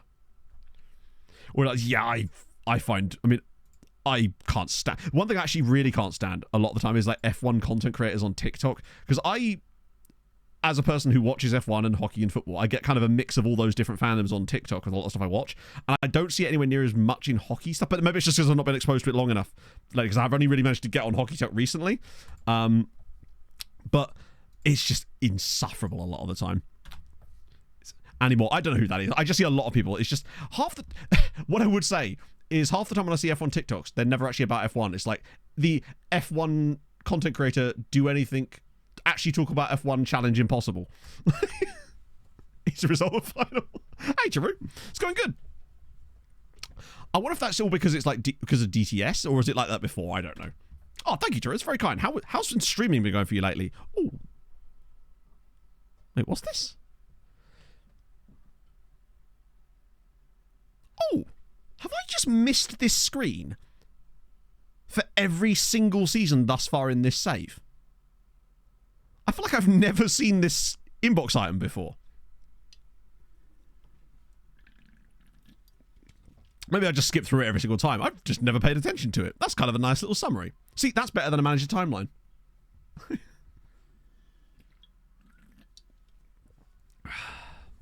Yeah, they're just like that, aren't they?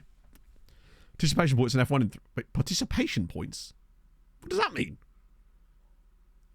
What? So, like, it's basically award points down to 20, because they do that in NASCAR as well, and which I guess is fine, because at the end of the day, as long as it scales the same way, it doesn't really matter, but it is a bit like, yeah. No, I actually saw an article about it with Roderick Scarlett. Someone tagged me in it on Twitter. It's points... Is it 12 now? Yeah. I mean, that's... I mean, they've got to do something, right? Because not much is really happening in it at the time being. I mean, maybe with the next regulations, but they said that last time, right? I think I don't know if I care enough about F1 to have a true opinion on it. I watch F1 when I can and it's on, but then I often just find it doesn't take me long before I'm just like suddenly looking at my phone. No way. Wasn't the beta? Oh, really? We're getting Carlos Vieira. We're actually getting Carlos Vieira. That... Also, thank you whoever in chat pointed out that he was willing to talk to us. That is sensational. £3 million for Carlos Vieira. He, for me, has got, like, moon potential. He's good enough to start for any... He could start for us now at 17. Maybe not in the Champions League, but he's not far off. Get that heading up a little bit. Get the marking and position... Especially, he has got to go on defensive positioning immediately, though, because that positioning is far too low. He needs to get that up before anything else. And also, model citizen, high consistency, high adaptability, no big game issues or anything like that. Basically, no cons that aren't fixable. He's filth. For 3 million as well. Incredible. Interporter pick one. Yeah, oh, he's for sure a second choice centre-back immediately. Juzanovic, oh, he's nowhere near on the level of Juzanovic. Like, let's not get it twisted. There is a long way to go, especially on the mentals. Those mentals are very good. Like, you can see that Juzanovic is just better in every area and also a lot better in certain areas. But he's also he's also a world-class centre-back. So that's not a bad comparison to have. Like, his heading is 5 better, marking is 5 better, tackling's only 1 better, admittedly. Less aggressive, though. Bravy's actually... In some of the mentals that we quite like, he's actually a bit worse, but he does have some really nice, like, experienced mentals down here, too. Better in the air. The fact that he's got 14 jumping reach at 6 foot is crazy. He'll join in the summer, I think. Or will he, actually? No, he's a January signing, unfortunately, because he's not going to be 18 yet. So, unfortunately, he can't join us till January, which is unfortunate. But that's fine. Is he playing for his current club? Yeah, he will. So he'll just get another season, basically, of full games. Right. Oh, it's an Indonesian club. Okay, cool. Let me just check the... we haven't done this... Have a look at the scouting for a little while. Just to make sure that's still up to scratch. Anyone interesting in here? Oh, yes, there is. Oh, Mamelodi Sundowns. Don't mind if I do. Oh, wow, actually. Unflappable, resilient person... Yes, please. Hang on. Mokhethi Mothwana. I guess he'd have to be central. Not sure exactly what yet, but Trekkie lacks a little bit of acceleration, but he's only 16. Long way to go with him. Still, I like him. There's another guy here. Okay. Hans Lauditz Mulder, and he plays for Vålerenga. Bruv, you had one job, and that was to not play for Vålerenga. Play for Mulder. It's right there. Like, also, he's really good. Crossing, tackling, positioning... Agility and balance are fabulous. I like him. 20, though, which could be a problem. I don't mind him. It's kind of good for us, but assuming UEFA predicts. Oh, really? So what happens then if we were to get... Oh, so Hadrian's got the results, chat. The results of the lie detector test are in. Am I the father? If we get second on the year, we don't get an extra... What? Does he just give us like a bump? Okay. So this is us pre-finals. Hello, Fawn. Oh, you've got some... So basically, it's all going to be okay. We're just going to be down 0.8 next season, because that would have been the 2 wins that we'd have got for winning the playoff round. On the plus side, though, chat, what that does do is it means it's actually going to be easier in terms of stream, because it means that we won't have to come back for a playoff round. We can just jump straight after the Champions League and transfer stream. We can jump straight to the end of the transfer window then. Well, I didn't... But someone also said that, either way, we didn't know. Like, I wanted to see it actually happen to know properly. Got to judge you on your past results. If you've got a bad record, I'm going to judge it less. I'm not saying you do. Right. Point is, we now know. And the fact is, as well, with FM, you could do this exact same thing another season and get... What's the betting? That we actually then do this, and then we do get an extra team in Europe. With the Champions League in this case. No, this is just about, like, the default, because we probably will end up getting second. Yeah, that does make sense. As long as we don't get the extra team, it would actually be helpful for us. Basically, Vaughn, the reason we're debating this is because both us and Sweetie are in European finals this season. Things have kind of gone off, sis, a little bit. So we did at least get some rep, because we're only at like 3-star right now, right? Oh, no, we were 3.5-star before, right? Yeah, that's okay. So at least there's a rep boost, right? Got to be recalled? I'm sorry for doubting you, Chatto. God, they've got so many loans and I love to see it.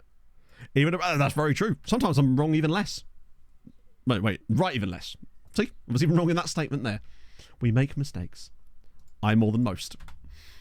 Even a broken squirrel shits in the woods sometimes. Yeah, he's like, I don't want to play in the final. Let's be honest. If he wanted to be recorded, he probably wasn't going to play in the final anyway. Pope Francis, thank you for the follow. Oh, hey, look, chat. It's that player what was worth £70 million 2 weeks ago. What is now worth less than £70 million and is now worth £7 million. Cheers, FM. It's the real Pope Francis, yeah. He told me. Classic. It's good, though, because when you reach a Champions League final, the value of your player should definitely divide by a value of 10. That makes sense. I don't know what you're chatting about. No, it makes total sense that all of our player values would have shit through the floor again, despite qualifying for the Champions League final. How the fuck does that work? It doesn't work. It's because FM is broken, and SI refuse to acknowledge that it's a thing, even when it affects Premier League saves now, which is kind of fun. So that's fun. Yeah, so it's, yeah. The real one, trust me, nice. Sorry, I mean, bless you, my child. No, wait, you say that to me. Damn it. Forgive me my sins. Yes, so someone basically had it happen with their Arsenal save. Vaughn. It was posted in Discord, and I still think SI were a bit blasé about it, but they took it seriously because it was a Premier League save. Yes, so we are in the final, yeah. So 2036. Yeah, ours never did, really. He was worth 70 million 2 weeks ago. And now he's worth 7. It is proper funny. But we're just going to accept it. It's not the end of the world because we can bid them up during the window and it does get them back to a reasonable price, but it is quite a tedious process that doesn't make any sense. It's like, if he was wanted before, like 2 weeks ago, it wouldn't suddenly like make his value go down by 10x, would it? Might fix ours accidentally. We both know it's not. I feel like they'd just accidentally not fix it out of spite. But it is kind of crazy how unseriously that was. Basically, the problem was, whenever you went to it, they'd just be like, oh, it's a custom database, even when people went to them with vanilla databases. But also, I don't see why a custom database would cause that, when the custom database that we have specifically hard codes player values. So are they saying that that part of the game is completely worthless? Because that's not a great look. We probably are going to have to sell Rios. Oh, well, now we don't need to. Even better. So I think the Sweetie final is the Champions League's final is usually the last final, is it not? So that's going to be somewhere around here. Wasn't he being bid with huge ones before? Man United chases down it. Stop unsettling my centre-back right before the final. You know what you're doing, you bastards. I keep instinctively looking, though. What is Elliot? Okay, that's fair. It's usually midweek, innit? Janosch, he'll get there and back. Yeah, it'll be the Wednesday. There it is, yeah. So, Vida Zinha actually played. Oh, thank God. I saw an injury and thought it was Vida. When did Vida come off? 75 minutes. That's okay. That will help a little bit. One more match. No, you kind of... We don't need to address it. Yeah, I think that their logic... Oh, hello. Their logic is often with anything to do with custom databases, oh, that means it's what did it. But it's like, yeah, but I realise that that's the first parameter that you would obviously want to check. But it doesn't make much sense then, really, does it? It's like, yeah. I think it's just easier to say that than it is to actually address it a lot of the time. Sumar, I think he was the guy that they were potentially going to lose, and he seems to have got a new contract that actually gets rid of the release clause. Because he was wanted by Porto. That's good. Although, less so for them, because apparently they're not going to be in Europe next season.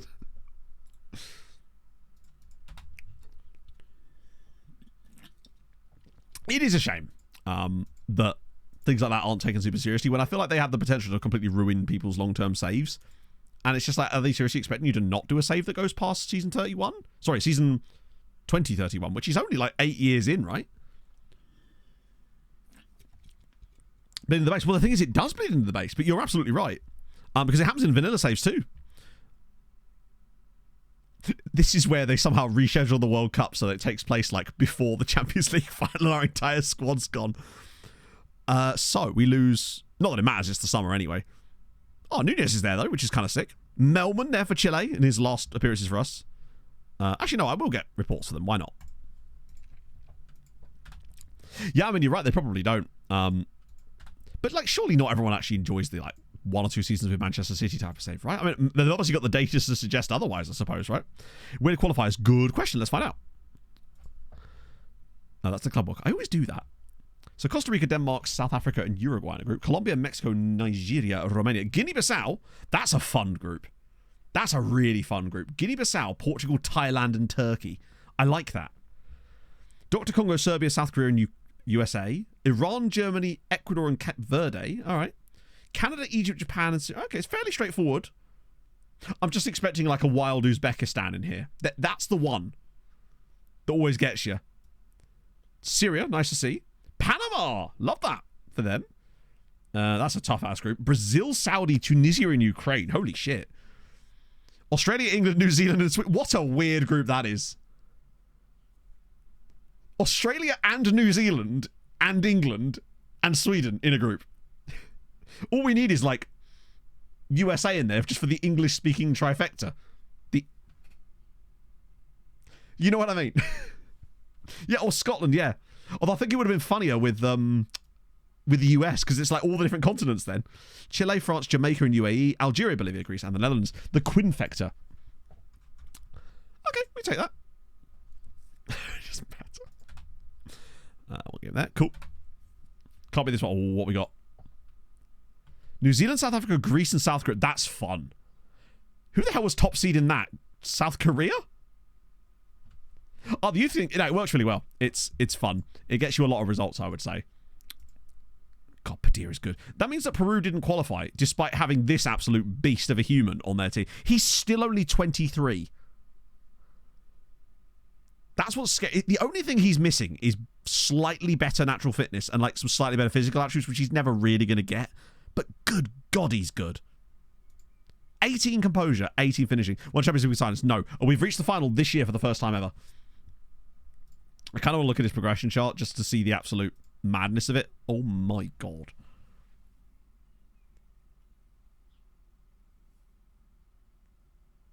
Yeah, 20 decisions. I think that's just because he's been left on final third for so long. He is world class, yeah. For sure. And to be fair, he's had a world class season. Hang on, I swear he's 15 and 15.